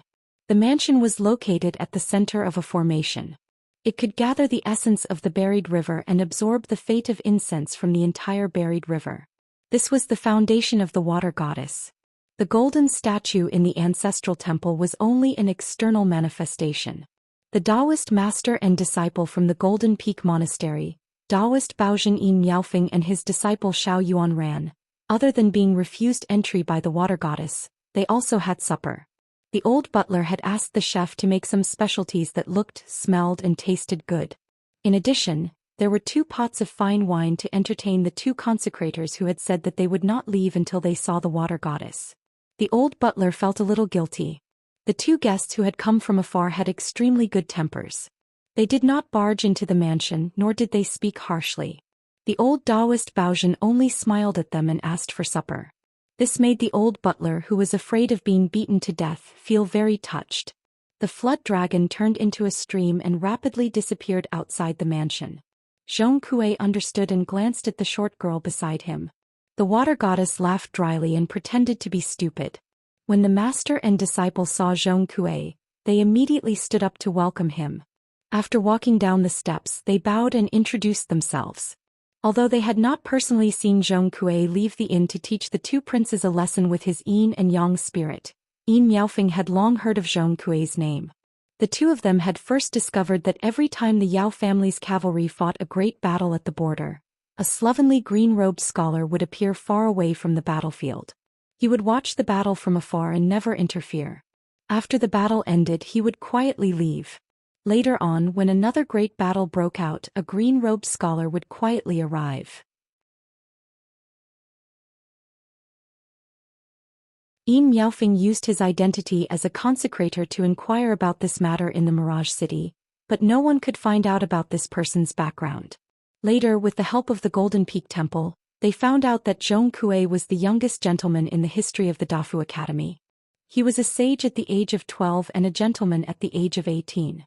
At the age of 20, he received the prefix of the gentleman's title, upright. Obtaining the two words, upright, was not something that a hill master of the academy could decide. It required the personal verification of the sage of the academy's lineage and the approval of several sages who had statues in the Confucian temple. This was because every gentleman was known as a quasi-sage. The reputation of the Dafu Academy was not as good as the other two academies located at the north and south ends of the Tongyi continent. However, in the eyes of the Confucians of the continent and the immortal abodes of the sects, Zhong Kuei, as a native scholar of the Tongyi continent, was very close to various powers and land immortals. In order to get this gentleman to take charge of their country, the strongest dynasties of the Tongyi continent tried their best to befriend the Dafu Academy. Even the master of the Golden Peak Temple would have to treat the gentleman Zhong Kuei as an equal.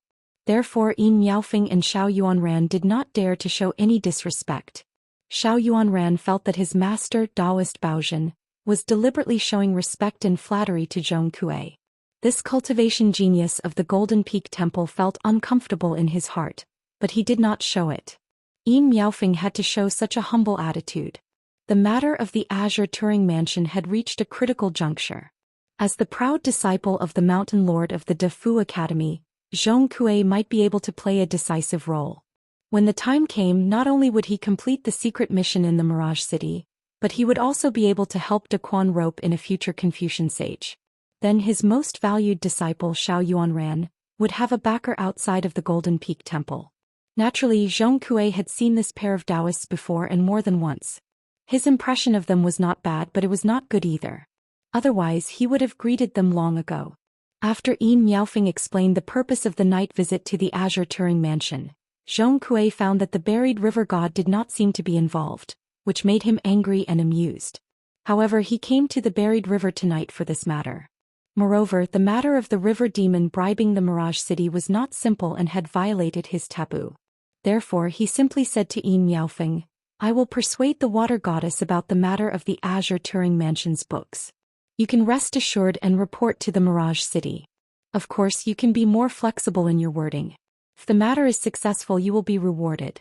If not, you will not be punished. As for why I am helping you this time, there are reasons, but you don't have to blindly think about it." Yin Miaofeng thanked him gratefully and left with his disciple Xiao Yuanran. The old butler led the way, bringing the water goddess and the young guest who seemed to have an even greater background to the mansion's guest hall. Qin Pingon walked beside Zhong Kuei and looked at the scenery of the Azure Turing Mansion. On the screen wall, there was a vivid picture of the water goddess temple and the buried river. Incense rose in spirals, smoke rose and the river surged, making the sound of flowing water. Only the water goddess could see Qin Pingon's Yin spirit. The Daoist master and disciple could not see through it. This was because Qin Pingon was in the ancestral temple and the Azure Turing Mansion, which belonged to the boundary of the buried river.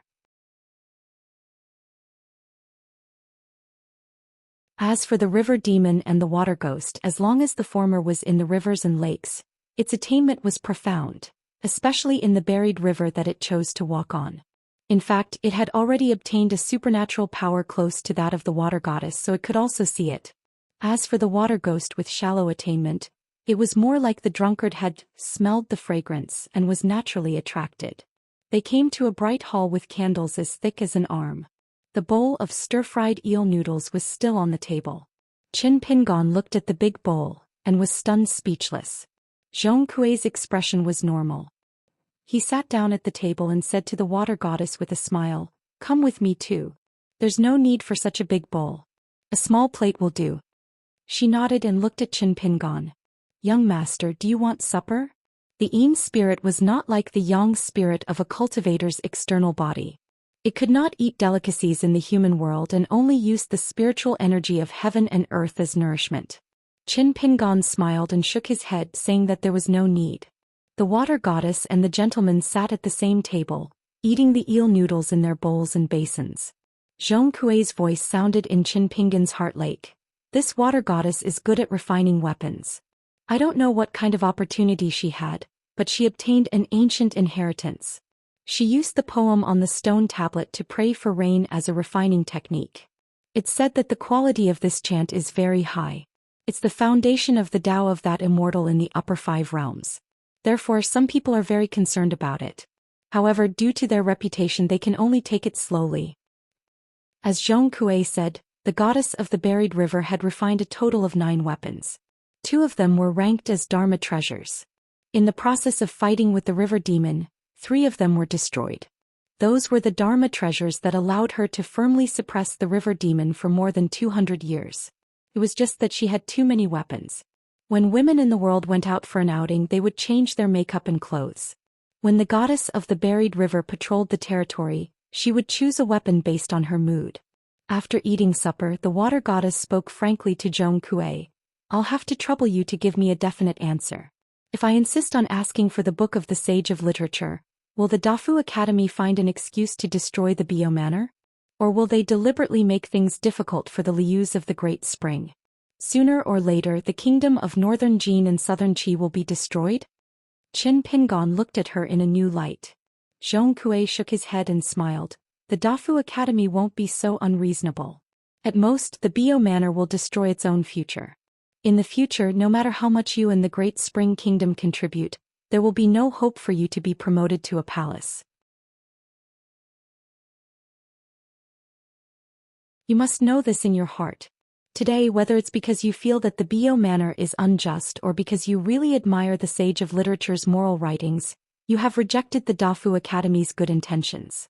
From now on, you will be recorded in the Academy's records. In the future, when you perform great deeds that benefit the common people and contribute to the country, you will still only be able to hang the Bio Manor's plaque. When the time comes and you feel that the Academy is unfair, you might as well reconsider your choice today. She nodded and said, I'll remember it. When the time comes, I will definitely not blame the Dafu Academy. An eye for an eye.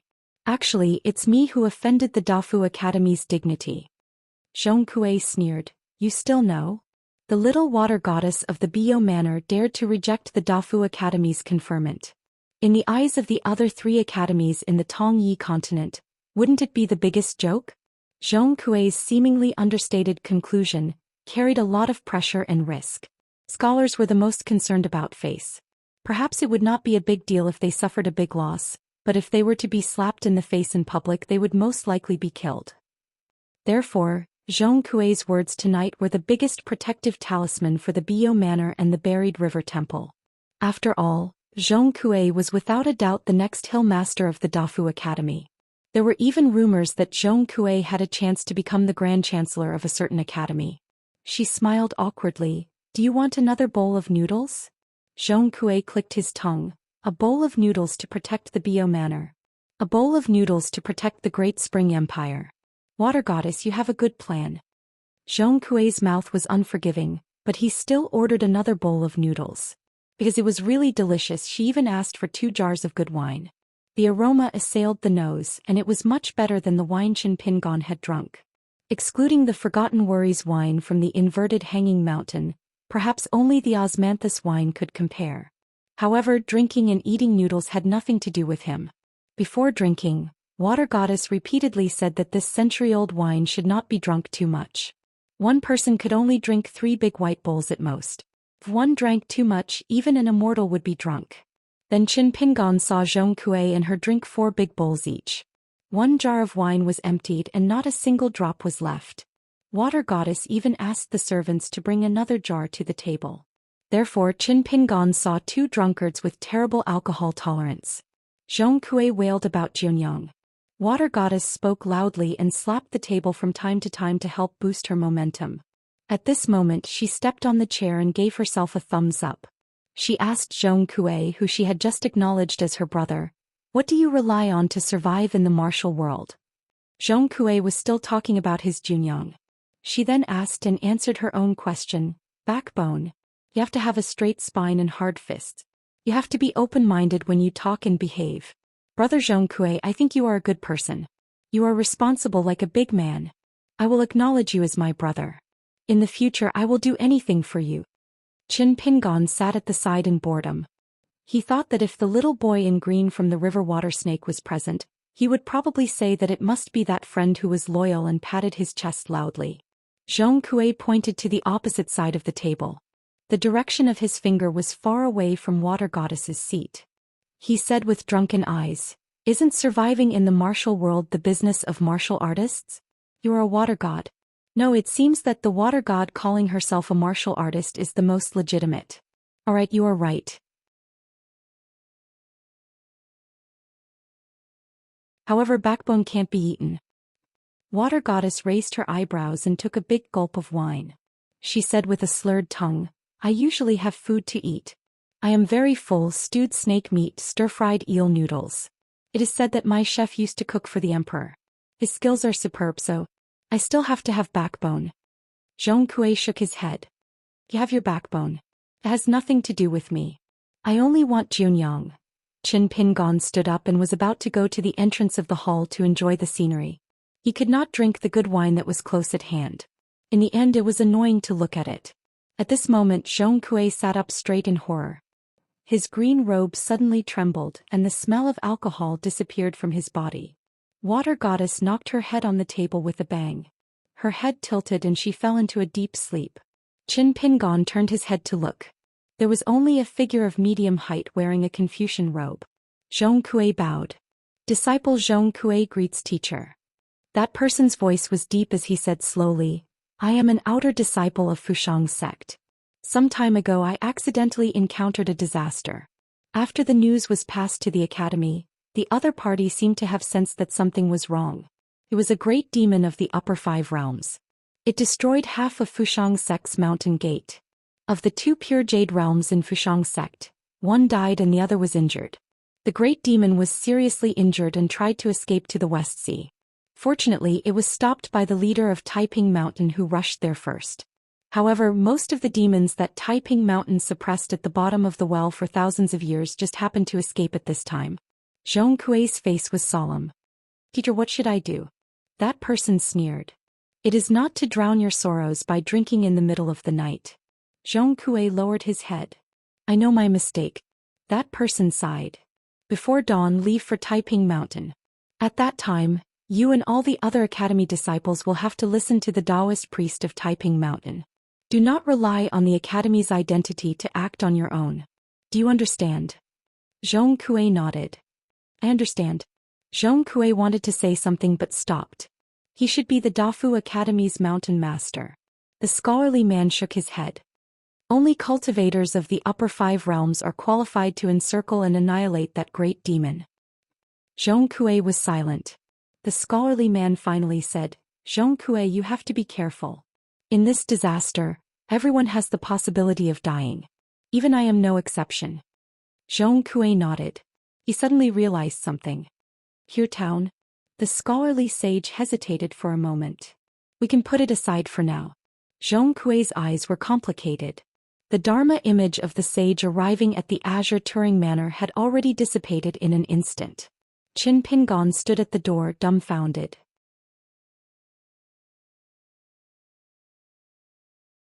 Fusho sect, Taiping Mountain. They were all sects of the Tongye continent that Qin Pingon happened to be familiar with.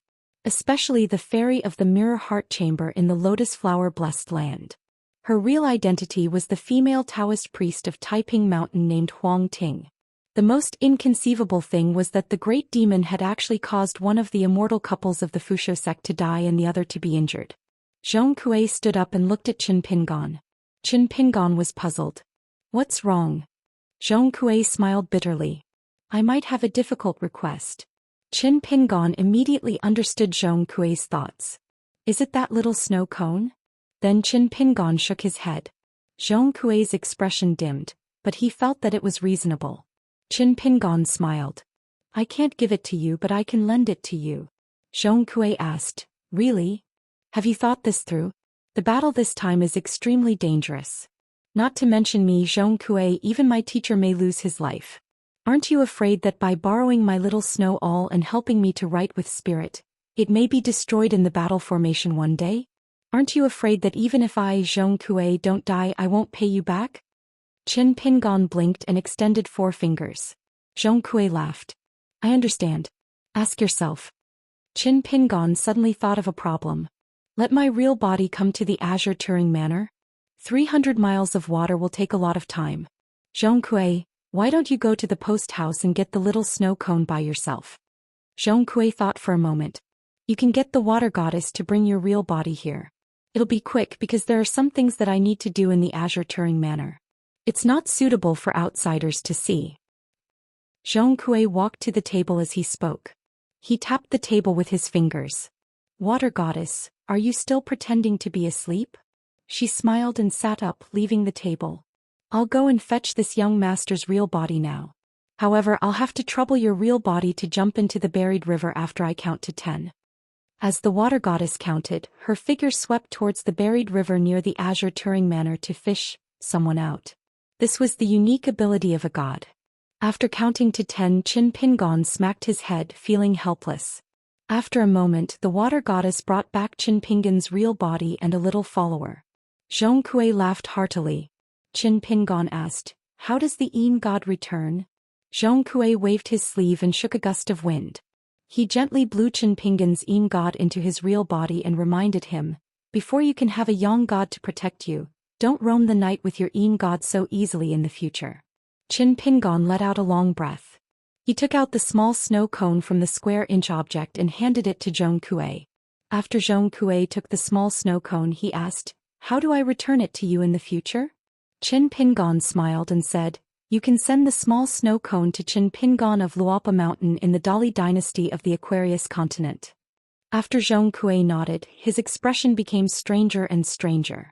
Zhongkui could not help but ask, don't tell me you really know Mr. Qi from the Cliff Academy?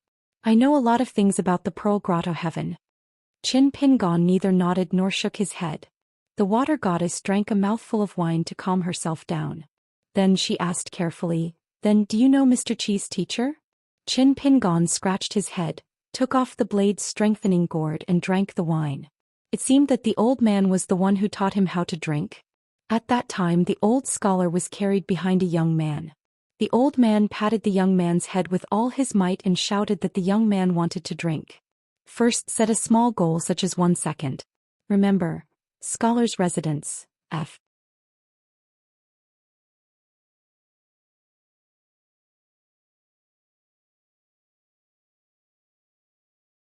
3:45.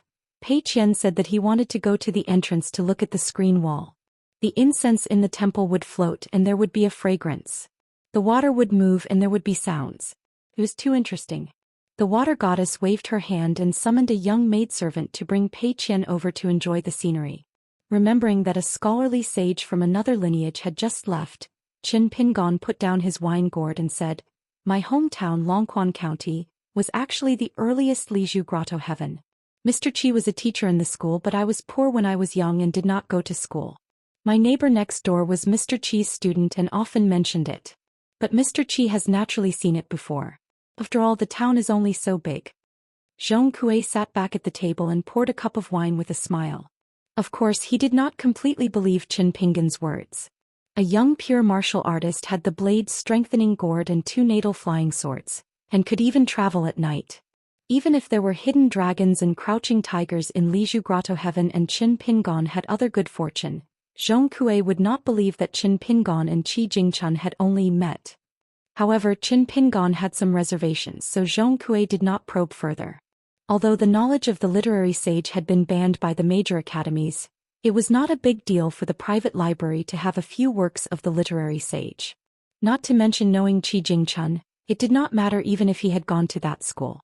As long as Qin Pingon was not a direct disciple of Qi Jingchun's lineage, there would definitely not be any trouble.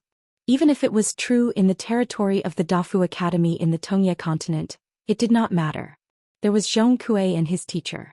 However, if it was in the 2 academies at the north and south ends, it would be hard to say. The water goddess's eyes lit up. She placed her hands on the table and asked hurriedly, have you seen the literary sage? Is he a particularly elegant old man with a laurel belt? His sleeves are cool and there is a hint of gentleness in his seriousness. Furthermore, one can tell at a glance that he is an otherworldly expert with great knowledge. His temperament is similar to the mountains and forests and paintings. Qin Pingon could only say against his will, I've never seen him. The water goddess's eyes were filled with regret and pity.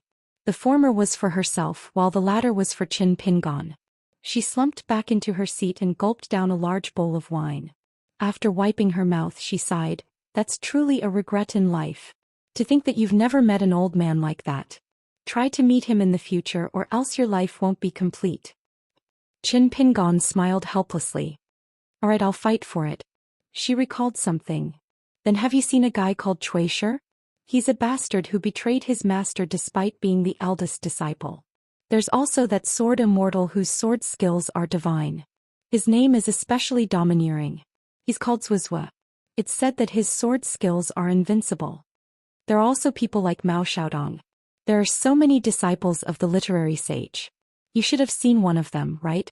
Qin Pingon raised the wine pot. "It's a pity. Let's drink." The water goddess slammed the table and said angrily, "Drink my ass. What's wrong with you?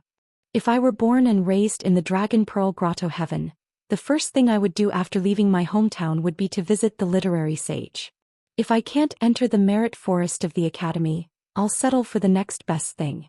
At the very least I have to scold Cui Dong, see his swordsmanship and play chess with Mao Xiaodong." Qin Pingon echoed, "That makes sense. Water goddess." Zhong Kui held back his laughter. "Scold Cui Dong? Water goddess, it's not that I'm looking down on you.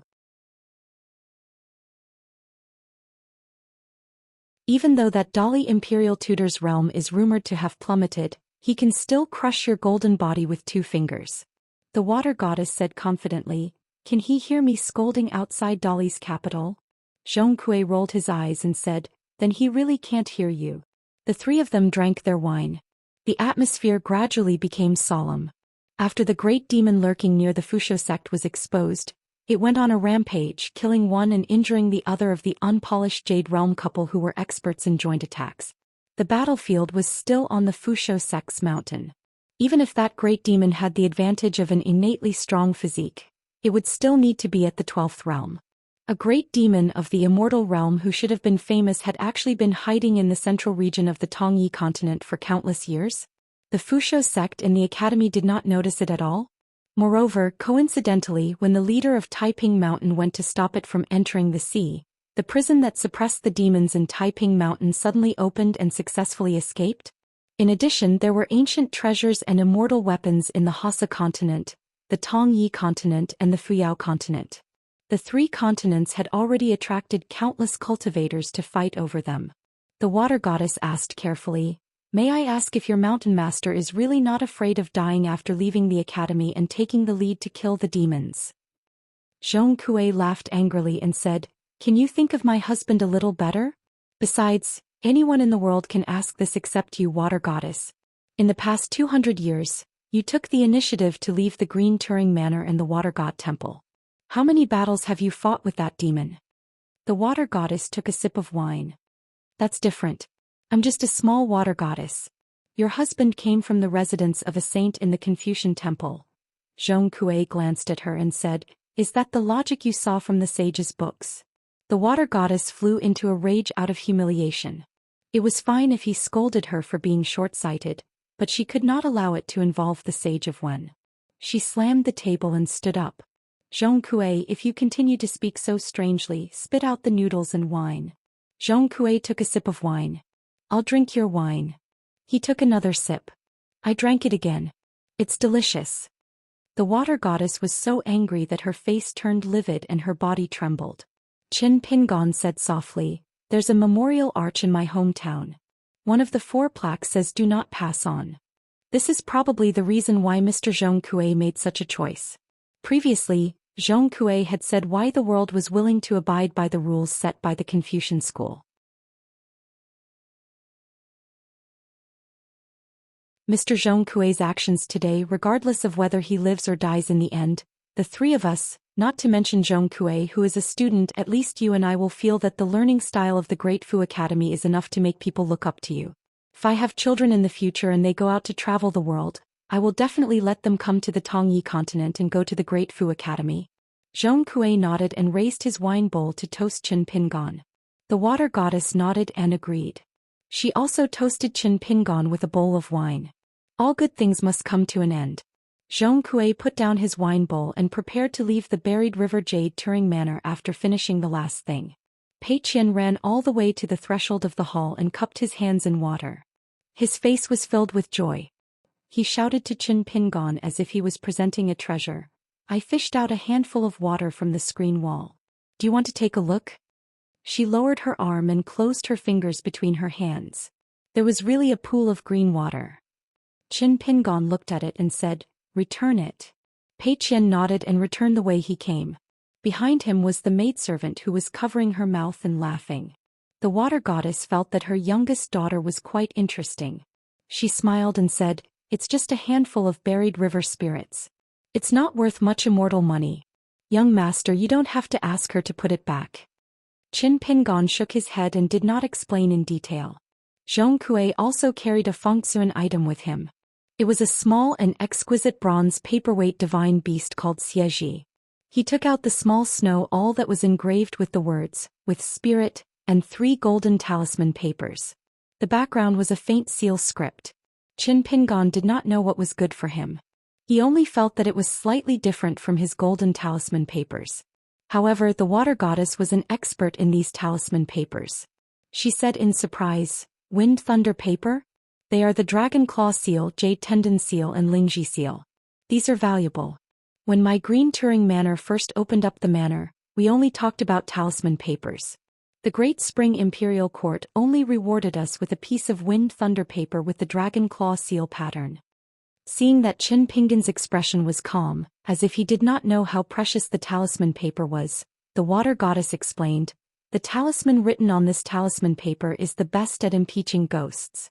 Even the high and mighty earth immortals like the Aurus Core and nascent soul stage cultivators would treasure this item. It is extremely expensive. Cultivators below the Aurus Core stage would probably go bankrupt if they wanted to buy these 3 pieces of Wind Thunder paper. It was not that Qin Pingon did not know the value of the golden talisman paper. Back in the Battle of the Brushui country, he followed the old sword sage Song Yusen to carve the formation. A royal consecrator once took out a golden talisman and summoned a golden armored deity to block Qin Pingon's surprise attack. Qin Pingon saw with his own eyes that after the old man threw out the talisman, he had a pitiful look. Now that even Taiping Mountain is not peaceful, you can imagine how chaotic the central part of the Tongya continent is. It's not right to travel the Jianghu without a few protective talismans. Zhong Kui placed the 3 talisman papers on the table and held a small snow awl in his hand. Before he drew the talisman, he said softly, Qin Pingon, friends are friends, but it's better to be casual when exchanging money. I'll help you write 3 talismans, the Heaven, Earth and Human Commander Talisman. It has a strong murderous aura and is perfect for suppressing and killing ghosts. It's a set of talismans that I created myself and can be used alone.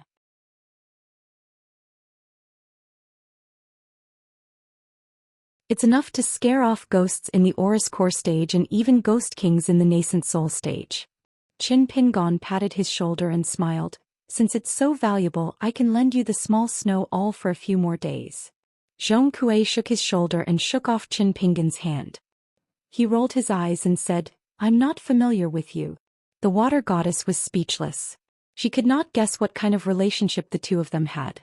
One was willing to lend an upper-grade magic weapon, while the other was willing to give 3 pieces of wind and thunder paper. Zhong Kui started to put on an act just like how he wrote the couplets in the inn. He held a brush in one hand and hovered in the air, ready to draw the talisman. He shook his sleeve and raised it high. The sage once said that if one has read more than 10,000 books, one can write like a god. Water goddess, bring me some wine. The water goddess brought him a bowl of wine. Qin Pingon reminded him, don't get carried away. Draw the talisman properly.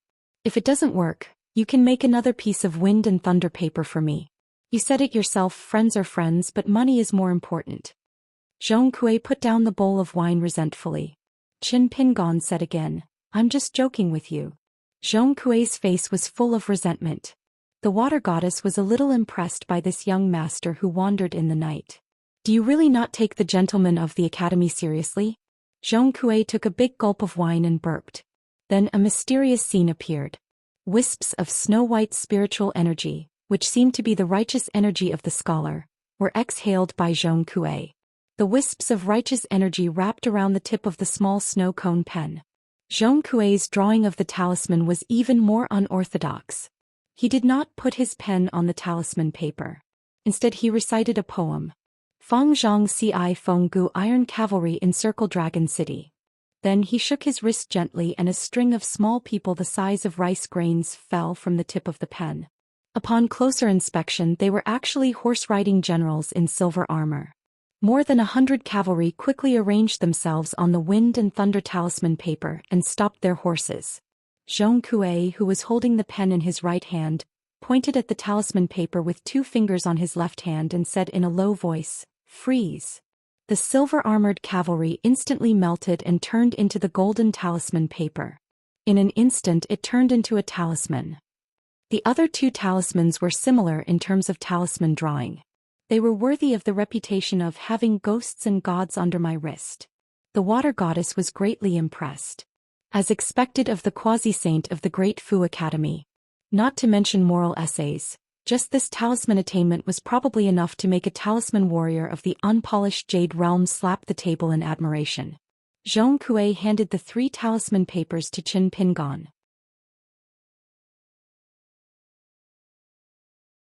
The 3 talismans are done. Qin Pingon carefully took the talisman and asked with a smile, "Are you tired from drawing 3 talismans?" Zhong Kuei patted his stomach and sneered, "It's a piece of cake. I'm full of strategies. I'm hiding 100,000 armored soldiers and 3 talisman papers. That's all?" Zhong Kuei was dumbfounded because he saw Qin Pingon take out another 3 talisman papers after putting away the 3 talisman papers. The topmost one was also made of golden material, but it was not the wind thunder paper with ancient seal patterns. Seemed to be even older. Qin Pingon gently placed them on the table and said with a smile, "Since you're not tired, help me draw 3 more. It's best if it's a Thunder Dharma talisman, a guiding talisman that can break through some obstacles in the mountains and rivers, and a talisman that can imprison a sword cultivator's intrinsic flying sword. For example, the Water Well talisman." The water goddess was filled with doubts. This young master from another place was really extraordinarily rich. Zhong Kuei wiped the sweat from his forehead and sighed. Forget it, forget it. I'll be a good person to the end. Write another 3 talismans." After some thought he made up his mind. Zhong Kuei said in a deep voice, "I'll write you a 5 thunder talisman, the main dharma that the celestial master of Mount Longhu is good at. Thunder Dharma is the leader of all dharma. Thunder Dharma inheritances are mixed, and Mount Longhu is the most orthodox and main dharma. My master has traveled to Mount Longhu several times and met the great celestial master once. He happened to learn a 5 thunder talisman. 5 dragons biting a pearl that contains lightning and surges into the void." He realized that Qin Pingon's gaze was strange. Zhong Kuei exclaimed and said bitterly, "Can't you let me rest for a while before I start? I've written 3 superior-grade talisman papers in one go. I'm exhausted. I didn't expect you to take out 3 such good talismans.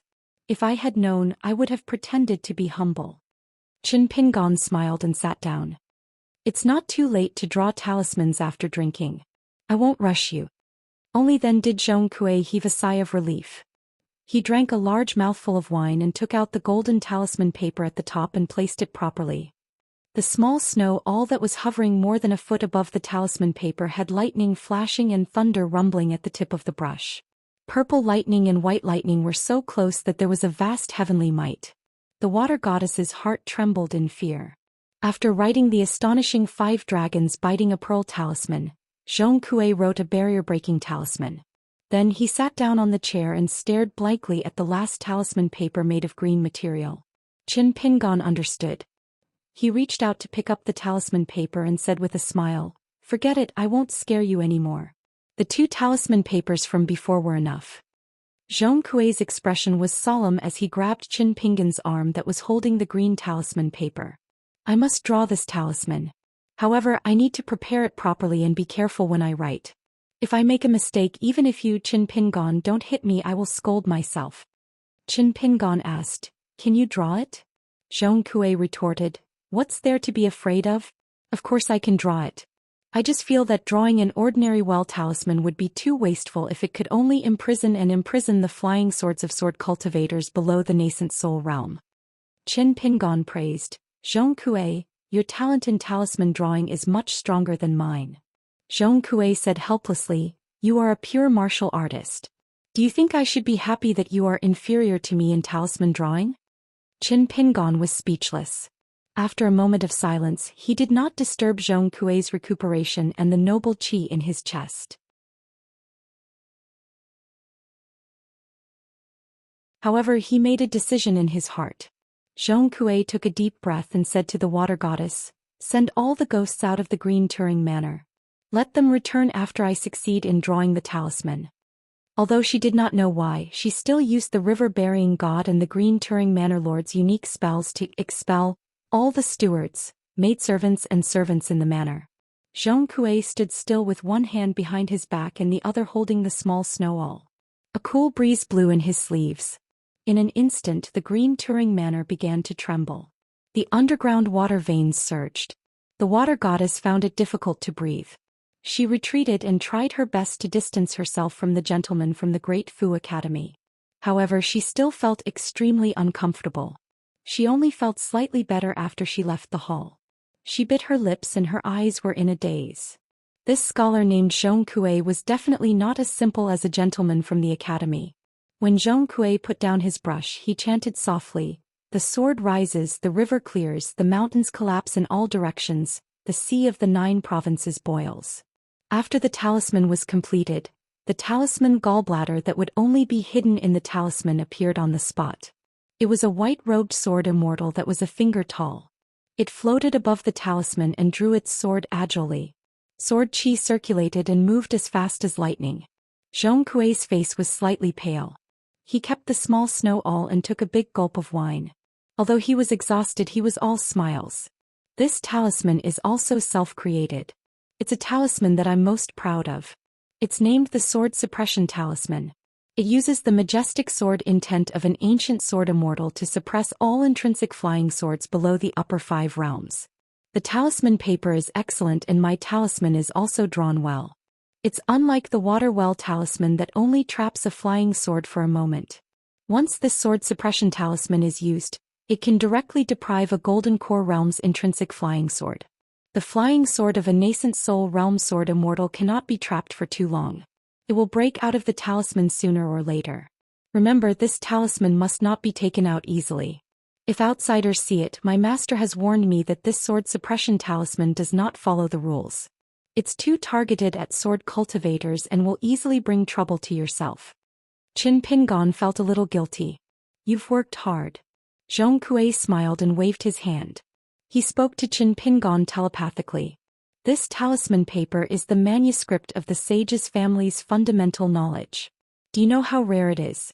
Even my master only kept 3 of them with him when he left the central divine continent. He used one when he crossed the sea and another when he reached the Tongye continent. Now he only has 1 left. It's my master's precious treasure.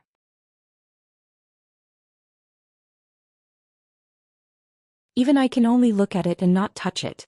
Therefore, if it's only a golden talisman paper, the power of my sword suppression talisman will be greatly reduced. It will only be able to trap the intrinsic flying sword of a golden core realm sword cultivator for at most 5 minutes. Zhong Kue cheered happily and began drinking again. Qin Pingon flipped his wrist and secretly passed a talisman paper to Zhong Kue. Zhong Kue was dumbfounded. He stared and said, "Are you crazy? It's fine if you don't know its value, but I've already told you how rare it is. Why are you treating it like child's play? Hurry up and take it back." Qin Pingon did not allow any explanation. He released his fingers and allowed the green talisman paper to float down. Zhong Kue had no choice but to quickly catch it and put it in his sleeve. Qin Pingon took off the blade's strengthening gourd and raised it high. He chuckled softly. "I wish you success on your trip to Mount Taiping and slaying demons." Zhong Kue wanted to say something but hesitated. In the end, he did not say anything. He silently raised his wine bowl and clinked it with the blade's strengthening gourd in Qin Pingon's hand. They both drank a large mouthful of wine. Zhong Kue finished the wine in his bowl and stood up. "I'm leaving." Qin Pingon cupped his fists and sent him off. Zhong Kui was about to leave. Qin Pingon reminded him, "Aren't you going to ask the water goddess for a jar of wine?" Zhong Kui's eyes lit up. He gave Qin Pingon a thumbs up. The water goddess was a heroic person.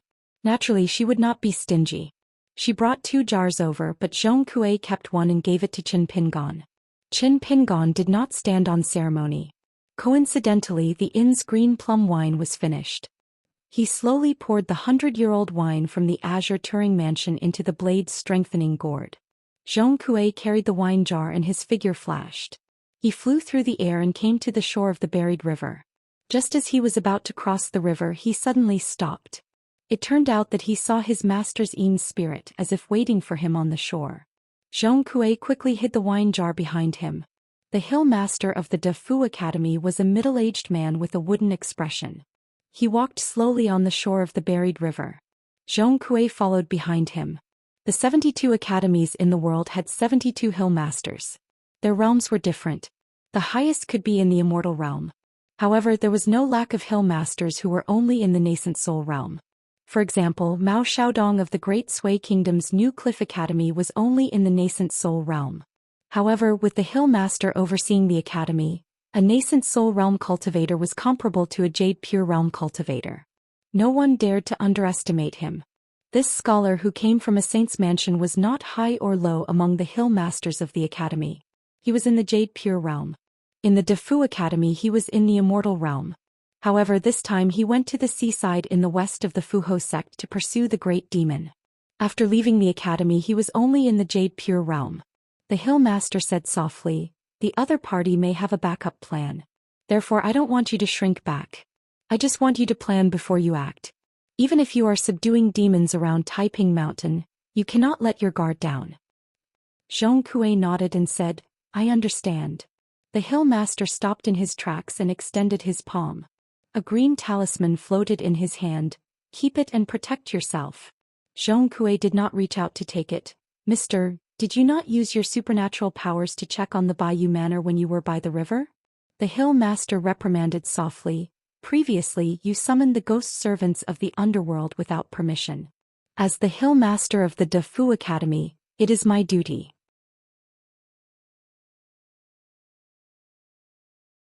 "How can I not investigate? When you were in the Bayou Manor you were only interacting with friends. Naturally I saw no evil. If it were not for the fact that I could not give you this talisman in front of outsiders, my Yin spirit would have left long ago." Zhong Kui smiled. "Mister, you are right. You are right. I have learned my lesson." The hill master did not mind. "Why not?" Zhong Kui could only be honest. "Other than the brush that I hit it off with, my friend also gave me a green talisman. It was made of the same material as yours." The hill master frowned and kept the talisman in his hand. He seemed displeased and asked, "Why did you accept such a valuable item?" Zhong Kui was speechless. He thought carefully. "I don't know why, but it seems that I should have accepted it. Please punish me." The hill master was silent for a moment. "You don't have to hide that jar of Bayou Manor wine. Since you have made a good friend, isn't it worth drinking? Remember, you can drink, but don't delay the journey to Mount Taiping. And don't do it again." Zhong Kui scratched his head. Was Mr. possessed by a ghost? Mr. was famous for being old-fashioned. He followed the rules everywhere and was scrupulous in everything. He was best friends with the hill master of the academy in the Julu continent, who made mountains collapse and the earth crack when he made a move. The night-roaming Yin spirit returned to his real body in the blink of an eye. The hill master was a little sad. Looking at the interaction between his disciple Zhong Kui and the young man, he could not help but think of his own youth. He was more or less jealous of someone with the surname Qi, along with the descendants of the saint's mansion and the disciples of the rich families and sections. It was because the person who called himself Alliance was the person they admired the most. He liked to tell people that Xiao Qi was his friend. Whoever dared to bully him, he would beat the coffin of his ancestor. In the Jade Turing manner, the water god's first sentence after Zhong Kui left was earth-shattering. "I know that you've met the old master Wen Xing, and it's definitely not a casual encounter." Qin Pingon was unmoved. "Why don't I know?" The water god sneered. "Are you still pretending?" Zhong Kuei can't recognize your identity and can't see through your knowledge because he doesn't belong to the old master Wen Sheng or the Qi Jingchun of the Cliff Academy. Who am I? I've read all of the works of the old master Wen Sheng countless times without missing a word. I know very well how great the old master Wen Sheng was when he participated in the debate between the three sects. The Qi of literature is magnificent. No matter what book you read, your Qi will be different. Who am I? I'm a buried river god after all. The Qi reading technique is my specialty. Looking at the water god who spoke with certainty, Qin Pingon asked with a smile, "So?" Her face instantly fell and her aura disappeared.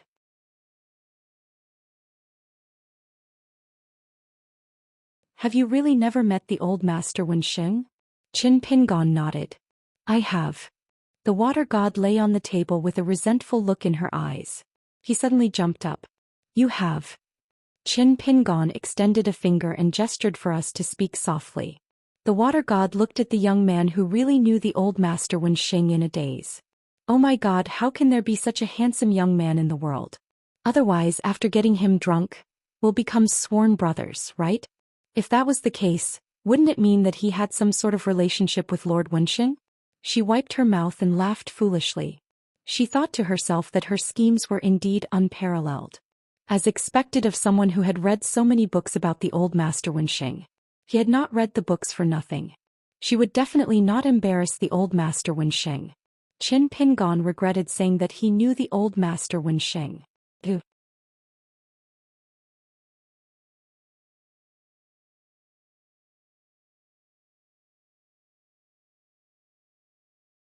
346. The first watch is the human, the second watch is the fire, the third watch is the wandering ghost, the fourth watch is the thief, the fifth watch is the rooster crowing, the world is white. Tonight, in the middle of the night, the river was filled with Yin energy. Over at the relay station, there might have been the Yao family iron cavalry stationed there. Their weapons were solemn and they blocked that terrifying aura. Yao Jinji was practicing the money lesson in his room. It was commonly known as the Forest of Fire Pearls. It was one of the secret methods on the mountain. Although it was called a secret method, it was not really considered a mainstream method. Yao Jinji had obtained it by chance in the library when he was young. All these years he had treated it as a pastime. With 3 copper coins he would toss it to the ground to ask for divination or 6 coins to ask for lessons. 6 copper coins would be placed in a bamboo tube. After tossing the copper coins out, he would look at the front and back, ask about the future and judge whether it was good or bad. Yao Jinji himself didn't really believe in the theory that it worked sometimes. Today she used 3 coins to ask about his future prospects in the capital. Great luck. He also used the 6-coin question method to test the length of Daquan Lusher's dynasty. Afterwards, Yao Jinji put away the copper coins one by one. His face was full of doubt and he couldn't figure it out no matter how much he thought about it. He could only mock himself that it was wrong to not ask about the common people and ask about ghosts and deities. She was no longer bothered by the results. She got up and walked to the window. She saw Yao Lingji practicing his swordsmanship. A little further away there was a room that was still lit. Without guessing, he knew that Yao Xinji was reading a book on the art of war by the light of a lamp. She sat back at the table, thinking that she could often go to Mr. Liu to play chess, give the little girl named Pei Qian a few exquisite small things, and find an opportunity to give the young Mrs. Liu something appropriate. Because as a woman she could see the hidden meaning in the depths of Xiao Yuanran's eyes, but she clearly saw through it, but pretended not to understand. During this journey to the north, she had only spoken 2 or 3 sentences with the young Daoist priest and had deliberately looked at his back once. As for that young consecrator, it was funny to say that he thought that he could hide everything with an indifferent expression in front of her. She was certain that her unintentional gaze that time was enough to cause ripples in the heart of an ambitious cultivator.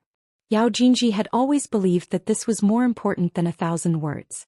What's more, a person's words were never excessive. Whether or not it entered one's ears was one thing, and whether or not it entered the hearts of others was another. Women who were beautiful and men who were powerful had an innate advantage. When Yao Jinji thought of this, he felt a little depressed. Why was someone able to get along with him peacefully? From late at night until daybreak, Zhou Xian stayed by the riverside, pacing back and forth. Strange things happened one after another last night. First, the little girl, Pei Qian, said that she saw a golden bridge on the river. Then Qin Pingon stopped the sword furnace and said that he and Pei Qian should go back to the relay station first. Qin Pingon then jumped into the river and Pei Qian jumped in without saying anything. After that, a whirlpool appeared in the middle of the river. The spiritual energy on the surface of the river made Zhou Xian feel uncomfortable. The whirlpool wrapped Qin Pingon and Pei Qian in it. It suddenly appeared and disappeared, leaving Zhou Xian with a blurry figure of a short girl.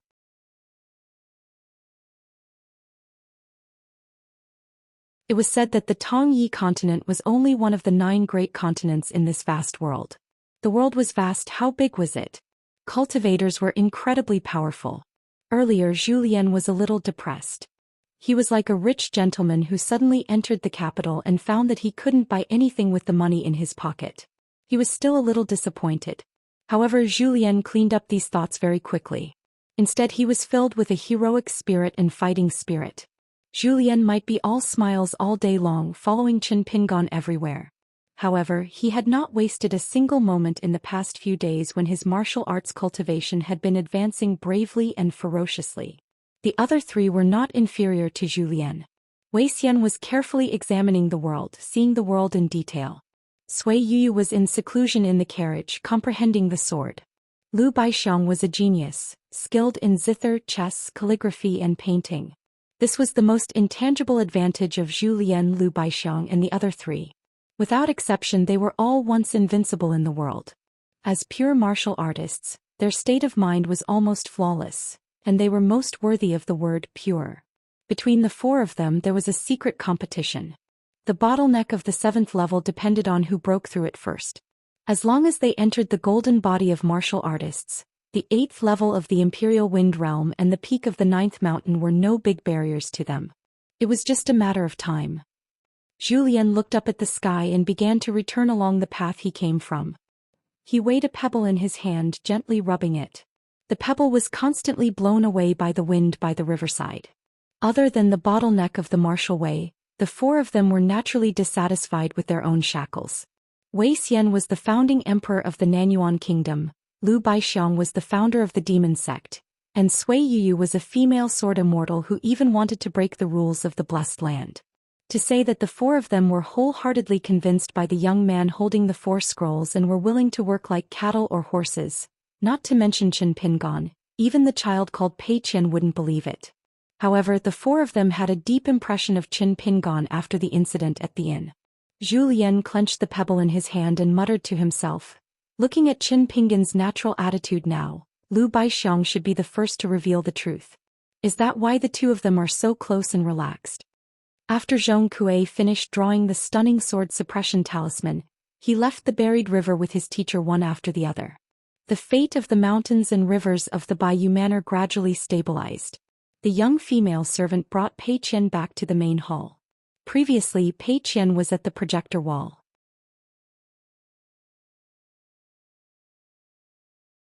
She had just thrown the buried river spirit back to the projector wall when she saw the chaotic scene of the incense burning and the churning of the river water. It was as if the river water would gush out of the stone wall and flood the manor in the next moment. Pei Qian was shocked and clamored to return to Qin Pingon's side to stay. The water ghost servant girl who was wrongfully buried in the river many years ago was chased out of the manor by the water deity's power. Pei Qian was left standing alone at the projector wall, wailing until her throat was hoarse. Now that she had returned to the main hall, Pei Qian's face was still streaked with tears.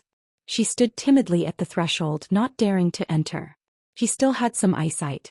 She knew that Qin Pingon was discussing business with someone. If she had caused trouble again and angered Qin Pingon, Zhong Kuei had interceded for her last time. This time no one would speak up for her. Qin Pingon turned his head and asked, "What's wrong?" Pei Qian ran into the main hall like a wisp of smoke and sat on the chair beside Qin Pingon. She sat upright and said with a bit of grievance and guilt, "I just returned the water to the projector wall. I don't know the reason, but the earth shook and the mountains shook. Qin Pingon, I really didn't do it on purpose. You mustn't be angry." Qin Pingon flicked Pei Qian's forehead and said with a smile, "You still know how to be afraid?" When Pei Qian saw this, she was relieved. That frightening phenomenon most likely had nothing to do with her. With a boost of confidence, she immediately straightened her back. The fragrance of the wine on the table assailed her nostrils.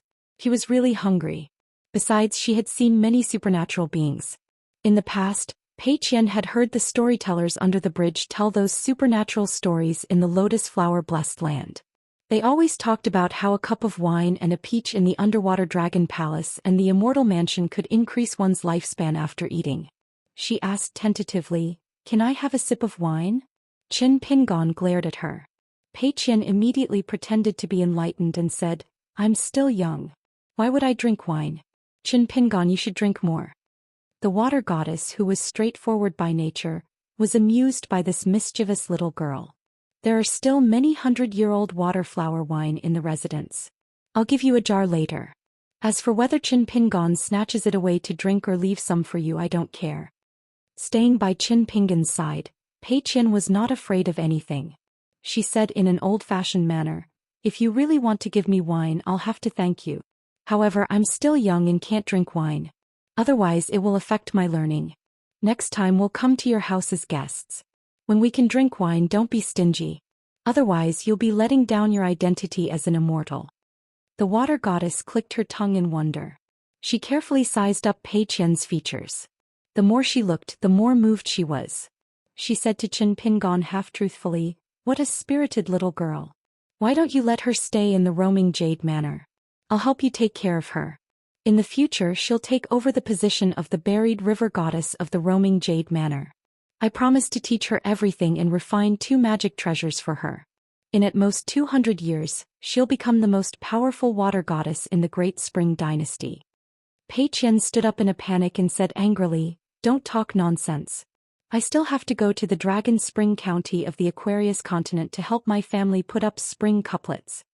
Qin Pingon tactfully rejected the water goddess's suggestion. If he did not bring her along, he would not be at ease. The water goddess did not insist.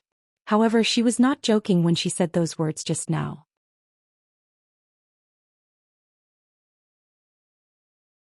If Pei Qian, who she had taken a fancy to, really stayed in the roaming jade manor, she would really do her best to let the little girl inherit the buried river deity position. She would also do her best to forge and refine 2 magic treasures.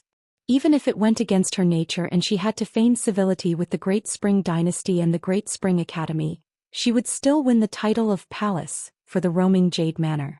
Then she would be free to slaughter the great demon that had been causing mischief in the river for 200 years. Even if she had to sacrifice herself, it would still be a merit that would benefit the 900,000 people on both sides of the river. It would be worthy of the sage's teachings that she had read from the Sage of Literature's books. As for why she, the water goddess, had such an affinity with Pei Qian, it was even more difficult to understand. As a long-established deity that oversaw a region of land and water, the buried river deity had great fortune. Otherwise, she would not have been able to comprehend a celestial mantra that was the foundation of the 5 upper realms from a stone tablet that no one cared about. Just now, she had carefully used the deity's qi observation technique. She did not look, she would not know. However, when she looked, she was shocked. She was already considered to be one of the best in the world who was lucky enough to have the golden form. The dark and thin little girl in front of her was even more outstanding than her. She was a first-class deity. In layman's terms, it was a pity that she was not a deity that enjoyed the incense. The so-called golden form was a bit similar to the innate sword embryo of the sword cultivator. The Buddha of Buddhism was blessed by nature. When he cultivated on a certain correct path, he would make rapid progress. People with the golden form were mostly born thin and small, but their bones were extremely hard. In the world there was a technique called Jinliang.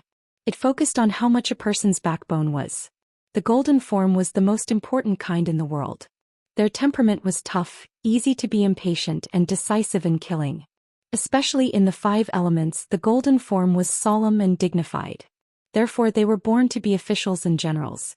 It was just that the water goddess's eyesight was very good, but it was still not good enough. Pei Qian's qualifications were outstanding and had long been beyond the scope of the 5 elements. Therefore when Zhou Xian saw Pei Qian, he also felt that the little girl was a martial arts genius. Even Yao Jinji, who had previously bought the copper coins, thought that the little girl might be a genius in divination. As long as he followed her to study divination, he could get twice the result with half the effort. Only the gentleman Zhong Kuei had a more comprehensive and far-reaching view. It was a pity that Pei Qian met Qin Pingon, who did not reason with her.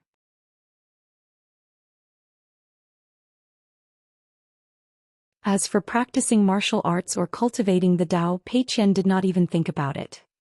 This little girl was now trekking through mountains and rivers with Qin Pingon. As long as she could have a talisman worth an entire mansion pasted on her forehead, she would be overjoyed and would not feel tired walking. This was probably what it meant by, everything has its weakness. No matter if Pei Qian followed Zhou Xian to practice martial arts or stayed in the Jade Turing Manor to become the next buried river deity, no matter how high her achievements were, there was no hope that she would be grateful to Zhou Xian and the water goddess.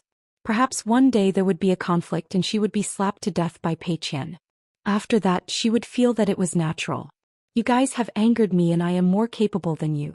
If I don't kill you, am I supposed to stay by your side and be an eyesore? It was just that when it came to Qin Pingon, Pei Qian's thoughts were completely different and could be said to be unique. However, the two of them were only fated to be in this mountain and were completely unaware of it.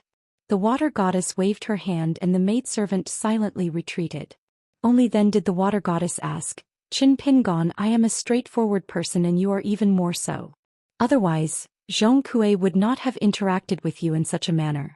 Then shall I speak my mind? Qin Pingon nodded. Please speak your mind, water goddess. The water goddess's expression was solemn, as if she was preparing her words and had something important to discuss. Qin Pingon did not know why. Logically speaking, Zhong Kue had already helped to settle the matter of upgrading the manor to the palace, so there should not be any difficulties in the Jade Turing Manor. However, since she was so solemn, Qin Pingon waited quietly for her to continue. She asked slowly, Qin Pingon, you've met the Sage of Literature. Then, is the Sage of Literature a lofty mountain that people look up to? Is the Sage of Literature so eloquent that every word he utters is worthy of admiration? Is it because after listening to those profound and simple truths of the great Tao, one would have the thought that we juniors should just kowtow to him? Opposite the table, the water goddess was in high spirits. Fortunately, Qin Pingon did not drink. Otherwise, he would have spat out a mouthful of wine on the spot. Pei Qian did not know who the Sage of Literature that the water goddess was talking about was, but from her tone, it seemed like Qin Pingon knew that rather powerful old man. She felt honored and crossed her arms in pride. Qin Pingon drank a mouthful of the 100-year-old waterflower wine, of the Jade Turing Manor in the blade-strengthening gourd. He hesitated for a moment and could not bear to destroy the mighty image of the Sage of Literature in the water goddess's heart. He chose and said, Old Sir is naturally very knowledgeable and has an extremely good temper. He treats others kindly and never puts on airs. When he is outside he is very approachable. How could he not be approachable? He was small and had traveled the world. He looked like a poor old scholar. It was more appropriate to replace approachable with ordinary looks. He was even worse than Zhong Kue at the inn. He liked to abduct people to drink. When he drank he liked to pretend to be drunk and go back on his word. However, Qin Pingon could not bear to tell the water goddess the truth. He was afraid that if she was not careful her Tao heart would really collapse. This time the water goddess did not need to drink from the big white bowl. She picked up the jar of wine and took a big gulp. The Sage of Literature is indeed as I thought. Oh the heavens! He is extremely knowledgeable, but he also bemoans the state of the universe and sympathizes with mankind. He walks in the mortal world, is amiable and treats the world well.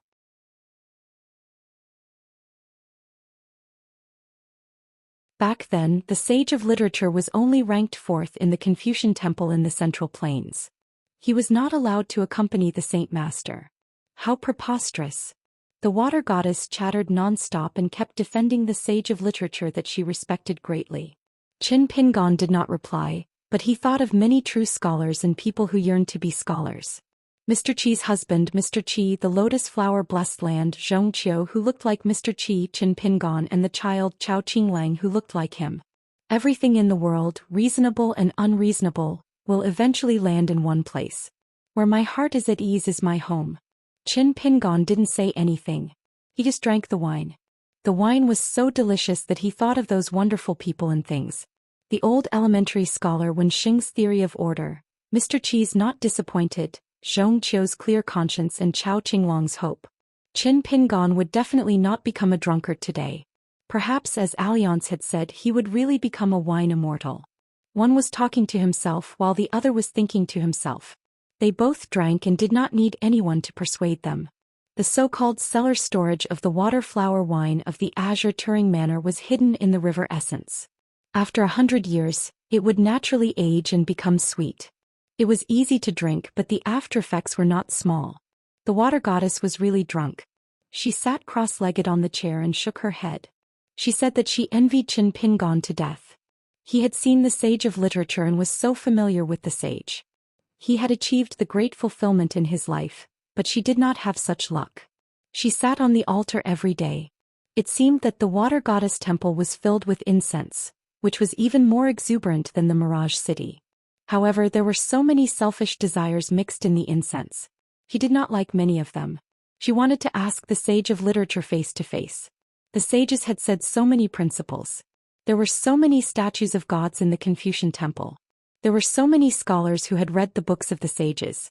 Why was the world still so unbearable? It always made people more and more disappointed, making her dislike the human world more and more. In the end, the water goddess counted with her fingers and said the classics in the books of the old scholar, Wen Sheng. She complained that the people of the world were not willing to learn such a good principle. Was it because the old scholar, Wen Sheng, was too knowledgeable that the people of the world could not touch it? In the end, she scratched her head with both hands and was at a loss. Pei Qian rolled his eyes. All right, I shouldn't drink alcohol in the future. If all women become crazy like this imperial concubine after drinking alcohol, it would be too laughable. There was one thing that was good about Qin Pingon when he drank.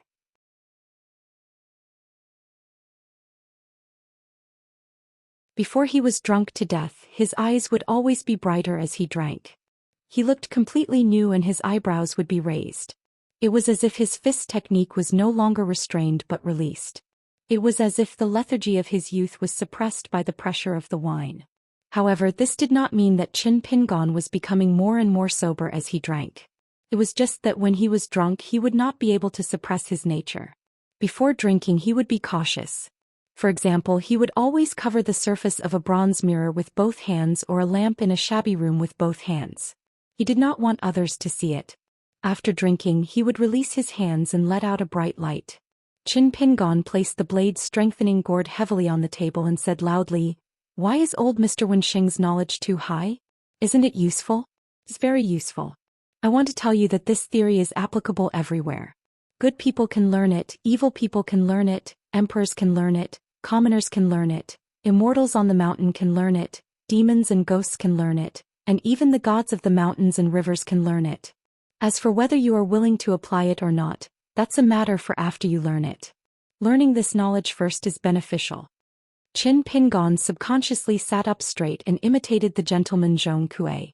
He also imitated Mr. Qi, who was teaching in the school.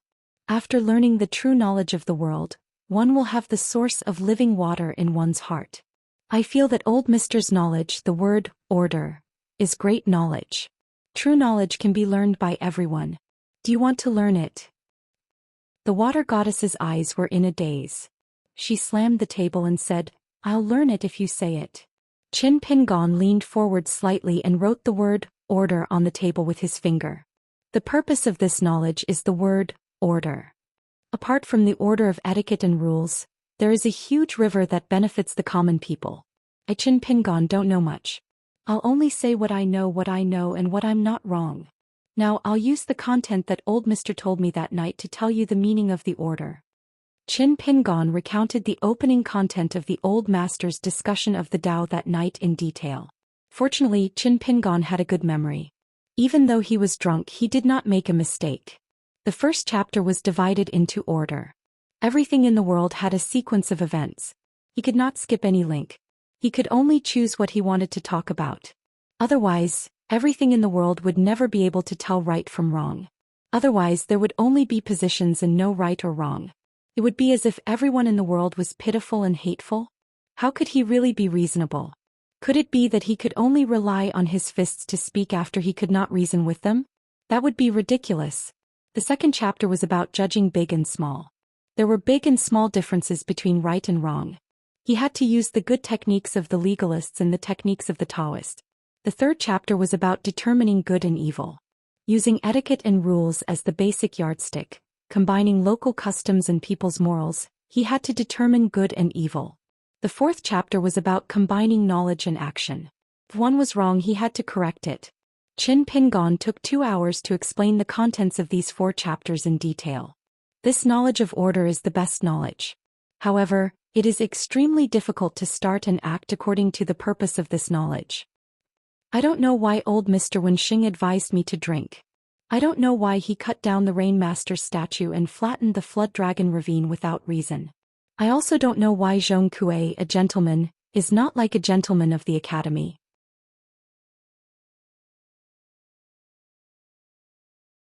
I don't know why the old monk of the Temple of Heart said that the world owes good people. I don't know why the old Daoist brought me to see the blessed land of lotus blossoms. Good people are rarely rewarded while evil people are rarely punished. Qin Pingon wanted to combine knowledge and handling matters. However, he would often start to doubt himself as he spoke. He told the water goddess, who was listening attentively across the table, that Qin Pingon still felt that the principles he had figured out were still too small. Especially when it came to the complicated good and evil as well as the fine details of people's hearts, he was far from being qualified to make final conclusions.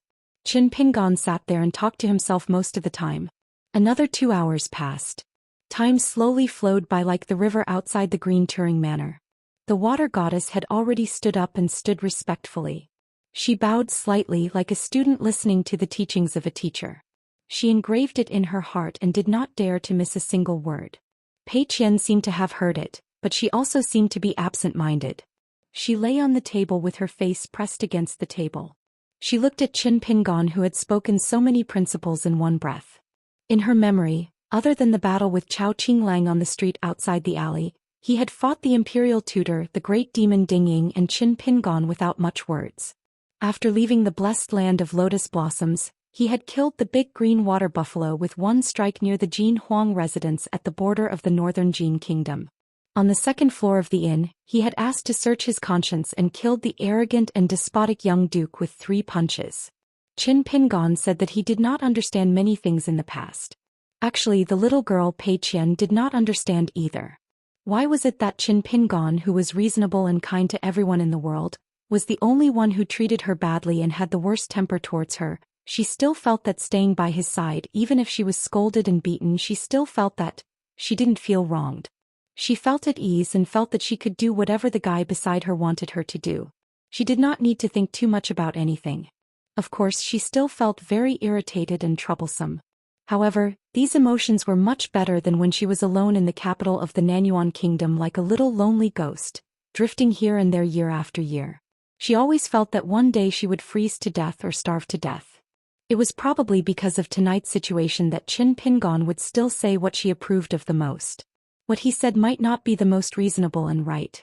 Qin Pingon would see all kinds of good people in the world.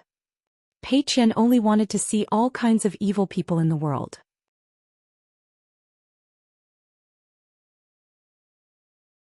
In the green Turing Manor, the 3 golden words on the plaque were dazzling and overflowing with golden light. The water ghosts in the manor were shocked and surprised to find that the entire manor was filled with faint golden light flowing like water. The water of the buried river outside the green Turing Manor was sparkling. Under the moonlight it was especially bright. Many water ghosts who had died unjustly could not help but swim from the gloomy bottom of the river to the surface. Then, bathed in the moonlight, they dissipated one after another as if they had been freed. In the water god temple on the buried river, the good men and women who were waiting outside to burn incense for the first time in the morning burst into an uproar. It turned out that the vague image of the water god's golden body in the temple suddenly rose from the ground. It was dozens of feet tall and looked down on the world. The 2 words golden body on the clay statue became more and more true to its name. It was majestic and awe-inspiring. In the depths of the buried river, the great demon that was only a hair's breadth away from the golden elixir realm was hiding in a nest at the bottom of the river. It should have been the most comfortable, but at this moment, it felt as if it was in a pot of oil and was extremely tormented. It had no choice but to rush out of its nest. It roared loudly and stirred up huge waves, escaping frantically upstream along the buried river. Every time it wanted to go ashore to commit murder, the riverbeds on both sides were like cages, causing it to run into walls everywhere. It was forced to run around in the deepest part of the river, unable to harm the people on both sides of the river. The sky was slightly brightening. In the hall of the green Turing Manor, the water god's sleeves fluttered. Golden light flowed all over her body, especially in her chest. There was a golden pill that was spinning, illuminating the entire hall with a golden light that far surpassed the candlelight. There was a saying in the book, "If you hear the Tao in the morning, you can die in the evening."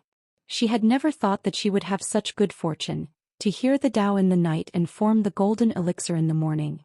The water god bowed to the ground and was deeply grateful to the young man in front of her. Her face was already filled with tears as she cried tears of joy. "Since you are the direct disciple of Master Wenxing, why did you lie to me?" 7.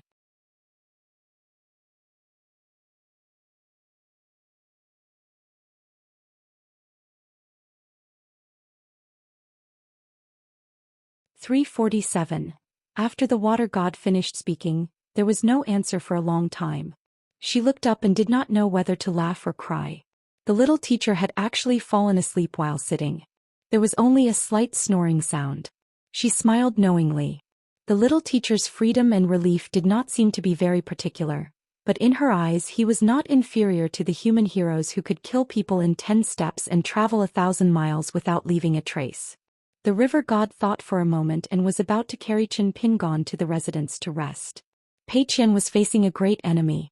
She hurriedly protected Chen Pingon and asked, "What are you doing?" The water god rolled her eyes and said, "Do you want him to sleep here until late in the morning? He has to have a comfortable bed to lie on. Otherwise, how can my green Turing Manor treat guests?" Pei Qian acknowledged and reminded, "Then be careful. Don't wake my father up." At the same time, Pei Qian carefully hung the blade-strengthening gourd on Chen Pingon's waist. If she lost the wine pot, she would probably be beaten to death by Chen Pingon or scolded to death. There was no choice. In Chen Pingon's heart she was the most worthless. The water god did not argue with her youngest daughter about the way she addressed him.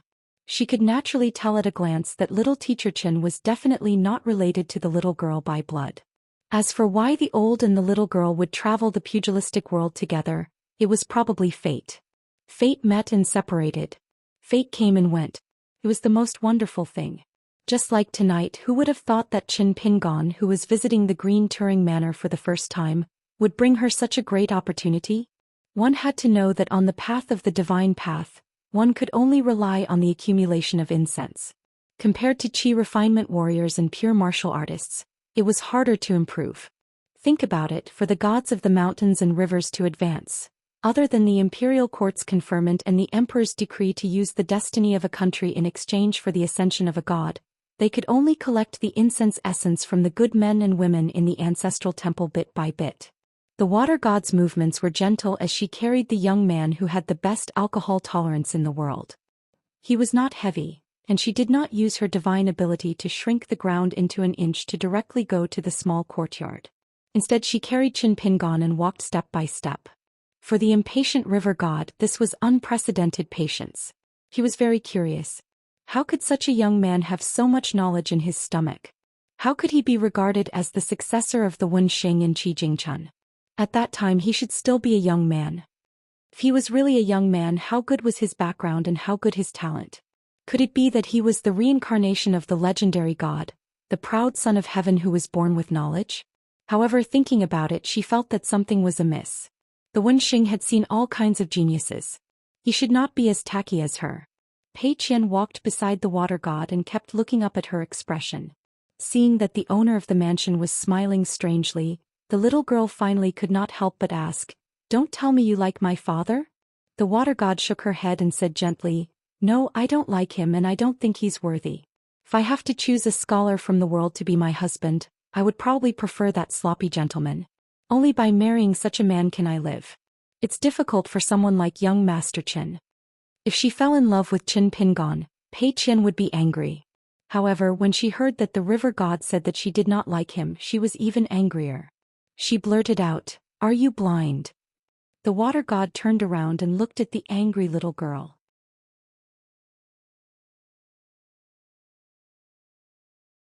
She smiled and said, "Oh, could it be that all the women in the world have to like Chen Pingon to not be blind?" Pei Qian snorted coldly with an arrogant expression that said, "You woman, your hair is long and your knowledge is short. I'm not going to waste my breath on you." The water god was already in a good mood.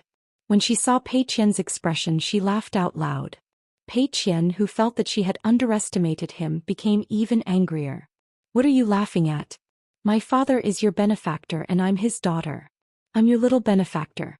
Show some respect." The water god's footsteps were light as she asked softly, "Why don't I give you a gift of gratitude?" Pei Qian's eyes lit up, but they quickly dimmed. She said weakly, "Forget it. You can give it to Qin Pingon yourself. I don't dare to accept any gifts. Otherwise, when he wakes up, he will definitely despise me for not having any upbringing and etiquette. If my good intentions are treated as ill intent, why should I bother? Don't you think so?" The water god could not help but laugh. She finally held back her laughter and said seriously, "It's fine. I have something precious to give to Qin Pingon. As for you, since you're Qin Pingon's daughter as half an elder, it's not too much for me to give you something for the first time. Even if you hide it secretly and don't let Qin Pingon discover it, it's actually not too much. It's not a big deal." Pei Qian was slightly tempted, but she quickly sneered and said, "Why don't you know that I don't do bad things? I'm very bad. If I obtain some extremely powerful immortal treasure or learn an impressive immortal spell technique, I'll kill whoever I don't like. Even Qin Pingon can't stop me. However, if Qin Pingon can't defeat me, I'll take care of his face. I'll only kill when I'm alone. Compared to that scoundrel surnamed Zhu, that old thing, and that ugly woman named Right Hand, who always has a sullen face, I'm killing people faster. It's just like how I usually eat when I'm hungry. In the blink of an eye, Qin Pingon will give me a big bowl of white rice." The more the little girl spoke, the happier she became. The water god was shaken to the core.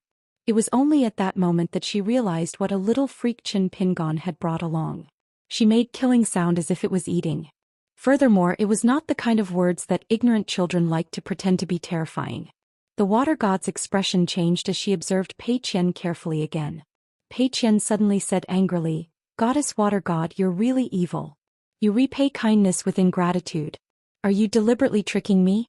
Do you want Qin Pingon to see that I've made a huge mistake and chase me out of the house? Then you can take the opportunity to be a good person and take me in. You want me to be a maidservant who serves tea and water to you in the green Turing manner?" The water god remained silent.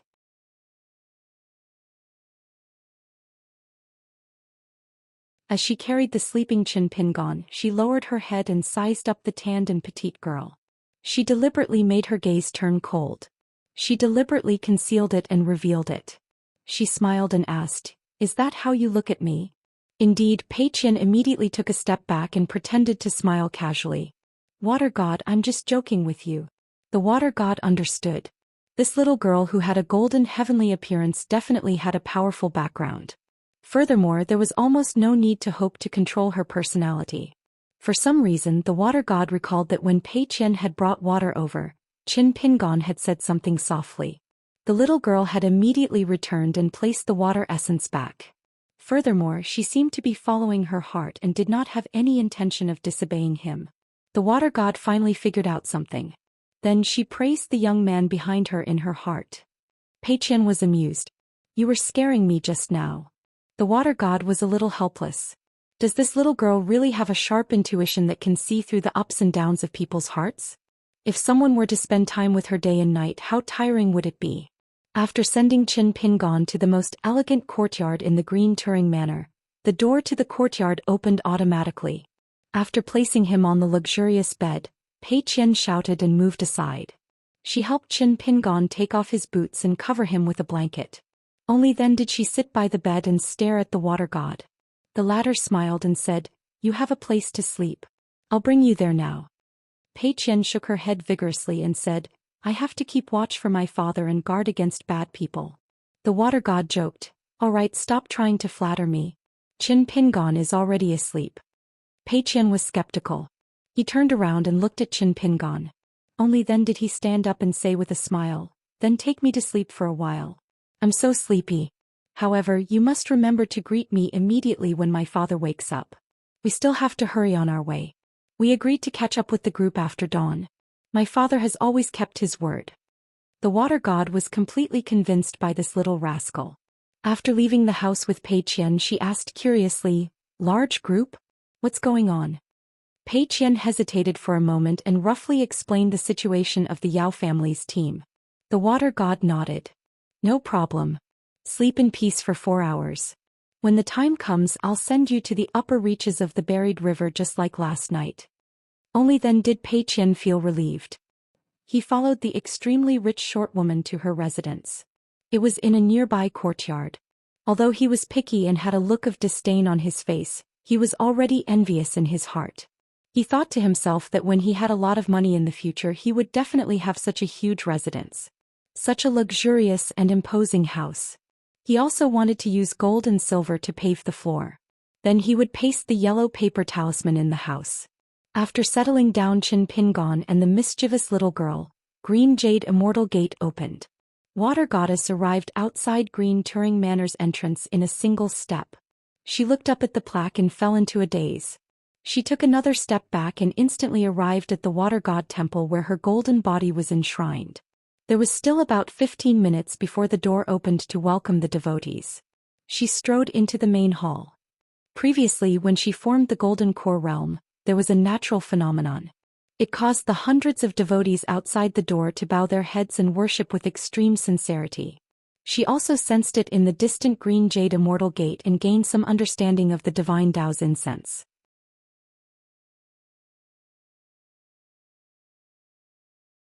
The clay statue of the golden body on the altar in the main hall had already returned to its original state. It no longer emitted divine light that shone on the river. The statue's appearance was actually only 40 to 50% similar to her actual appearance.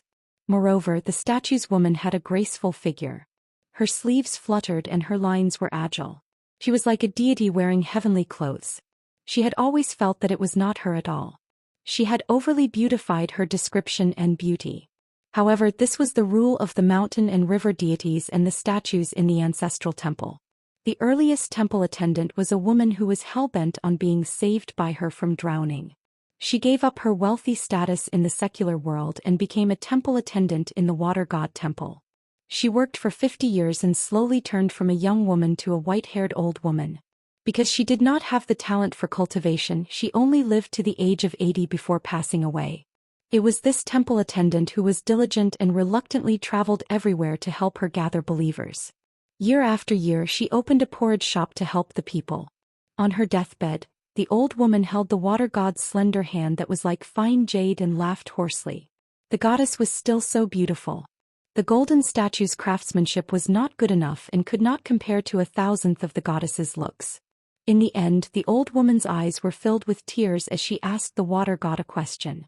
It was only 4 words. "Has it disappeared?" Before the water god could give an answer, the old woman had already passed away. When she was young, her husband was a merchant and often went out. She couldn't stand the loneliness and hooked up with another man. After her affair was exposed, she colluded with another man and killed her husband. Later, she successfully remarried and seized all of her ex-husband's property. She bullied and humiliated him. After a few years of happiness, they met because of bad karma and separated because of bad karma. During a spring outing, she was beaten half to death by a fickle man and thrown into a river. Only then was he saved by her, who was a small water god who was buried in a temple in the river. With all these things, the water god could not solve her doubts. It was not until she read Master Wensheng's moral essay that human nature was evil and was taught to be good that the buried river god came to a sudden realization. As the buried river god, she could use incense to illuminate people's hearts. Originally, she hated the ugliness of people's hearts and would even reject the curling incense. She always felt that every time she let people's wishes come true, she would have an additional trace of evil karma. After that, her state of mind began to change. She ruled the buried river and suppressed it with her might to intimidate evil thoughts. At the same time, she joined forces with several city gods on both sides of the river to appear several times.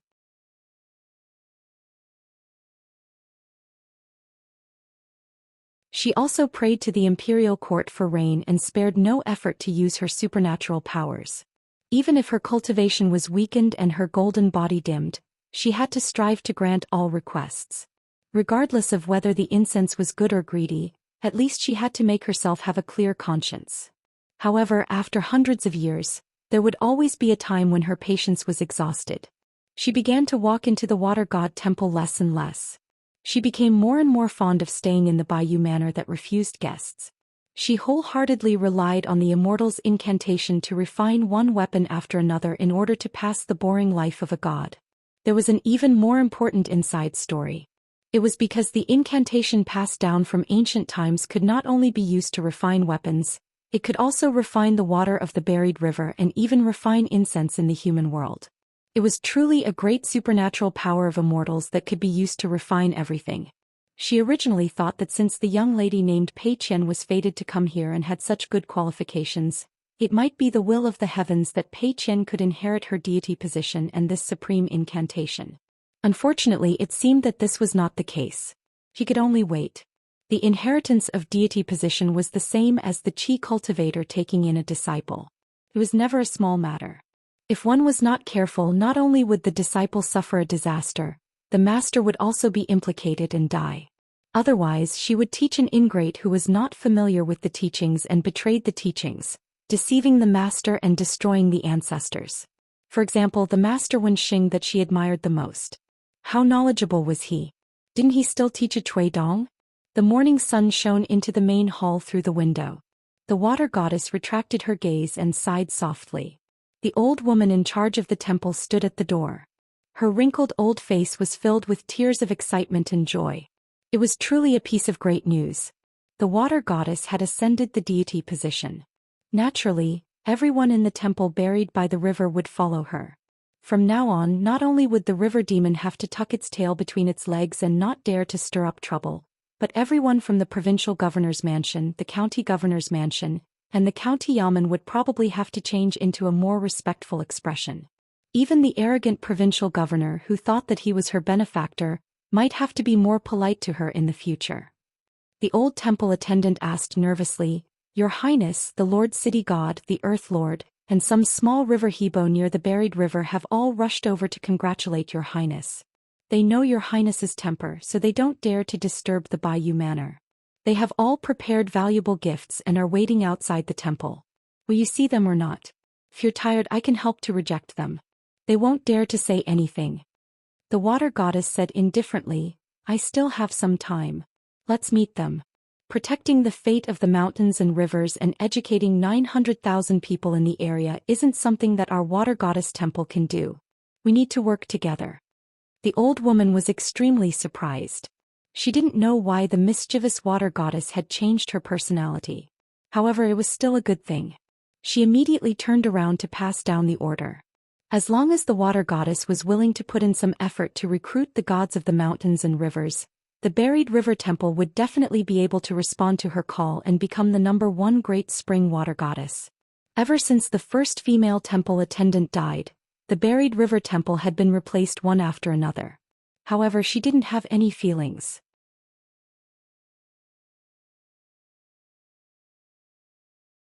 Coming and going, life and death, it was just like that. At this moment, the water goddess who was alone seemed to be talking to an old friend. She smiled and said, "I heard that there are 2 families in the Mirage City who are the best at creating deity statues.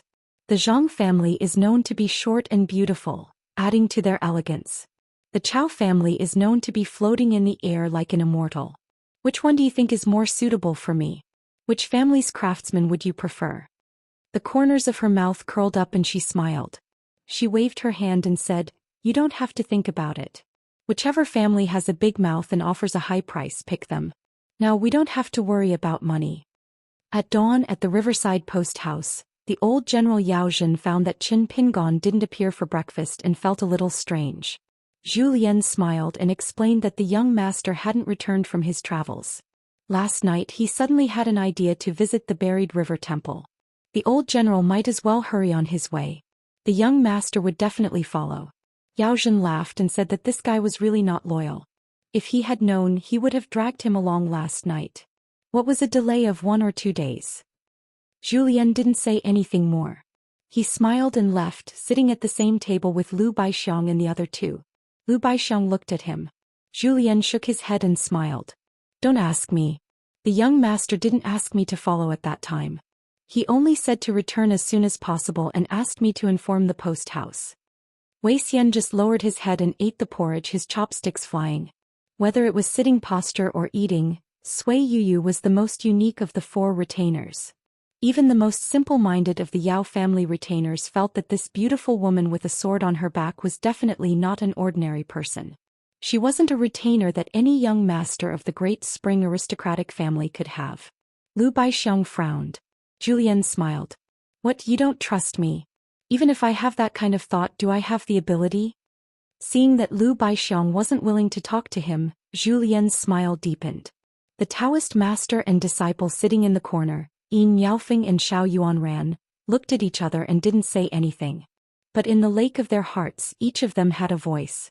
Xiao Yuanran drank a bowl of porridge and asked telepathically, could the phenomenon in the latter half of the night at the buried river temple have something to do with this person? Yin Miaofeng answered, maybe. Logically speaking, it shouldn't be possible. After all, the reaction of the water goddess was the great phenomenon of forming a jindan. Even the gentleman Zhong Kue might not have the ability to help her. But this Mr. Qin of unknown origin really can't be judged by common sense. We don't need to pay attention to him.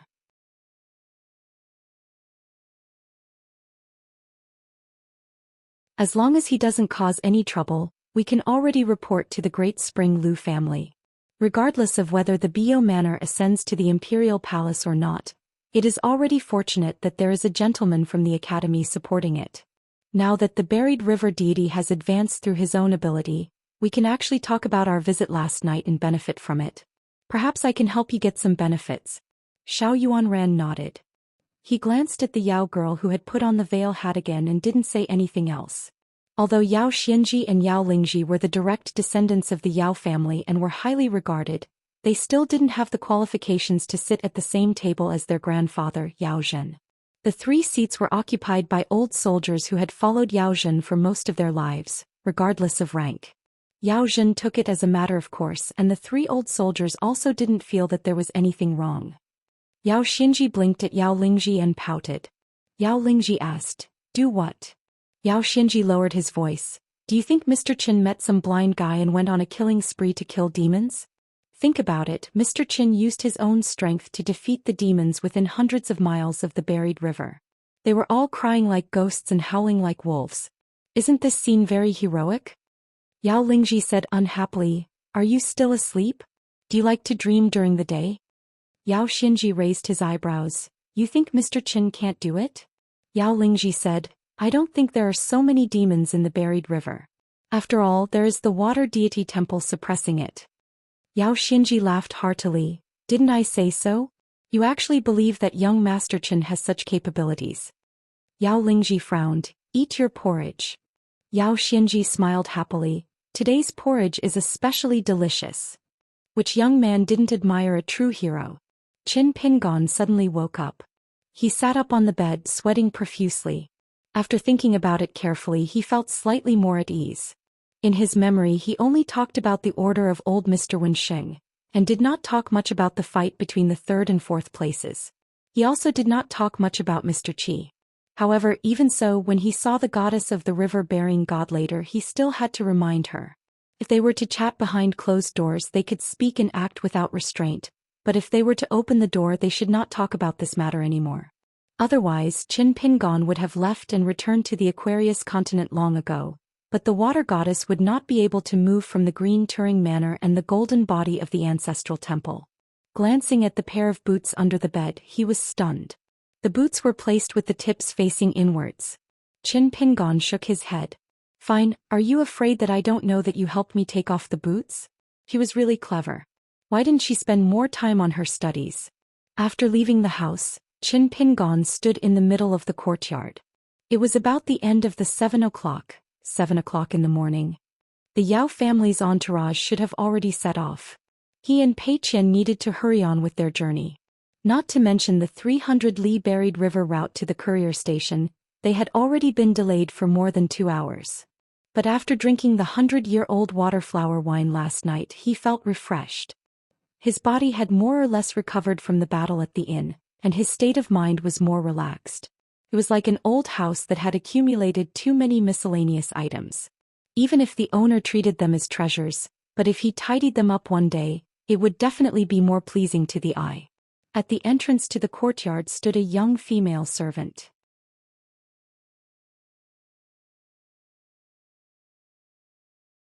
It was the water ghost of the mansion that had led Pei Qian to see the projector wall last night. She smiled sweetly at Qin Pingon. Qin Gongzi, Nyang Yang wants me to wait here. Once Gongzi wakes up, I will lead you to the hall where you drank last night. Qin Pingon smiled and walked over quickly. He asked, the little girl I brought with me? The servant girl pursed her lips and smiled. She carefully worded her words and explained, that young lady woke up earlier. She slept for less than 2 hours before waking up. Then I brought her around Bayou Manor. The young lady is lively and cheerful.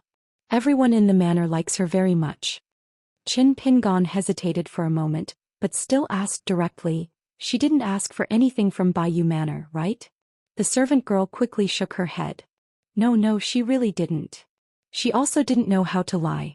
Qin Pingon said helplessly, what did she ask for? If it's too valuable, we won't take it away. If it's something ordinary, I can pay for it. The servant girl said nervously, she only asked for some paper and brushes that Bayou Manor bought from the marketplace. She said that from today onwards she will learn how to draw talismans. She also said that she will return the money to Bayou Manor sooner or later. Young Master Qin, it's just some ordinary paper and brushes. It's really worthless. Please don't blame the young lady. Why don't you take it as a gift from me to the young lady? Young master, you don't know that I haven't dealt with people for many years. I'm very happy that the young lady is willing to talk to me. It's just like when I was still alive during the New Year. Qin Pingon smiled. Then I'll take it as a gift from you. But when the time comes, I'll ask her to thank you. The servant girl smiled and curtsied sideways. Young master is very understanding.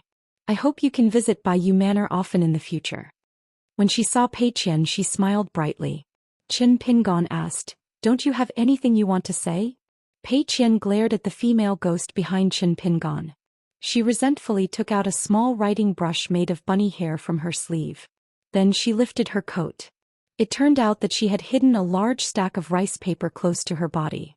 She quickly said, I've told Sister Xianxia that I borrowed this brush and paper from Bayou Manor. I'll definitely return the money in the future. But I was afraid that you wouldn't agree, so I hid it. Qin Pingon asked, even if you earn money in the future, do you know how far Tongyi continent is from Aquarius continent? How are you going to return it in the future?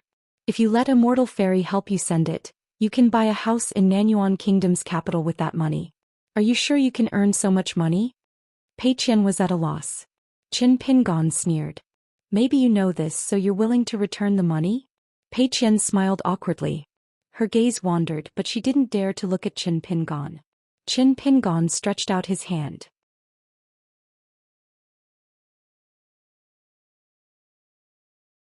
Pei Qian said with a sad face, don't hit my head, don't pull my ears, hit anywhere else. Qin Pingon laughed angrily, keep the brush and paper. This sister said that she gave it to you as a parting gift. Pei Qian passed the brush and paper to Qin Pingon. She looked at the beautiful female ghost who was covering her mouth and laughing. She had a grateful expression. Sister Xianxia, you're such a good person. No, you're such a good ghost. You should be the water goddess. Qin Pingon kept the item in the blade's strengthening gourd and glanced at Pei Qian. Pei Qian immediately woke up and bowed to thank the servant girl. The two of them and the female ghost came to the main hall. The water goddess had been waiting for a long time. Compared to the carefree and heroic buried river deity from before, she finally had the bearing of the water goddess today. She changed into a brocade robe that was similar to the imperial court's titled Madam. After the maidservant Xianxia left, the water god went straight to the point. She said solemnly, Qin Pingon, the kindness of a drop of water will be repaid with a gushing spring. What's more, this kindness is greater than the heavens. I have to give you something or else I'll feel uneasy. I've thought about it for a while. There's nothing in the Jade Turing Manor that can catch your eye. The weapons that I've refined myself are passable in terms of quality, but these two magical weapons are my natal items, so I can't give them to you. As for the rest of the weapons, their quality isn't high enough. Speaking of which, even if I give you everything, it's still not enough to repay your kindness. Therefore, I want to give you the immortal refining incantation on the rain prayer tablet outside the ancestral temple. The water goddess took out a jade slip. I hope that after you memorize this Dao incantation, you'd better destroy it immediately. It's not that I'm stingy, but what's recorded on the tablet is related to the foundation of an ancient immortal's Dao. It's a great opportunity in karma. It might not be a good thing if it's leaked out easily. Once it can't bear it, it'll be a disaster.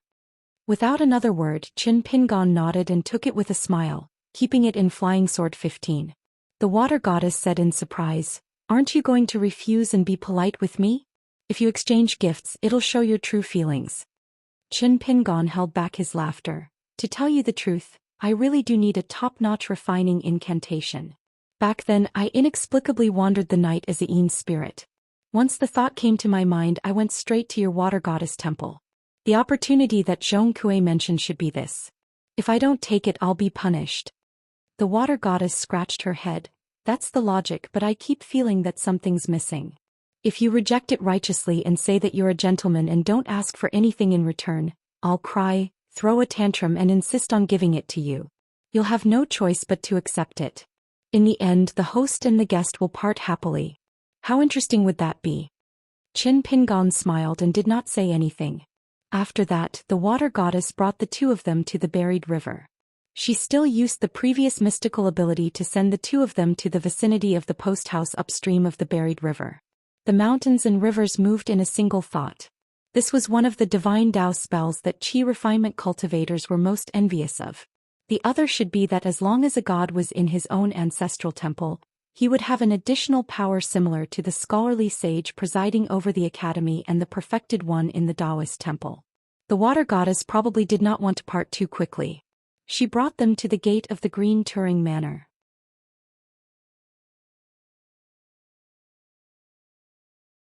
As they approached the gate, she suddenly asked, "Qin Pingon, do you have the works and manuals of the Sage of Literature?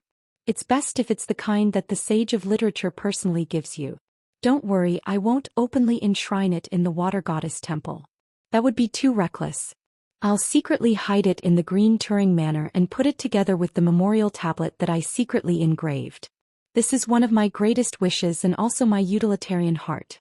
Now that I've taken a huge step forward in my divine Dao and my cultivation has skyrocketed, from now on, I need to truly read the Sage of Literature's moral knowledge and bring the dead book to life. My intuition tells me that once I succeed, I'll be able to improve even further. Perhaps even the Great Spring Dynasty's 5 Great Mountains main temple is inferior to my buried river temple." Seeing that Qin Pingon was silent, the water goddess stopped and revealed a pleading expression for the first time. "Qin Pingon, I'm begging you." Qin Pingon pondered for a long time. "The old mister gave me an introductory Confucian book, but it's not his work." The water goddess's face was filled with surprise. "As long as it's a book that has passed through the hands of the Sage of Literature, it's fine. I'm not stupid. There must be the true meaning of the great Dao in the book." In Qin Pingon's mind, he recalled the short woman he had met for the first time. She carried a saber and a sword on her back and held an iron spear that was about twice her height. She fought the river demons at the bottom of the river valiantly. He also recalled the words she had said to him and Zhong Kui when she appeared outside the water god temple. From the beginning to the end, she was not arrogant at all. She was so neutral and peaceful that she did not look like a god. Instead, she was a true scholar. Qin Pingon sighed and turned to the little girl. "Pei Qian, you should have memorized the book I asked you to read repeatedly. Why don't you give it to the water goddess?" The water goddess was stunned. He actually asked in a questioning tone. A scene that left the water goddess even more confused appeared. Pei Qian bit her lips and refused to speak, much less nod. Qin Pingon took off the blade's strengthening gourd and took a sip of wine. The water goddess gritted her teeth and said, "My Green Turing Manor actually has a treasure to guard the manor. It's extremely rare and is definitely not inferior to the Immortal's incantation. As long as you're willing to give me the book, I'll return the favor." Then she smiled at Pei Qian. "Apart from repaying Qin Pingon, I'll also give you something good. I don't dare to say that it's priceless, but it's a top-notch rare treasure." However, Pei Qian only stood in place without saying a word or nodding. Her 2 small hands clenched the corner of her shirt tightly. She was afraid that Qin Pingon would be angry at her and hate her even more. However, she was also afraid that Qin Pingon would nod and agree to the water goddess's request.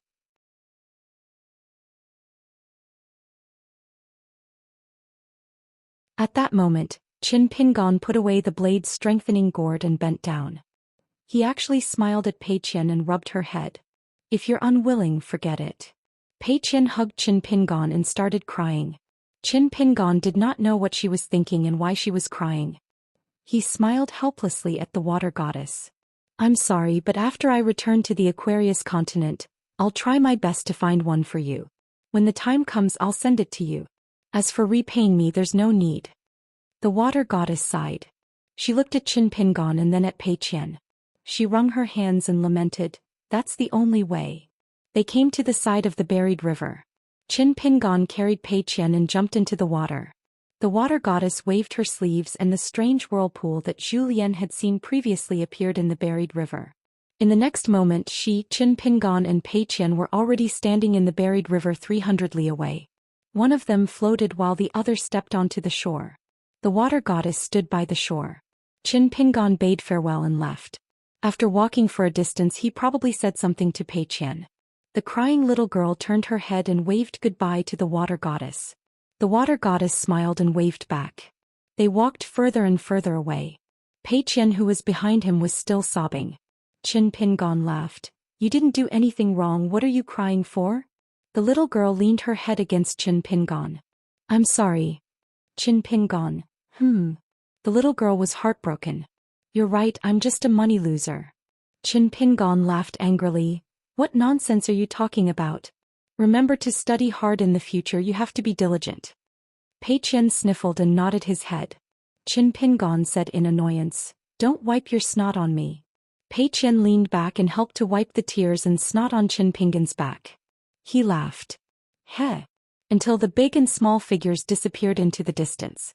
The water goddess laughed heartily. As expected, this is the direct disciple of Master Wen Sheng. Qin Pingon had originally planned to give her the book. If he heard that there was a precious treasure that could be exchanged, how many people in the world would really care about the wishes of a little girl beside them? After she stopped smiling, her expression was solemn. She bowed in the direction where Qin Pingon had left. Indeed, there was a hierarchy in learning the Tao. Last night they sat and discussed the Tao. Today they started to do it. This was the combination of knowledge and action. Qin Pingon was truly a teacher, a real teacher.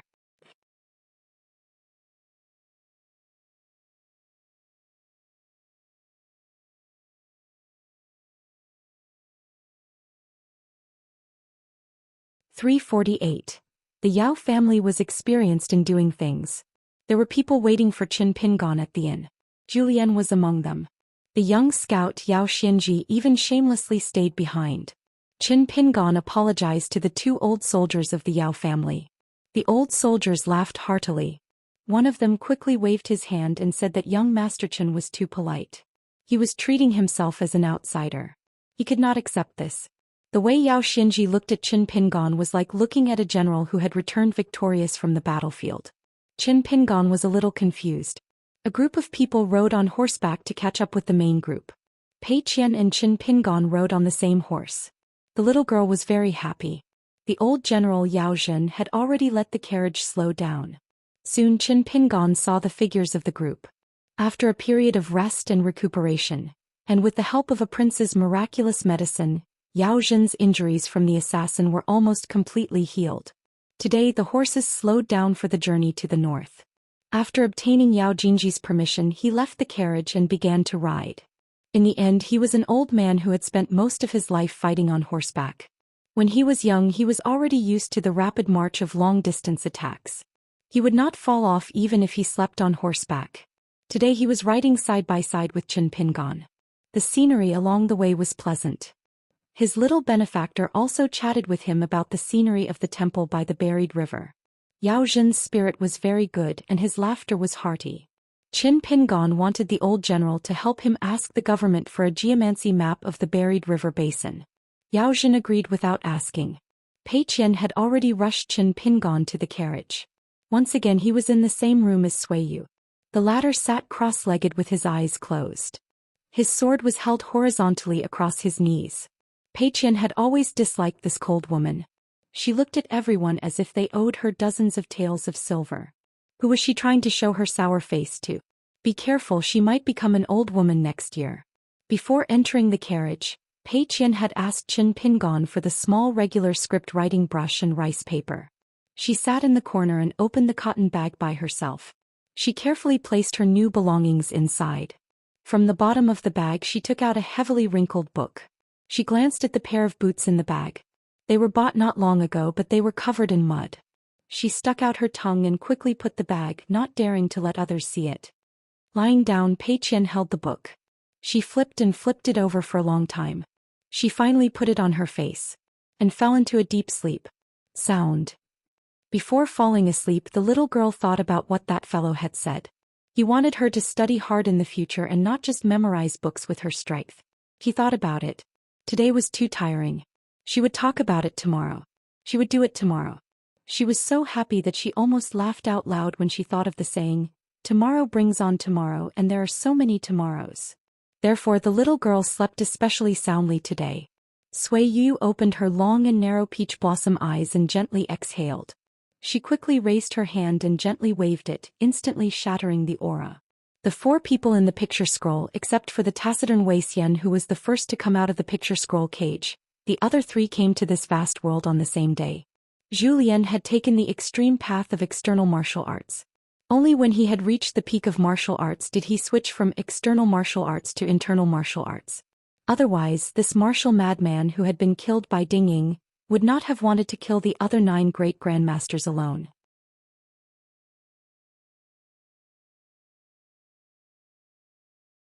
In that tragic chaotic battle, the most terrifying thing about Zhou Lian was that the more seriously injured he was, the more powerful his killing power was. Although Ding Ying was lucky enough to survive to the end and obtain the lotus crown on Zhou Lian's head, Ding Ying, who was known as the first person in history, had never mentioned the Battle of Nanyuan Kingdom to anyone. Perhaps there was a great mystery behind it. Liu Baixiang was extremely talented. He learned everything quickly and well. Therefore, on the path of martial arts he could accept hundreds of rivers into the sea. This was roughly the same as Ding Ying, the first person in the later generation of Lotus Flower Blessed Land. However, Liu Baixiang's ambition or aspiration was not as crazy and pure as Ding Ying's. Therefore, when he founded the Devil Sect he was still alone. He liked to wander around, so he was surrounded. Only in that battle he participated in the bloody encirclement and fell into a state of decline. Deep in his heart, there was a trace of admiration for Liu Baixiang. As for the one thing that was destined not to remain in Jianghu, it was that in that great battle, the 2 people who fought to the death the most were both fairies from famous sects who adored Liu Baixiang. They probably had the mentality of dying for love. Wei Xian's martial arts was the rarest. He was born to be a match for 10,000 people on the battlefield. He was good at dealing with encirclement and killing situations. In history there was almost no record of this Nanyuan Kingdom's founding emperor catching and killing people. And she, Sui Yu, whether it was talent or temperament, was actually more like a cultivator of the vast world. She was not a pure martial artist who longed for some end. Although Sui Yu had been in the abbot's land recently, her real sight was still not the human world but the heavens. She was now trying out an unconventional swordsmanship. In Lotus Flower Blessed Land, where the spiritual energy was thin, it could only be a pavilion in the sky. In the vast world it had great potential. The current step was somewhat similar to a martial artist's filling the sea, but she was different. She was fanning the flames between her waist and ribs. She made a sword furnace and nurtured a breath of sword aura, imitating a pure martial artist's breath of vital energy. It was like a fire dragon, patrolling everywhere. Once Sui Yu succeeded, not only would she cultivate her body and spirit, she would also cultivate a wisp of sword aura into a sword embryo. It was almost the embryonic form of a sword cultivator's life-flying sword. And now, Sui Yu had no chance to come into contact with anything related to sword cultivation. Sui Yu's talent in swordsmanship could be imagined. These days she only heard some private discussions in the border army of the Yao family. It was the heroic feat of the Yao family's benefactor, Qin Pingon, as an assassin.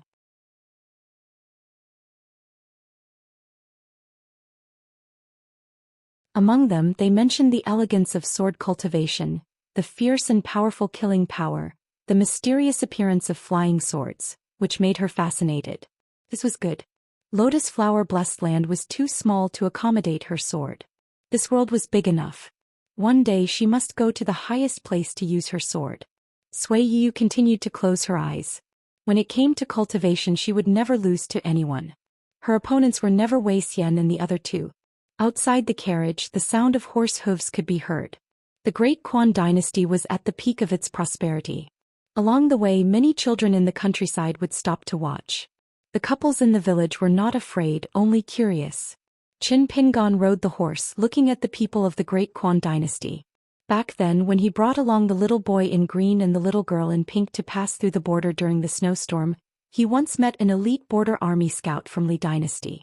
The scout was well-trained and extremely capable. After reading his customs clearance document, he jokingly suggested that they go to Beacon Fire to seek shelter from the wind and snow.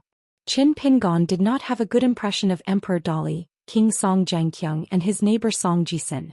But because of that encounter, Qin Pingon did not have any prejudice against the Dali dynasty. That day at dusk, the team stayed in a big inn near the city. The inn was very elegant and there was a small garden with green bamboos. That night, Yao Zhen personally delivered a map to Qin Pingon. At that time, Qin Pingon was carefully examining the jade slip in his room. Pei Qian was yawning across the table with a demon suppression pagoda talisman pasted on her forehead. Her reason was that she had heard that it was easy for there to be female ghosts in the bamboo forest. When the wind blew, the leaves rustled, and she always felt that there would be female ghosts floating around the bamboo forest. After Yao Zhen knocked on the door, Pei Qian immediately ran to open the door. When the old general saw the talisman on her forehead. When the little girl asked the reason, she laughed and said that there was no need to be afraid. Even if there were ghosts in the bamboo forest, the soldiers of the Yao family were all full of young energy. It was the ghosts that should be afraid of them. Pei Qian said, "Oh, take off the talisman?" She put it on the table and went to sleep in her room. Yao Zhen gestured with his hand, indicating for Qin Pingon to sit down and talk. When the two of them sat down, Qin Pingon naturally had to thank them. The map was something that the imperial court had always prohibited from flowing into the public. It was even stricter than weapons like bows and crossbows. Yao Zhen smiled. "It's not a big deal." The local provincial governor agreed very readily. "As an official, you don't have to care too much about this kind of thing. Don't think that you owe me a big favor. Speaking of which, when Governor Liu first saw me, he was very uneasy. He had no choice. He has a relative who works in the Ministry of War. Didn't he fall into my hands? When he heard that I wanted a map, you don't know how his expression was then. It was as if a heavy burden had been lifted off his shoulders." Qin Pingon smiled. "Then I won't stand on ceremony?" Yao Zhen pointed at Qin Pingon. You, I just don't understand. After 2 battles, life and death are the most important thing. Benefactor is such a straightforward person. Why is it that when it comes to daily interactions, you're so unstraightforward and unheroic?" Qin Pingon was speechless. Yao Zhen said softly, "That grandson of mine, Yao Xianji, is shy and doesn't dare to open his mouth. He begged me to tell you that he wants you to give him some pointers in martial arts. What do you think?" Qin Pingon thought carefully. "If it's just a friendly exchange of pointers, I don't mind.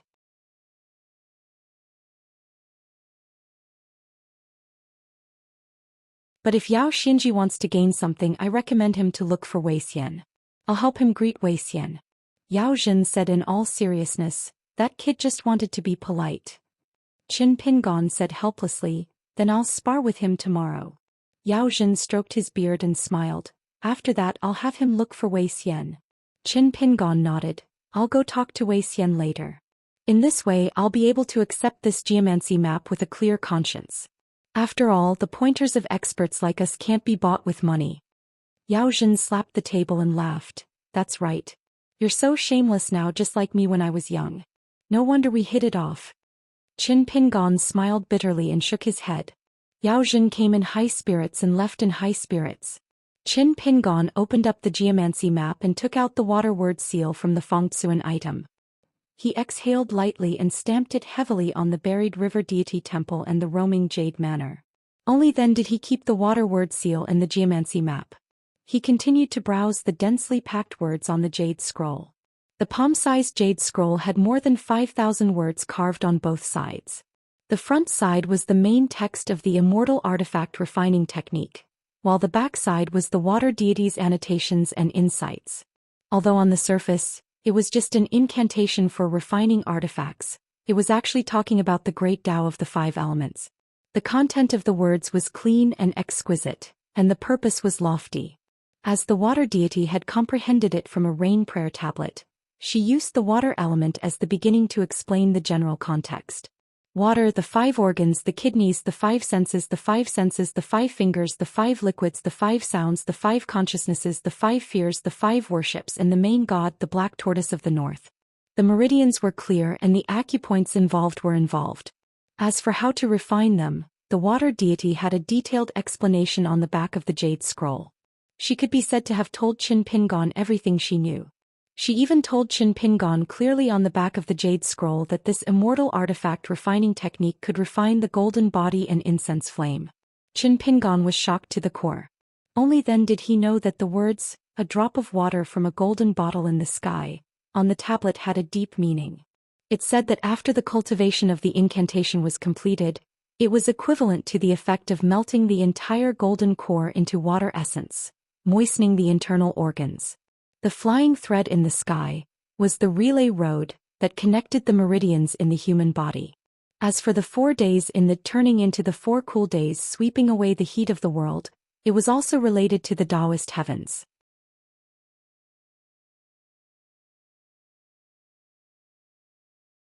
The 4 floors of the Beko Keikyung building could help cultivators subdue their inner demons with 4 different Daoist techniques. This was no longer an unorthodox method, but the most orthodox method of Taoism. This was simply the path to heaven that all earth immortals of the nascent soul stage dreamed of. Walking on it might not necessarily be successful, but it was equivalent to building 4 bridges in the sky for earth immortals, giving them 4 extra chances to ensure that they would not go astray. They could even go back the way they came. Furthermore, during their cultivation, it could also benefit their body and spirit. Who would not be envious of such benefits? No wonder the water goddess said that this art could be refined by all things. She deduced that even if it was an immortal cave abode with the word sect, this art would be a treasure unique to the sect master. Qin Pingon closed his eyes and silently recited the 5,000 words in his heart. He made up his mind not to take out the jade slip easily in the future. For some reason, Qin Pingon held the jade slip in his hand and felt cool all over. His entire body felt comfortable. The injuries from the battle at the inn were recovering at an extremely fast speed. Qin Pingon opened his eyes and realized that it was a little strange. However, Qin Pingon could not recognize what kind of beautiful jade the jade slip was. He thought that he could ask Wei Pai when he reached Luopa Mountain in the future. In the latter half of the night, a wave of water vapor suddenly filled the post house and enveloped it. The white fog made Yin Miaofeng and Xiao Yuanran forcefully interrupt their meditation. At the same time they walked out of the house and went to the garden. Qin Pingon also stopped the sword furnace and opened the window to jump out. Soon, under the urgent reminders of a few cultivators who followed the army, the Yao family of the post house got up and put on their clothes. The old soldiers wore armor and held weapons in their hands, waiting for battle. Zhu Lian's house was pitch black, but the hunchbacked old man had been circling the table silently. His steps were very particular. Sui Yu sat cross-legged on the bed, opened his eyes and closed them again. Wei Xian lay straight on the bed. His hands were clenched and placed on his abdomen. He did not move at all. Lu Baixiang came to the window and stopped. At the bamboo forest, Yin Miaofeng and Xiao Yuanran were relieved to see the uninvited guest. Daoist Bao Zhen smiled and cupped his fists to congratulate her. The water goddess has completed her golden body. Congratulations. The person standing in front of them had a short stature. She wore an unusually beautiful noble attire. She was the buried river deity who rushed over from the roaming jade mansion. From now on, even if the master of the Golden Peak Temple came here and saw the buried river deity whose cultivation had skyrocketed, he could no longer look down on her. It had to be known that in the buried river, especially near the roaming jade mansion and the water goddess temple, this short woman was equivalent to the strength of an earth immortal of the nascent soul realm. The water goddess smiled and said, "Last time my roaming jade mansion did not treat you well and was very rude. This time, other than a private matter, I also want to invite Jinren Yin to my mansion as a guest. I apologize to Jinren Yin and Jinren Little Xiao." Daoist Bao Zhen was really flattered. Firstly, her cultivation was different from the past. Even if she was here, she could be considered half a nascent soul realm big shot. Secondly, the roaming Jade Mansion had already established a relationship with the sage-to-be Zhong Kuei. Even if she ignored the Lu family of the Great Spring, the imperial court could only pinch their nose and accept it. Thirdly, the upper echelons of the Great Spring knew the bad temper of the buried river deity.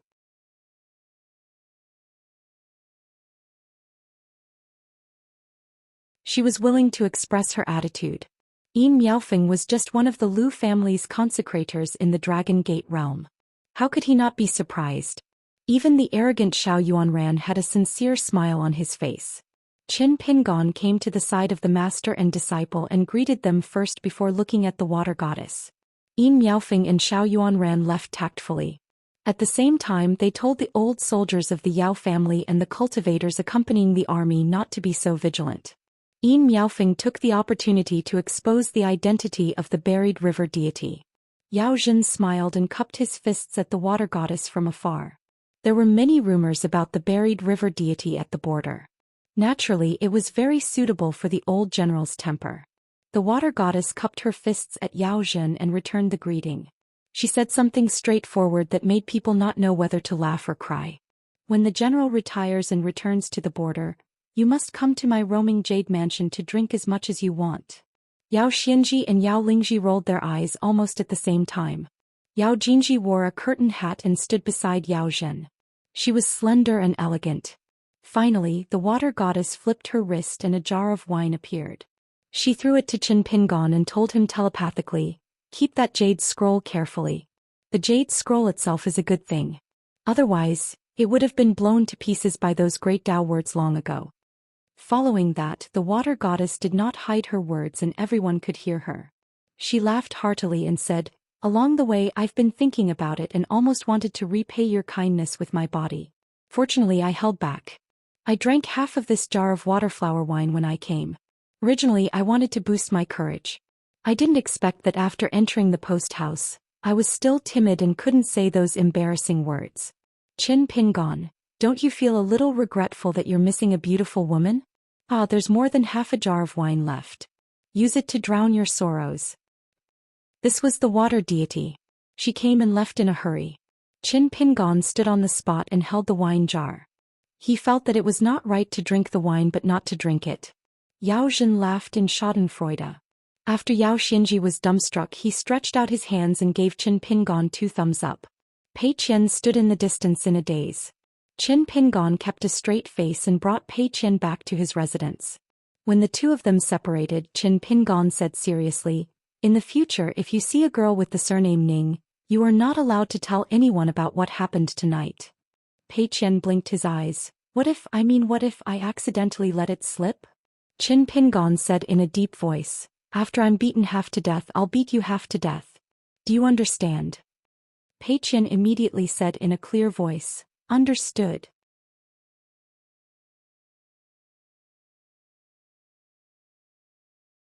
I've read books and now I'm unyielding. I won't say it even if I'm beaten to death. They returned to their rooms. Qin Pingon wiped the sweat off his forehead. Finally he laughed. He no longer practiced the sword furnace stance and laid on the table. He took out the small whetstone and engraved it with the beautiful word, naive, and the cute word, Ning Yao. "Miss Ning, I'm fine." Along the way they walked for a long time and encountered many people and things. "I miss you a little." "No, I miss you a lot." "What?"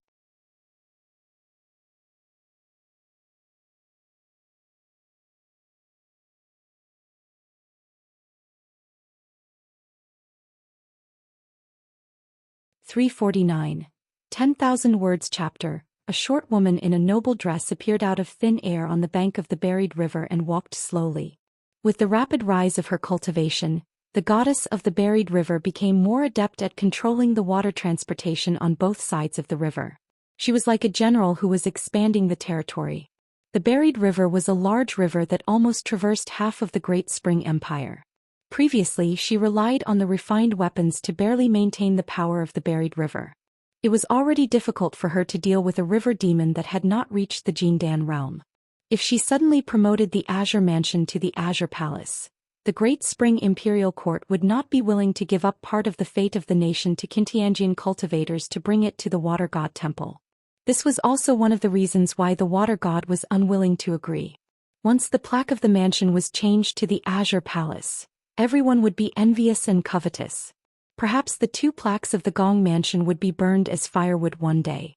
She was naturally forthright and irritable. That was true.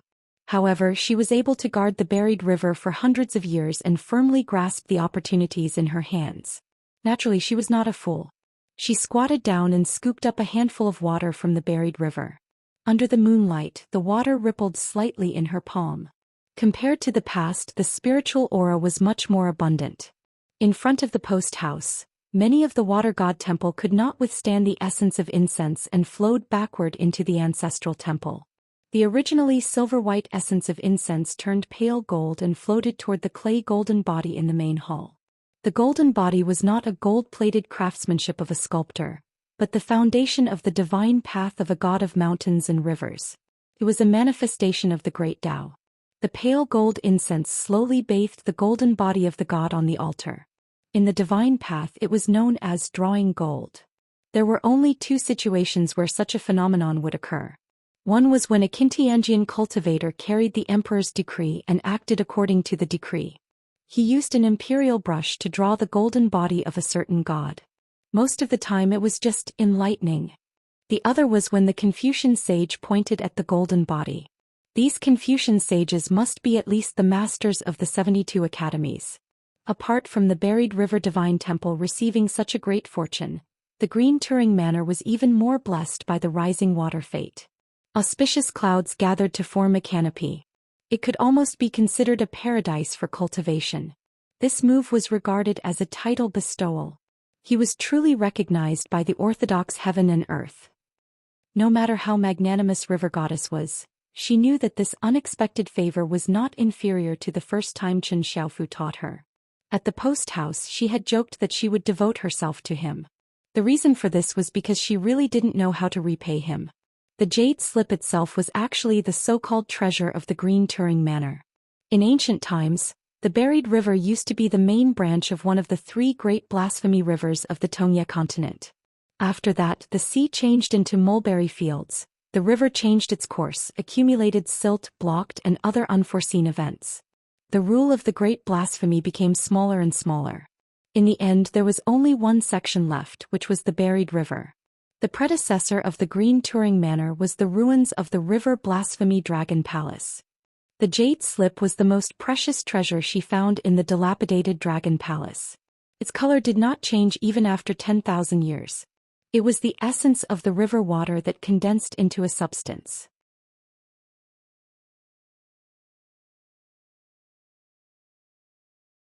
It was also the manifestation of the water fate of the heaven and earth. It was then refined into a jade slip by the old Dragon King.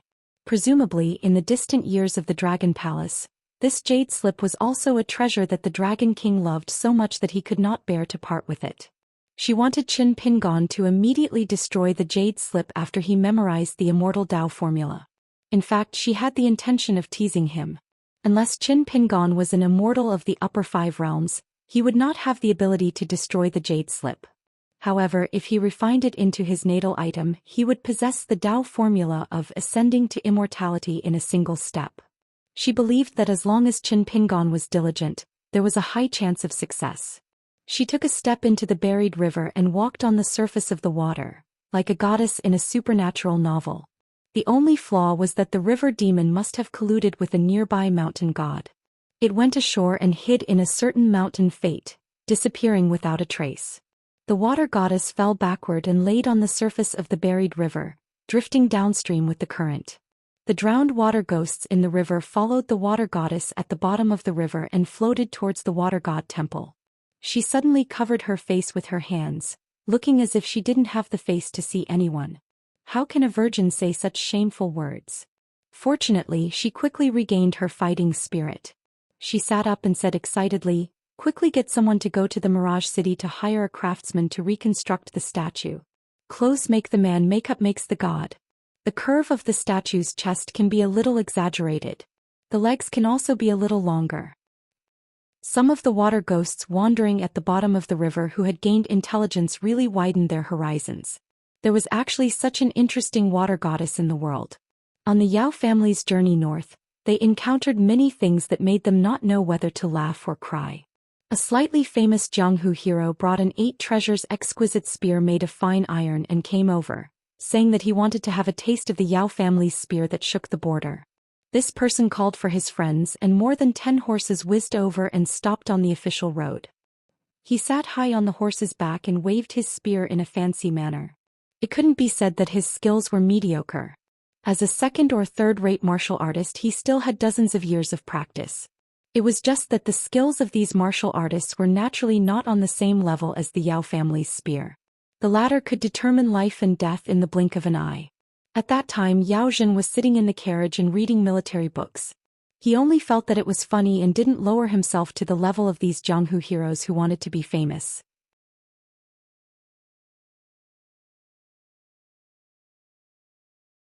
Under Yao Jingji's order, the Yao family's cavalry silently took off their light crossbows, scaring the group of people who immediately fled off the official road. When the Yao family's troops were far away, they chattered endlessly, complaining that the Yao family's cavalry was embroidered pillows with an undeserved reputation and that they didn't even have the confidence to compare their spear skills. In the end, this group of people was arrested by the provincial capital's government on the same day, and they ate a solid meal in prison. Later, there was a young wild cultivator in his early 20s from the lower 5 realms who tried to become the Yao family's army consecrator. However, he didn't dare to be rash. He clearly explained his background and appropriately bragged about his immortal spells. Then he squatted outside the post house where he stayed, nibbling on dry biscuits and drinking inferior wine, waiting for his punishment. Yao Zhen asked someone to give him 100 taels of silver. The wild cultivator's face flushed red, but he still took the silver before leaving. As they got closer and closer to the Mirage City, the news that Yao Zhen was about to be appointed as the Minister of War spread like wildfire and spread throughout the imperial court. Another down-and-out military cultivator who was in the prime of his life and had a tall and sturdy figure, blocked the way and said that as long as someone from the Yao family could beat him, he would immediately get lost. Then Xiao Yuanran showed his skills and he got lost. What really aroused the curiosity of the Yao family's troops were the 2 strange incidents where the mountain god waded into the river and the water god went up the mountain. However, these 2 mountain gods were far inferior to the mountain god who buried the river. They were the most inferior local gods. The mountain god governed the territory within a radius of 100 miles, while the water god was in charge of a river of 200 miles. The 2 sides were adjacent to each other and their relationship wasn't harmonious. However, in the past they were only small fights and curses at the border of the mountains and rivers. Recently, because a big pilgrim changed his sect from the mountain god temple to the water god temple, it was related to who would get the 100,000 taels of silver every year. The little mountain god asked a local god under his command to secretly persuade the pilgrim to change his mind. Unexpectedly, the local god was beaten up by the river god. In a fit of anger, the mountain god directly crossed the border and waded into the river. He used 2 big axes to hit the river, causing monstrous waves to rise in the river for more than 10 miles. The common people were shocked. How could the water god lose face like this? He carried the river and went up the mountain to the mountain god temple. At that time, the Yao family's team was just near the river bank. The 2 consecrators and the Yao family's accompanying cultivators protected Yao Zhen and the 3rd Yao as they went to watch the show. Qin Pingon followed them and only Pei Qian and Zhu Lian followed beside him. Then they saw the scene of river god beating up the mountain god temple. Both sides fought fiercely. The mountain god took advantage of the terrain and pushed river god back into the water. River god once again controlled the murky river water, and the more he fought, the fiercer he became. They fought back and forth and each used their supernatural powers. The beautiful mountain was flooded into a mess and countless towering trees were broken and collapsed. Outside the battlefield, the local god and mountain elf spirits on the mountain, the shrimp soldiers, crab generals and water ghost servants on the river waved their flags and shouted. They all shouted themselves hoarse and they looked more tired than fighting in the battlefield. They also competed with each other.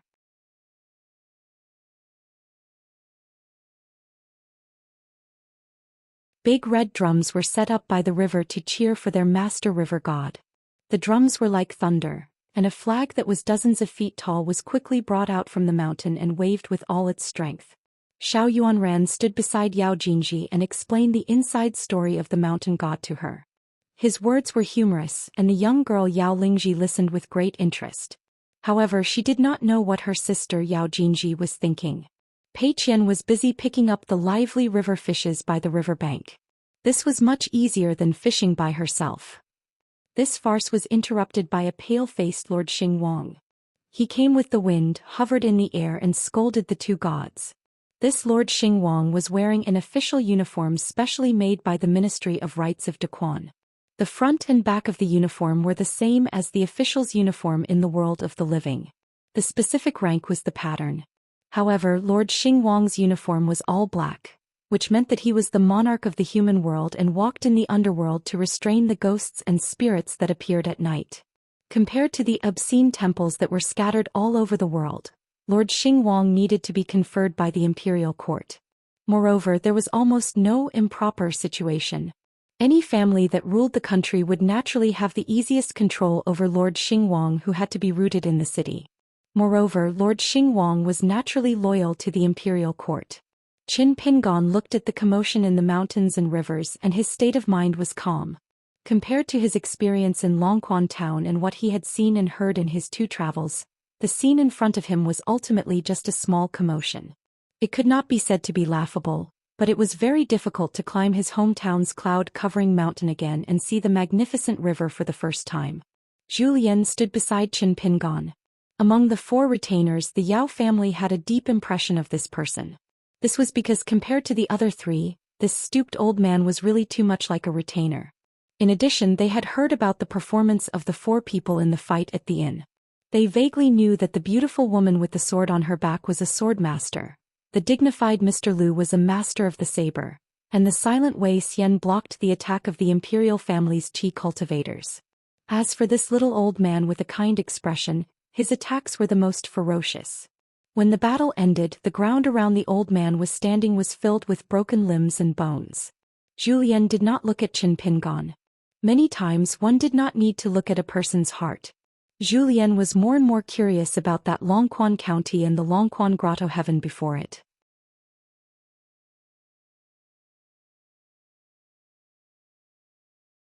What kind of hidden dragons and crouching tigers were there that could make such a young Qin Pingon seem to have seen the great winds and great waves of the human world, and it was difficult for his state of mind to rise and fall. He was young and unperturbed. It was inevitable that he was lethargic and shrewd. However, Zhou Xian did not think so. Qin Pingon, who was kind to others, gave him a vague feeling as if in the depths of the ancient well of his state of mind, there was vaguely an evil dragon swimming at the bottom of the water, and its shadow was everywhere. It was just that this unknown dragon was probably tightly bound to the bottom of the well by etiquette and rules, the distinction between good and evil and so on. It could not even float to the surface of the water and stick its head out. Zhou Xian did not dare to speculate about other things, but he was sure of one thing. In the depths of Qin Pingon's heart, there must be 1 or 2 great obsessions that he could not let go of. This time, Lord Xingwang was in a bad mood, and he wanted to flatten the River Earl Temple and the Mountain Deity Temple by stepping on the clouds for hundreds of miles to mediate the fight. The matter of the mountain and river deities overstepping their boundaries without permission was extremely sensitive. Once it was reported to the capital's Ministry of Rights, Lord Xingwang, who was sitting at home and causing trouble from the heavens, would not end up any better than the 2 idiots who did not know the severity of the matter. Lord Xingwang sent away the 2 trembling bastards who returned home. When he saw the group of Yao family people by the river, he used the aura viewing technique. With just one glance, he felt that it was somewhat dazzling. He was shocked and immediately wanted to descend to check it out. However, those people were domineering and lawless. 2 cultivators directly pulled out their swords and pointed them at him, saying that he could not get close, or else it would be regarded as an assassination. Lord Xingwang was so angry that he almost wanted to call back the 2 subordinate deities. Fortunately, after eating incense for hundreds of years, he still had some patience. In the end, he only firmly remembered those unfamiliar faces and returned to the city with a gloomy face. On the way back to the main group, Yao Zhen came to Yao Jinji's side and asked softly, "Why are you so unreasonable?" Yao Jinji said helplessly, "Along the way it's inevitable that there will be social interactions and toasts. However, if it involves Xingwang and deities, it's not clear." Grandfather doesn't want to be impeached by the 6 imperial censors before entering Mirage City, right? Even if His Majesty treats it as a joke from the officialdom to the marketplace, there is bound to be a storm of evil in the capital. Then who doesn't like to watch a good show? Aren't we here to watch a good show? Would we care about the rights and wrongs of the 2 deities? Yao Zhen understood immediately and deeply agreed with him. The old general felt that it was a pity. If Yao Jinji was a man, he would be relieved to stay at the border. Pei Qian picked up a lot of river fish, but in the end Qin Pingon was unwilling to accept them. She could only pick up the fish by their tails and throw them into the river one by one. She was so tired that she was sweating profusely. When they arrived at Riding Crane City, which was both a prefecture and a prefecture, they were only a short distance away from Great Quan's capital. This prefecture had a long history, and its name came from the legend that a cultivator had ascended here on a crane. There was a small mountain in the prefecture and the scenery was ordinary. However, because it was the place where the cultivator ascended, every year, countless scholars and poets would come here to tour.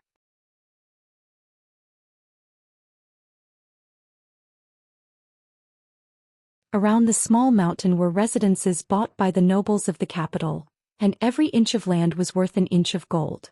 The Xingwang from before should be in this city, but Yao Zhen was not afraid of a prefecture's Xingwang.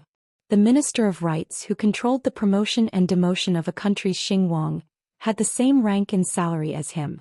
Furthermore, Great Quan respected martial arts, and the Minister of War was not an empty position.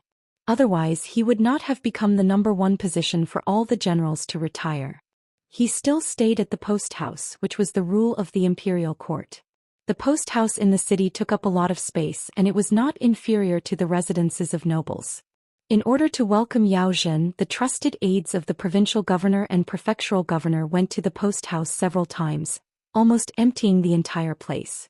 At this point Yao Zhen could only accept it and pretend that he did not know anything. When the water was too clear there would be no fish. This was especially true in the officialdom. Normally speaking, the imperial court could accommodate loyal officials, corrupt officials and many fence-sitters. However, it could not accommodate someone who seemed to be a moral saint. It was like there was a demon-revealing mirror hanging high in the imperial court, revealing all the flaws of the pillars of the country. The old general was filled with emotions. These were the words that his granddaughter Yao Jinji had said when she was 14 or 15. Sometimes Yao Zhen would laugh at himself. Could it be that all the life experience he had accumulated over the years had been fed to the warhorses like horse grass? Luckily there was still Qin Pingon in the group. During this trip to the north, Yao Zhen liked to chat with this young man. Qin Pingon had followed their agreement and sparred with Yao Xianji, giving him some pointers. Yao Xianji treated Qin Pingon's words as a guide. When he went back to find his grandfather to talk, he was very sad and said that he had spent his entire life training in martial arts like a dog. Yao Zhen then asked him if his so-called lifetime was a few decades. Yao Xianji was speechless, which amused Yao Jinji, who was brewing tea.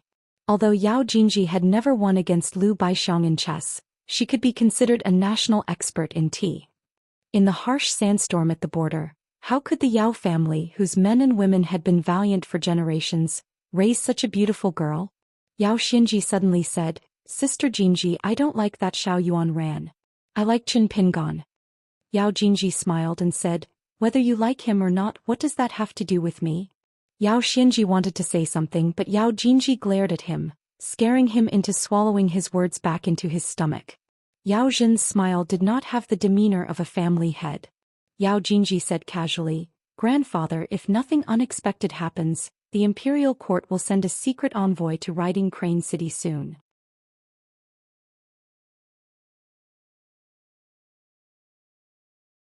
At that time it won't be too late for grandfather to laugh." Yao Zhen could not laugh anymore. He had been soaked in the red vat of officialdom for dozens of years. Each and every one of them had cultivated to become old fox spirits in the government. It was really a headache for him to play with their cunning minds. Qin Pingon was practicing the 6-step stance in his room, holding the sword in the air, closing his eyes to visualize each sword cultivator's style. There was a bamboo tube on the table. The bamboo was ordinary green bamboo, which was casually chopped from a bamboo forest on a green mountain along the way. Qin Pingon wanted to carve a brush holder as a parting gift for old General Yao. Pei Qian ran over and said that she wanted to go out for a stroll. Qin Pingon told her to ask Lu Baixiang if he was willing to take her out. If not, then she had to stay in the room and study. Previously, Qin Pingon gave her a second Confucian classic, and Pei Qian memorized it thoroughly. There was one time when she came to Qin Pingon's room with a face full of joy, saying that she could really recite it backwards. Qin Pingon picked up the book and let her try. Unexpectedly, she really did recite more than 1,000 words without missing a word. Then Qin Pingon pulled her ear and told her to go back to the room to reflect on her mistakes. He only said that she had to study hard and she treated it as nothing? At that time, Pei Qian angrily returned to her room. She stood on the chair and looked down at the broken book on the table. She pinched her chin and frowned. Study hard. What was the meaning of this? He did not study hard enough. In order to memorize a book backwards, she spent an incense stick's worth of time. She squatted down and looked at the name of the sage who wrote this bullshit book. He remembered it. When she mastered the sword and fist techniques, she would definitely beat this old bastard until he cried for his father and mother. She stood up again and blindly pondered for a long time, but she still couldn't think of an answer. She jumped down from the chair and picked up the mountain staff that she had relied on for a long time and practiced a crazy staff technique. After she finished practicing, she threw away the mountain staff. She suddenly felt that she was closer to being the #1 expert in the world. Only then did her mood improve. She threw herself on the bed and fell asleep. Today, after she received Qin Pingon's promise, she eagerly went to find Lu Baixiang, who she secretly gave the nickname Xiao Bai.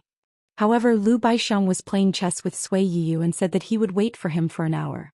Pei Qian turned her head and looked at Wei Xian, who was sitting at the side. He didn't understand chess and was just waiting for the winner to be decided. She was about to speak when Wei Xian suddenly said, "Let's go," and stood up. Pei Qian suddenly understood. The two of them left the hotel together to go shopping. Pei Qian smiled and asked, "Old Wei, do you have money on you?" Among the four of them, Pei Qian was the least afraid of Wei Xian. He called him Old Wei, and Wei Xian also never showed a bad face. In fact, he didn't care at all. Wei Xian was silent. Pei Qian grumbled, "Then what's the point of going to the streets? We can't even afford to buy anything beautiful or delicious." Wei Xian suddenly said, "I have some money." Pei Qian frowned. "Where did you get it? Did you steal it?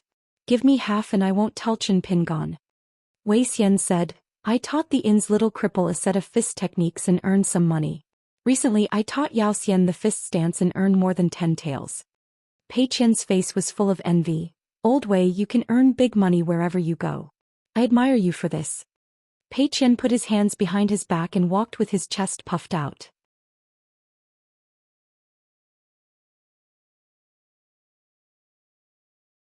Soon he clicked his tongue and said, "But Old Wei, you still cheated little cripple of his money.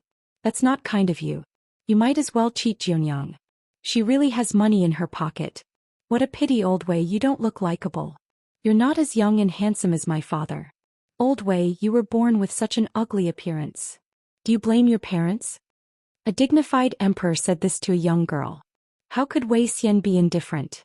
The short man said with a straight face, "Back then when the court painters painted my portrait, they all praised me for my heroic appearance. I think they were telling the truth." Pei Qian was shocked. "Old Wei, are you blind or do they have eyes on their butts?"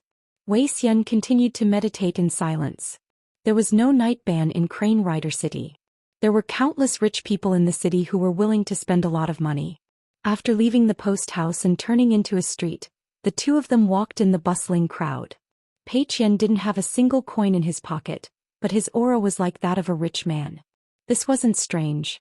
She was able to fool a large group of people her age in a strange place like Hu town. They all thought she was a princess living among the common people. In the end, she was able to deceive a group of shrewd and slippery constables who respectfully escorted her back to the inn. Pei Qian suddenly asked, "Old Wei, I always feel that the girl who doesn't dare to meet people every day looks at my father strangely."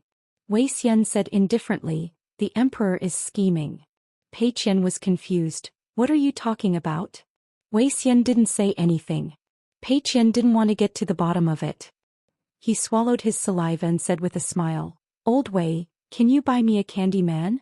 Wei Xian shook his head. Pei Qian said angrily, "Old Wei, why are you so stingy? Wei Xian smiled for the first time.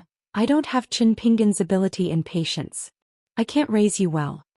Pei Qian was confused and said pitifully, then I'll borrow money from you to buy a candy man?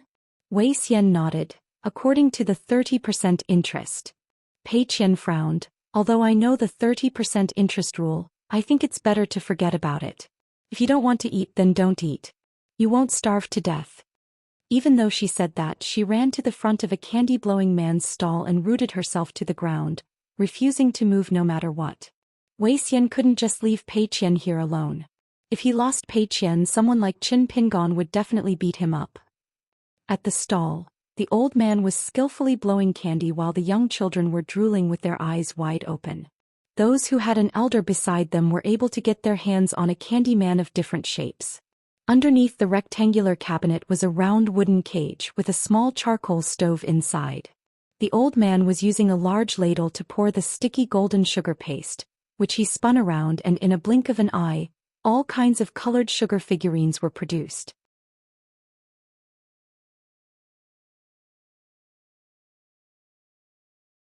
Wei Xian took out his money and bought 2 sticks.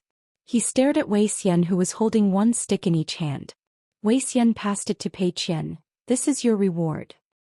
His tone was as if he had been bestowed with a large piece of land by an emperor. Pei Qian smiled. When I go back, I'll say good things about you in front of my father every day. I'm half a scholar now. Every word I say is as good as a nail. 1 big and 1 small, munching on the candy man, they didn't stand out in the sea of people. In the hotel, the winner was already decided on the chessboard. It was still Sui Yu who lost. Sui Yu didn't want to win in this game. Lu Baixiong was reviewing the chessboard alone in his room. He stared at the chessboard and twirled a free chess piece between his fingers. He pressed it against the table and gently slid it. In a room not too far away, Qin Pingan was carving a bamboo tube. He wanted to try to inscribe an entire essay of the sages on the outside of the brush tube. Fortunately, he had been carving words on bamboo slips all these years. Because he was familiar with them and also had the foundation of his youth, he didn't dare to say that the words he carved were full of spirit. But between the lines there was a sense of propriety. There wasn't an aggressive and forceful aura, but it was still as long as a stream. In the end, there was still some meaning to it. Some people said that the cultivators of the lower 5 realms cultivated longevity, the cultivators of the middle 5 realms sought immortality, and the cultivators of the upper 5 realms walked the great Tao at an even higher level, almost never stopping for a moment. Qin Pingan didn't think there was anything wrong with this. He was busy and didn't waste his time. But occasionally he still needed to stop or slow down his pace. He needed to calm his heart and enjoy the scenery on the road of cultivation. This was the case for carving beautiful words on bamboo slips. This was also the case for personally making a brush tube that wasn't worth much but only had the heart. The night passed uneventfully. Qin Pingan stayed up all night and carved more than half of the brush tube. After sleeping for 4 hours, he got up and continued to practice his fist stance. At the same time, he also practiced his sword. Winter was coming. He didn't know if he was lucky enough to encounter the first heavy snow of the year at the ferry outside Mirage City. It was said that Mirage City in the heavy snow was like a fairyland. During breakfast, Qin Pingan learned that the Yao family's team was going to rest in Crane Riding City for 2 days, but he didn't care. Yao Xinji ran to Qin Pingan and said that everyone had agreed to visit the small mountain where the Immortals rode cranes and ascended. Moreover, the provincial governor's mansion had already informed the courier station that regardless of whether old General Yao went there or not, the vicinity of the small mountain would be under martial law today. No one was allowed to climb the mountain. After meeting, Qin Pingan found that there were quite a few people. There were the 3 Yaos of the same generation: Xiao Yuanran, a Daoist priest wearing a green robe, and Sui Yu who rarely showed his face in public. Wei Xian and Lu Baixiong chose to stay at the courier station. However, old General Yao didn't show up this time, which was a bit unusual. When he went out today, Qin Pingan had already changed into the golden wine robe of a higher grade, so he appeared in white. If one paid attention, they would notice that there was a white jade hairpin in his hair bun. In the Dali dynasty in the northernmost part of the Aquarius continent, the young men were tall and big. They were at least half a head taller than those in the old dragon city in the south. Moreover, it was common for 15 or 16-year-old men to marry and settle down in the countryside of the Aquarius continent.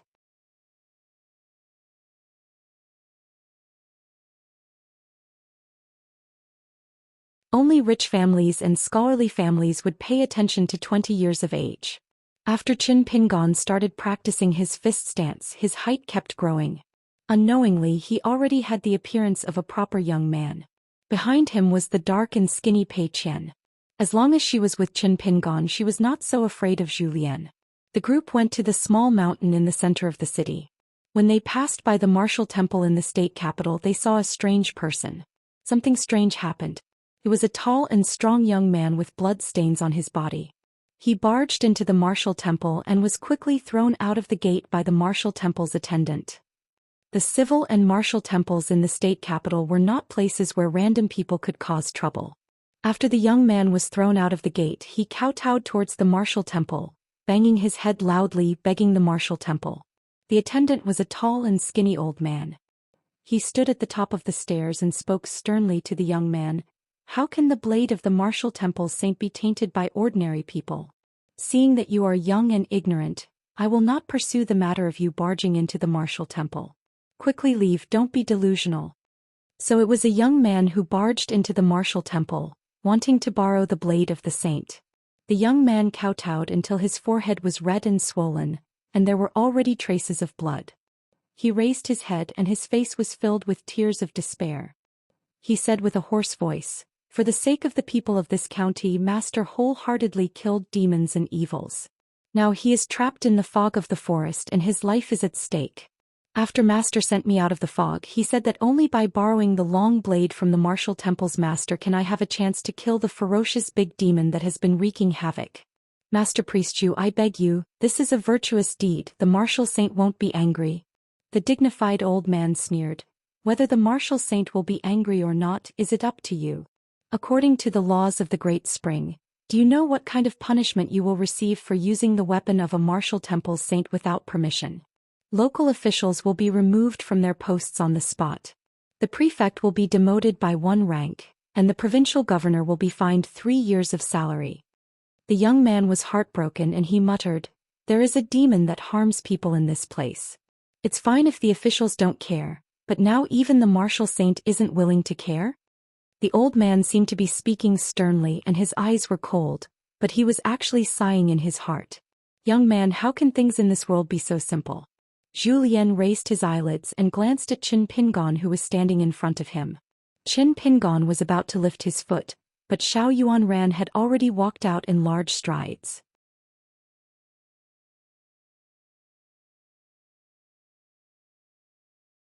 Qin Pingon quietly stopped moving. Xiao Yuanran came to the young man's side, squatted down and asked, "Where is your master trapped? Do you know the demon's cultivation level?" The young man answered one by one.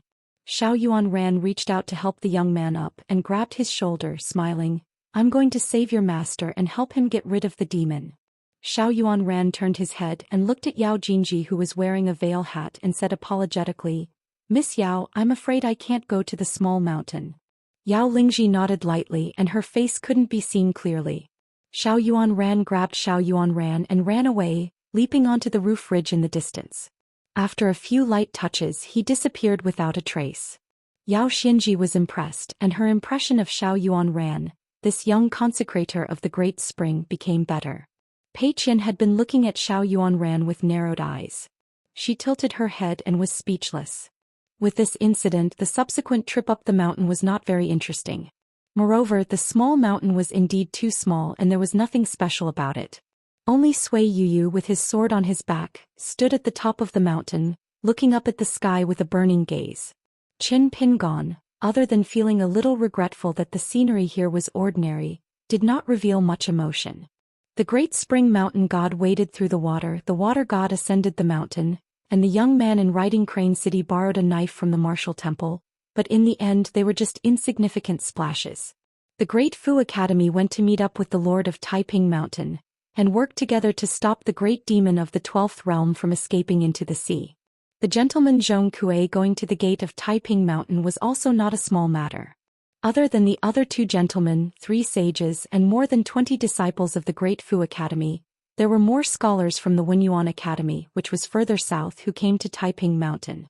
There were more than 50 of them. Unfortunately, there was only one old gentleman leading them, and the rest of the disciples were far inferior to the Great Fu Academy. This was the awkward part of the Wenyuan Academy. The academy was not famous, and was the least talented among the 4 major academies of the Tongye continent. There were often rumors on the mountain that the Wenyuan Academy would be stripped of its title as one of the 72 academies. This was because this academy had not produced a new gentleman for close to 100 years. The 3 mountain lords of the academy also did not have many works of sages. The people of the world did not travel to the Wenyuan Academy for the sages, but for the countless books in the Wenyuan Pavilion. When Zhong Kui arrived at the gate of Taiping Mountain, he followed his teacher's instructions and told all the disciples of the Great Fu Academy to listen to the arrangements of the Daoist of Taiping Mountain, and not to act on their own. Although there were disasters everywhere, the Daoist of Taiping Mountain, regardless of their seniority, did not panic. They made decisions in an orderly manner, and groups of qi cultivators went down the mountain to suppress the demons. There were casualties, and those who died in battle were mostly Daoist of Taiping Mountain. This made the qi cultivators of the 2 major academies and many immortal abodes respect them, and they cooperated more sincerely. In between the battles, the people who came from all over the world but had a common enemy talked the most about the outer sect odd job young man from the Fuji sect, who became famous overnight. It was said that he was taken in as the last disciple of the Fuji sect, and was given a half-immortal weapon that was once refined by the Daoist partner of the sect for 100 years.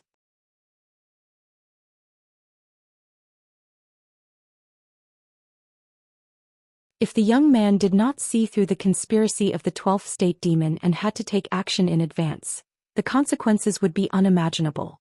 Most of the demons in the well of Taiping Mountain that suppressed the demons would not have escaped, but all of them would have seen the light of day again.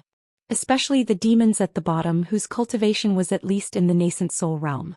In the recent 10 days, demons who had been lurking in various places constantly surfaced and wreaked havoc. These demons were mostly in the Dragon Gate realm and the Golden Elixir realm, and were extremely difficult to suppress. The Daoist of Taiping Mountain did not dare to be careless. Almost all the Daoist of Taiping Mountain went out to help. Only the gentleman Zhong Kui chose to stay in Taiping Mountain. No one had any objections. Zhong Kui had killed the most enemies during their journey to slay demons and devils. Moreover, he did not blindly protect the disciples of the academy. For several times when he had gone down the mountain to fight, he had actively joined the qi cultivators of other sects on the mountain. Therefore, the Earth Immortal of Nascent Soul Realm, who was originally in charge of the overall situation of Mount Taiping, told Zhong Kui with a smile before he went down the mountain that he would entrust the mountain gate to Mr. Zhong temporarily. The Earth Immortal of the Nascent Soul Realm secretly revealed to Zhong Kui that the founder of Taiping Mountain would soon return, and might even bring back the Crown Princess Huang Ting from the Lotus Flower-blessed land. Zhong Kui laughed and said that it would be better if he came back as soon as possible, so that he would not have to watch over the well every day. After that, Zhong Kui would patrol the bottom of the well alone every day. Late one night, just as he walked out of the well, he saw a big demon that he had heard of but had never seen before. In fact, even many senior Daoist of Taiping Mountain had never seen this big demon that cultivated in Taiping Mountain, let alone Zhong Kui, who was an outsider. It was a white ape with a sword on its back, dressed in black. It was as tall as an adult man, but the white ape with a very high cultivation state did not transform into a human shape, and always maintained its original appearance. Although the old ape was a big demon that was famous in the Tongye continent, it was also the guardian of Taiping Mountain. Not to mention the years that the old ape had cultivated, it had been guarding the gate of Taiping Mountain for 3,000 years. The old ape was even older than the founder of Taiping Mountain, who had left the mountain and was the only surviving founder. The construction of the well prison was the work of the founder of Taiping Mountain. But in the long years after that, the guarding of the well prison was handed over to this white ape, who was fond of carrying a sword on his back and rarely showed up in the world.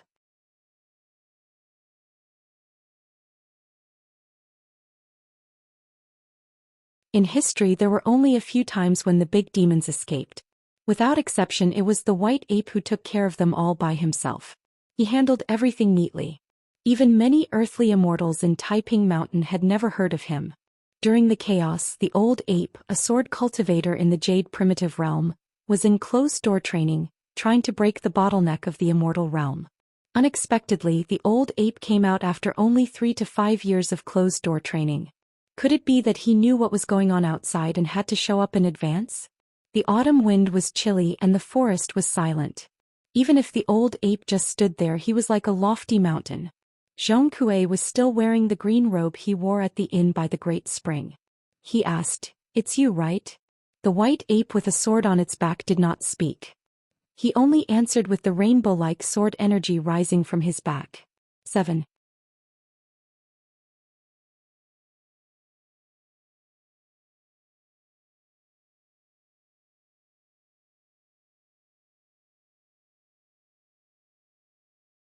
$3.50. The readers who repeatedly subscribed to the 349 chapters yesterday have been refunded with double the amount in the form of vouchers. I still have to apologize to everyone. The updates in the middle and early part of the month were a mess. However, I still worked hard and managed to update nearly 140,000 words in the end. I have to praise myself. In life there would always be a few storms.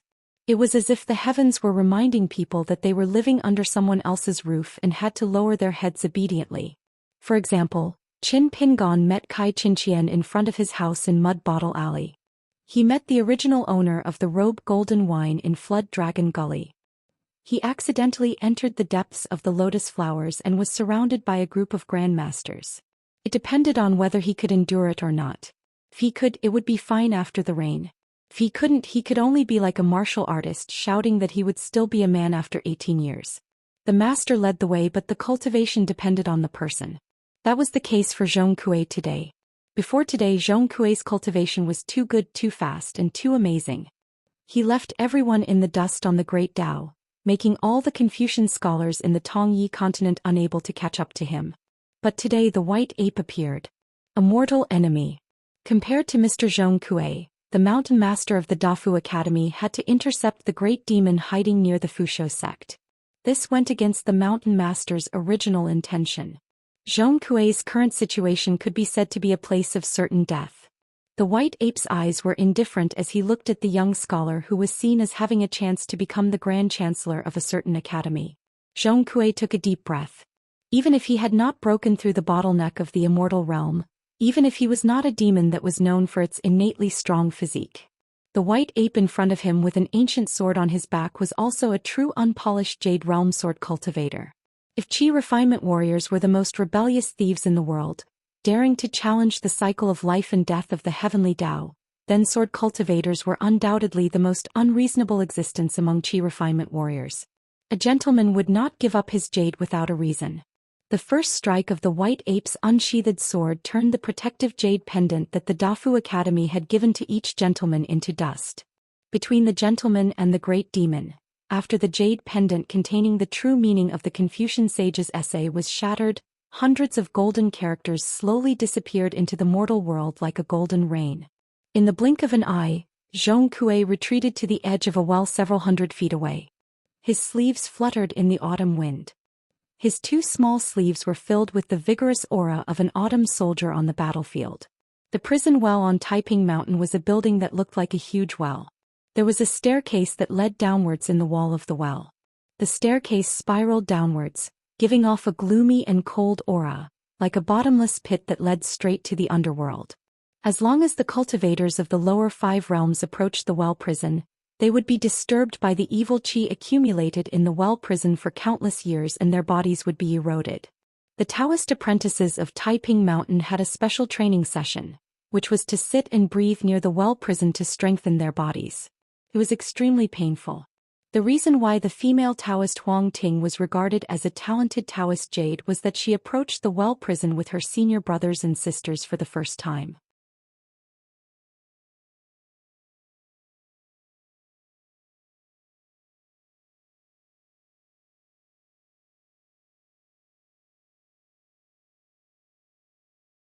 Every few years there would be a major examination. Zhong Kui was drunk and slept for 3 days and 3 nights. He actually missed the examination. The older teachers of the Fu Academy either did not like Zhong Kui's carefree behavior, were angry at his squandering of his talent, or had the original intention of being given a great responsibility and suffering. All the sages and gentlemen jointly wrote a letter asking the hill master to strip Zhou Xian of his status as a sage. In the end, it was snowing heavily in winter. Zhou Xian walked barefoot in the snow and loudly read a moral article written by a saint. He also looked up at the sky and asked the saint about the doubts in the article. In the end, Zhou Xian asked and answered his own questions with a self-satisfied expression. When Zhou Xian stopped, a gust of autumn wind in the cold winter carried the word kindness, praised by the saint himself, and resounded throughout the Fu Academy. The autumn wind entered his sleeves. That day Zhou Xian became a gentleman. No one dared to question him. It was said that when the saints created words, ghosts cried and gods wept. Words indeed had their own power. At least it was especially so for the disciples of the Fu Academy. The most powerful manifestation was the natal characters of the sages in the cultured and orthodox Confucian temples. These great sages had been standing high above the altar for countless years and were worshipped by the people. Their literary veins were endless and their incense was eternal. However, even the saints in the orthodox Confucian temples were only left with 4, not to mention the Holy Master in the middle and the 5 accompanying him. The rest of the saints only had one natal word. There was only one exception in the world. Qi Jing Chun of the Cliff Academy. Chun and Jing were the natal words of this person. Moreover, these 2 words were extremely big. Then, there were the masters of the Confucian academies and the gentlemen of the Confucian academies. Their mouths contained the heavenly law and were full of righteousness, which resonated with the heavens and earth. Then there were the sages who recited poems and attracted strong winds. They could make people shrivel up to their bones and disperse the souls of ghosts and otherworldly items. Only the white ape with a scabbard on its back stood in front of the well. It didn't say anything and only extended 3 fingers. Probably meant to say that it only needed 3 moves to kill Zhou Xian. Zhou Xian didn't say anything. He didn't want to argue. The jade pendant that symbolized the status of a gentleman had already transmitted the situation back to the academy. It was as if a snow-white waterfall had appeared all around Zhou Xian. The white waterfall was made up of dazzling characters that were as small as the size of a fly. It was as if huge pages of ancient books were erected beside the well prison on Mount Taiping. The evil spirit emitted from the well prison was forcefully suppressed. The demons and ghosts suppressed in the well became ferocious and roared. Countless iron chains vibrated violently under the well prison, like thunder exploding. The white ape looked around. Mount Taiping actually had 2 mountain guarding arrays, one inside and one outside, the other bright and dark. The previous one was the mountain guarding array that everyone in the Tongye continent knew about. Once it was activated, a mirror would rise to the sky like a bright moon. The light would shine on Mount Taiping, making it impossible for demons and ghosts to hide. Being in the light, not only would one's cultivation be suppressed, but the demons and ghosts would also be suppressed. Those with shallow cultivation, such as those below the earth immortal realm, would be killed instantly. However, what the white ape was really afraid of was not the array that had been tampered with, but the real trump card of Mount Taiping.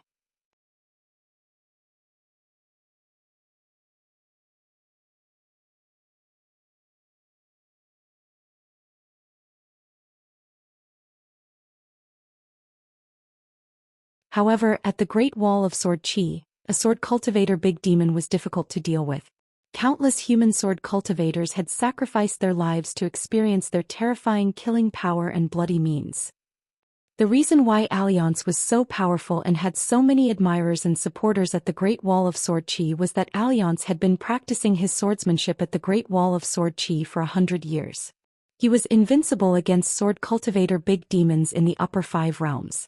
Not only had he never been defeated, but he had also chased his opponents for tens of thousands of miles and even killed them on the spot. Therefore, when Alliance ascended and left the vast world to fight with the second brother of Dao in the strange place where the otherworldly demons ran rampant, the Qi cultivators in the vast world felt that Alliance would be defeated honorably. On the other hand, most of the demons in the wilderness believed that the swordsman Alliance, who would not be satisfied even if he died 10,000 times, would defeat the real invincible. The demons respected and worshipped the strongest. Even if they hated Alliance, who called himself the swordsman, to the core, a peak big demon suggested that after Alliance died in battle, he could be buried in the wilderness with a sword as a tombstone. The entire wilderness, a barbarian land that was regarded as silent by the vast world, actually took this suggestion as a matter of course. The hundreds of Taoist priests who stayed on Mount Peace did not stand aside. Almost all of them were the lowest-ranking Taoist priests in the mountain sect. Many of them were young Taoist children with pale faces but determined eyes. However, Zhong Kuei said sternly, "Retreat. Don't throw your lives away." Although an old golden core cultivator among the Taoist priests had recognized the old ape's identity, he still blocked Zhong Kuei's and the others' reasoning with a single sentence. "We, the Taoist priests of Mount Peace, slay demons. There's no reason for us to die in front of others." The white ape did not even look at the golden core cultivator. He casually punched and the fist aura shattered the body of a golden core earth immortal in the eyes of the secular world. Repaying kindness with kindness, one would die without regrets. The Taoist priests of Mount Peace were like that. Zhong Kuei was even more so. With a wave of his sleeves, 2 gusts of autumn wind swept up the Taoist priests of Mount Peace and tossed them into the distance. The white ape ignored them and allowed Zhong Kuei to toss the Taoist priests out of the battlefield. One Zhong Kuei was equivalent to an entire Mount Peace. The white ape's heart stirred. The unsheathed ancient sword accelerated its descent. Zhong Kuei quietly pinched a green talisman between his fingers. The sage's manuscript was engraved with a small snow cone with the words, "With spirit." It was Zhong Kuei's original sword-suppressing talisman. The moment the long sword broke through the waterfall, the green sword-suppressing talisman appeared above Zhong Kuei's head. Like a banished immortal falling into a blessed land, the ancient sword disappeared completely. Even the white ape who had refined it for 1,000 years, could not sense it. The 2 protective arrays of Taiping Mountain were like bright mirrors rising to the sky. They were used to illuminate demons and search for devils. Even a cultivator in the pure jade realm could be trapped for a moment, and the real killing move would follow. They were the 4 imitations of the ancient fairy swords that the founder of Taiping Mountain, who was in the divinity realm, had made with all his manpower, material and financial resources. Although they were imitations, each of them was a half-immortal weapon. After the 4 swords were combined into a formation, they were even more powerful and could be compared with a real immortal weapon of slaughter.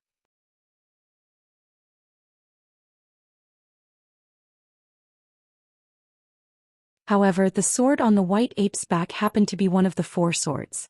As the guardian consecrator of Mount Peace, he had not only hunted down the demon magnates who had escaped from the well prison for 3,000 years, but he had also snuck down the mountain countless times to kill the enemy, earning countless merits.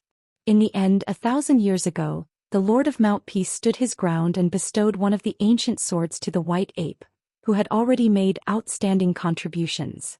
Although the white ape could not completely control the 4 swords formation, it was too easy for him to take advantage of the loopholes. If an ordinary earth immortal was forced to hold the formation in an emergency, the white ape was confident that the 4 swords would betray him. The ancient sword that was both a sword and a natal item was gone. The white ape narrowed his eyes slightly and twitched the corner of his mouth. His movement was subtle, but it was full of a bloody aura. Zhong Kuei put one hand behind his back and held the small snow cone in the other. He stood in front of a desk and began to write the first word, Saint. The second word, human. The third word, have. The fourth word, cloud. He wrote very quickly. Every word under the small snow cone hovered in front of Zhong Kuei with great momentum. On Mount Peace, the wind was blowing and the clouds were surging. The white ape gently shook his head. It flashed away.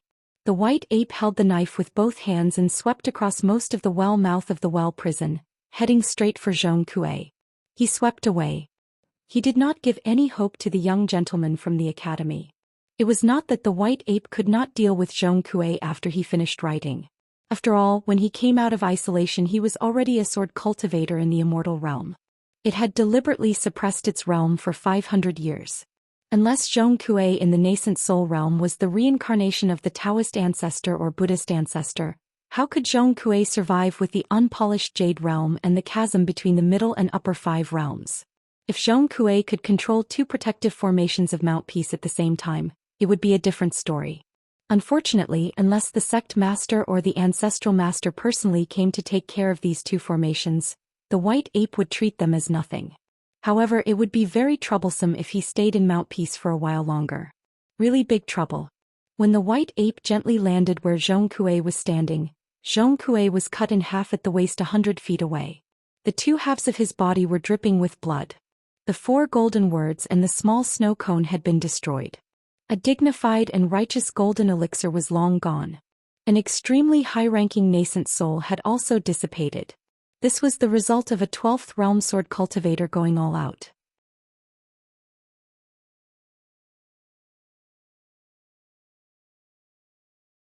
The white ape reached out and pulled out a cracked green talisman from the void. He rubbed his fingers and grabbed the ancient sword that had broken free from its cage and put it back into the scabbard on his back. The white ape glanced at the green-robed scholar who could not be saved even by immortals and finally spoke with a hoarse voice. This was the first time he spoke. He said slowly, "It can be considered a generous sacrifice." He looked up into the distance and stomped his foot. The entire Mount Peace shook as he leaped to the peak of Mount Peace. With a turn he flew towards the south. After the tremor of the mountain, the bottom of the well prison seemed to have lost its restraints. The murderous aura that filled the entire well suddenly rose.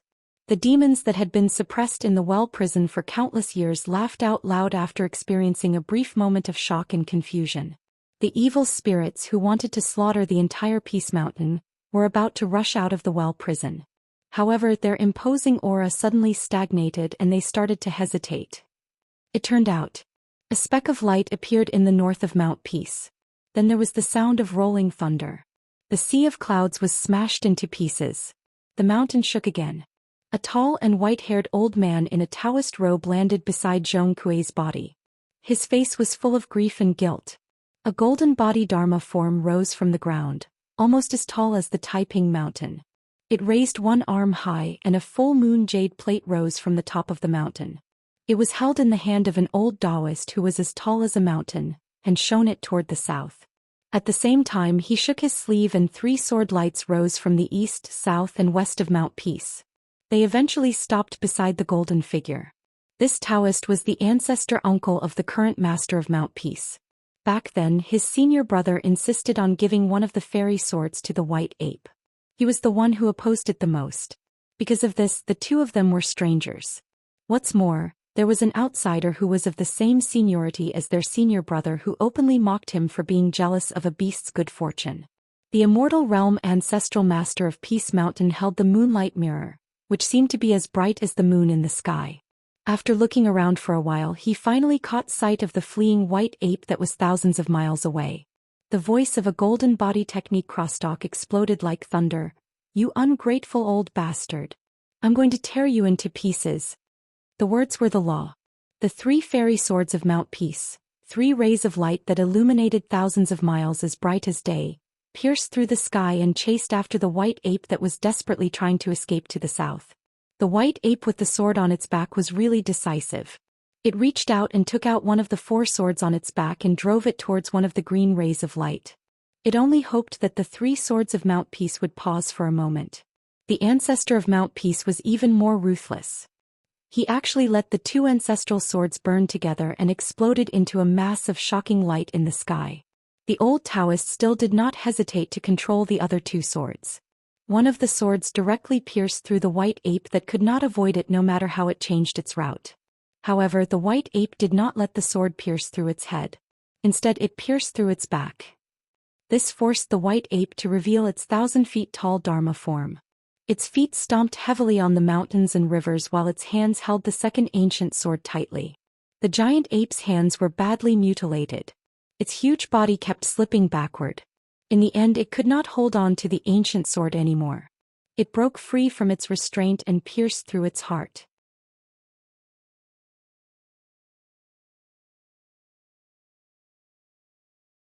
The giant white ape that was severely injured twice could no longer maintain its Dharma form. It reverted to its human size and continued to escape to the south with all its strength. Before the giant ape's form disappeared, it sneered, "Don't you want to save Zhong Kuei? You still have a chance. Do you want to save people or kill demons? Killing demons means killing people." After the big demon ran for hundreds of miles, its body was pierced twice by the 2 ancient swords that finally revealed their true forms because it was too far away from Mount Peace. The old Daoist heaved a sigh. He had already tried to forcefully change and weaken the fate of Peace Mountain and move the Dharma form of the entire Peace Mountain a few hundred miles forward just to maintain the power of the two remaining celestial swords. However, if he did that, the scholar beside the prison well on the mountainside would lose his last chance of survival. After all, after he had used the golden body Dharma form, his real body had remained where he was to help Zhong Kui gather the remaining souls and try to reverse the universe and bring him back to life. This was an act that defied the natural order and would incur the wrath of Fengdu from the underworld. As long as the fate of Peace Mountain moved, Fengdu might take the opportunity to invade and directly take away the few remaining souls of Zhong Kui. The medicine of the countryside and the farmer's wife, that was why that old bastard said that killing demons was killing people. Not completely destroying Zhong Kui's primordial spirit was probably part of the White Ape's plan. Near the prison well, a wandering soul appeared in front of the old Daoist. It was the scholar in green with a pale face, Zhong Kui. The old Daoist said in a low voice, "Mount Peace has let you down, Mr. Zhong. I have no face to face the Dafu Academy." With the seniority of the old Daoist in the celestial realm, whether it was in the sect of Mount Peace or the entire Tongyi continent, he was the immortal in the clouds who stood at the peak of the mountain. The old Daoist addressed the young Zhong Kui as Mr. Zhong, which was a great recognition. However, the person was already dead and there was only a weak soul that could disappear at any time. What was the point? However, the actions of the ancestor of Mount Peace were indeed worthy of the title of Immortal in Taoism. Zhong Kui's soul smiled and shook his head. His lips moved slightly but no words were spoken. However, the old Daoist naturally knew the content of his words. "Don't feel guilty, Immortal. I deserve this. I can't escape it. If not in Mount Peace, it will be in the Dafu Academy or anywhere in the Tongyi continent." Beside the well prison there was a young female Taoist priest. Her lips were pursed and blood seeped out. She was Huang Ting, or rather Fan Wan'er and Tong Qingqing from the Jing Exanzhai, who had to stay in the Lotus Flower Blessed Land for 60 years.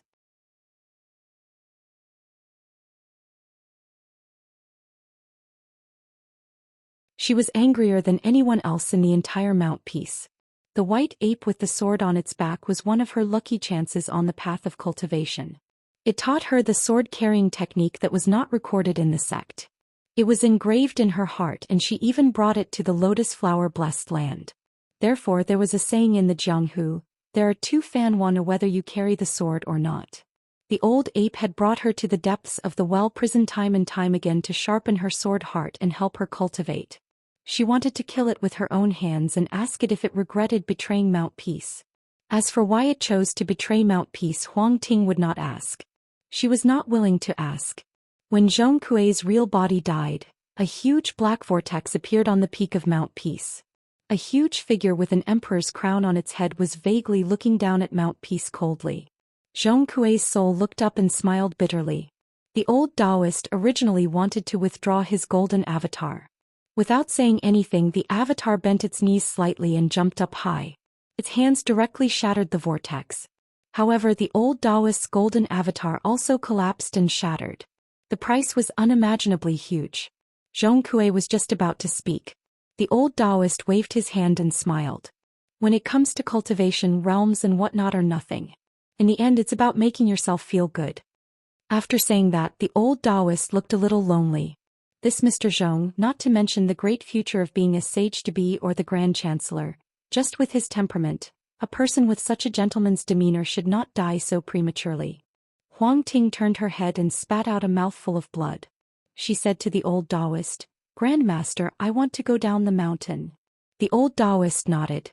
"Before the white ape dies, you Huang Ting are not allowed to return to the mountain. You can either bring its head back or just die outside. You can borrow the two mountain-suppressing ancient swords for 60 years. After that, you can hunt down the white ape with your own ability." Huang Ting said in a deep voice, "Huang Ting of Taiping Mountain accepts the Grandmaster's decree." The young woman turned into a flowing rainbow and headed south. The Grandmaster of Taiping Mountain was not a person who could speak eloquently. Moreover, he felt guilty and kept silent. Zhong Kui also felt guilty deep in his heart. The old Daoist suddenly looked surprised. There were two gusts of wind near the well prison. They slowly drifted towards Zhong Kui's soul and lingered around. Not only that, there was a small brush. It was crystal clear and was not a material object. It floated in front of Zhong Kui. There was also a bright red robe that looked like an ancient official's robe. It floated down from the place where the vortex dissipated. Zhong Kui looked at the small snow cone. He hesitated for a moment and gently held it in his hand. The bright red official's robe was draped over Zhong Kui's body. 2 gusts of autumn wind rushed into the sleeves of the official's robe. At the same time, under the well prison, the demons and ghosts that were as obedient as chickens and dogs in the market not only obediently retreated to the prison, but also suddenly, they involuntarily retreated until there was no place to retreat. Zhong Kui thought of the prophecy. It was no longer the green-robed scholar, but the soul of Zhong Kui in a red robe. He murmured, "Before Zhong Kui goes down the mountain, all ghosts in the world are fearless." He turned his head and looked at the well prison. He blurted out, "Just kowtow." Countless kowtows were heard in the well prison. The old Daoist smiled while stroking his beard. It seemed that falling from the immortal realm back to the unpolished jade realm was not in vain. Zhong Kui seemed to have understood something and was speechless for a long time.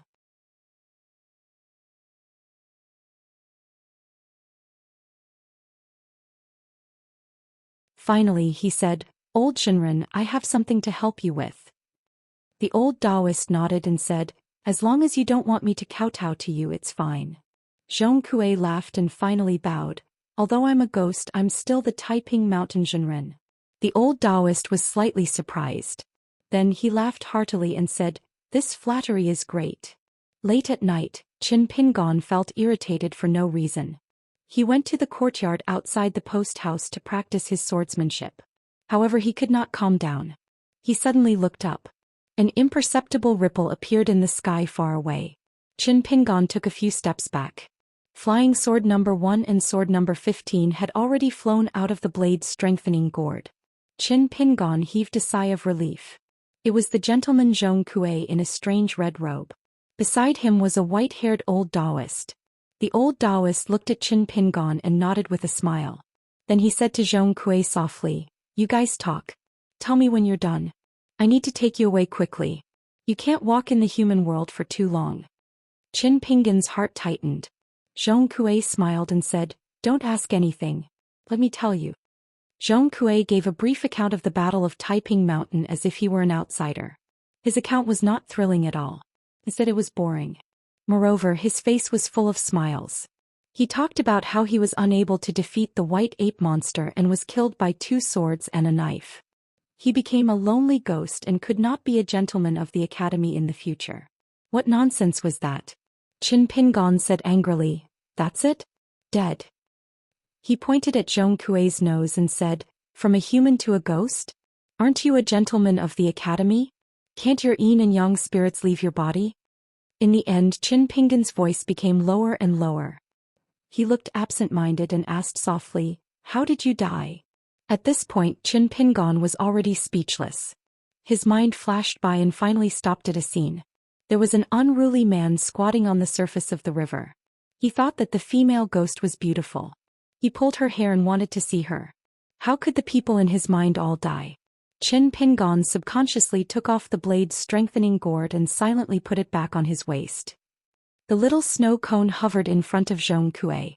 It was obvious that it had merged with Zhong Kui's soul. Zhong Kui said carefully, "Qin Pingon, let me tell you in advance. I'm not being unkind. I deliberately want to take your little snow cone. It's up to you whether you want to beat or scold me."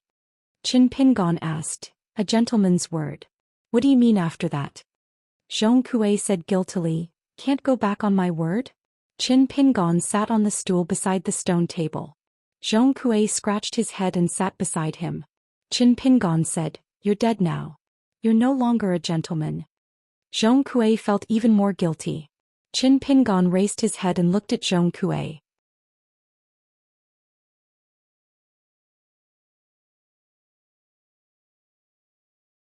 He said slowly, "But I'll keep my promise to others. It's the same for Mr. Qi and you." Zhong Kui was confused. Huh. Qin Pingon's eyes were red. He said slowly, "If I say I'll lend it to you, I'll lend it to you. A year is a loan. 100 years or 1,000 years is still a loan." Zhong Kui was silent. Qin Pingon finally asked, "If 1,000 years is not enough, how about 10,000 years?" Zhong Kui nodded slightly. He stood up. Qin Pingon followed. Zhong Kui smiled brightly again. Tongyi Continent, Ghost Zhong Kui. Have a friend. His name is Qin Pinyin. Qin Pingon stared at him. He then smiled and said, Aquarius Continent, Swordsman Qin Pingon. I know an upright gentleman. His name is Zhong Kui. In the distance, the ancestor of Peace Mountain stroked his beard and nodded. He praised, 800 years or 1,000 years later we meet again tonight. Is this a good story? https:// that you're tuning in to the Zhou Xian's Legacy YouTube channel.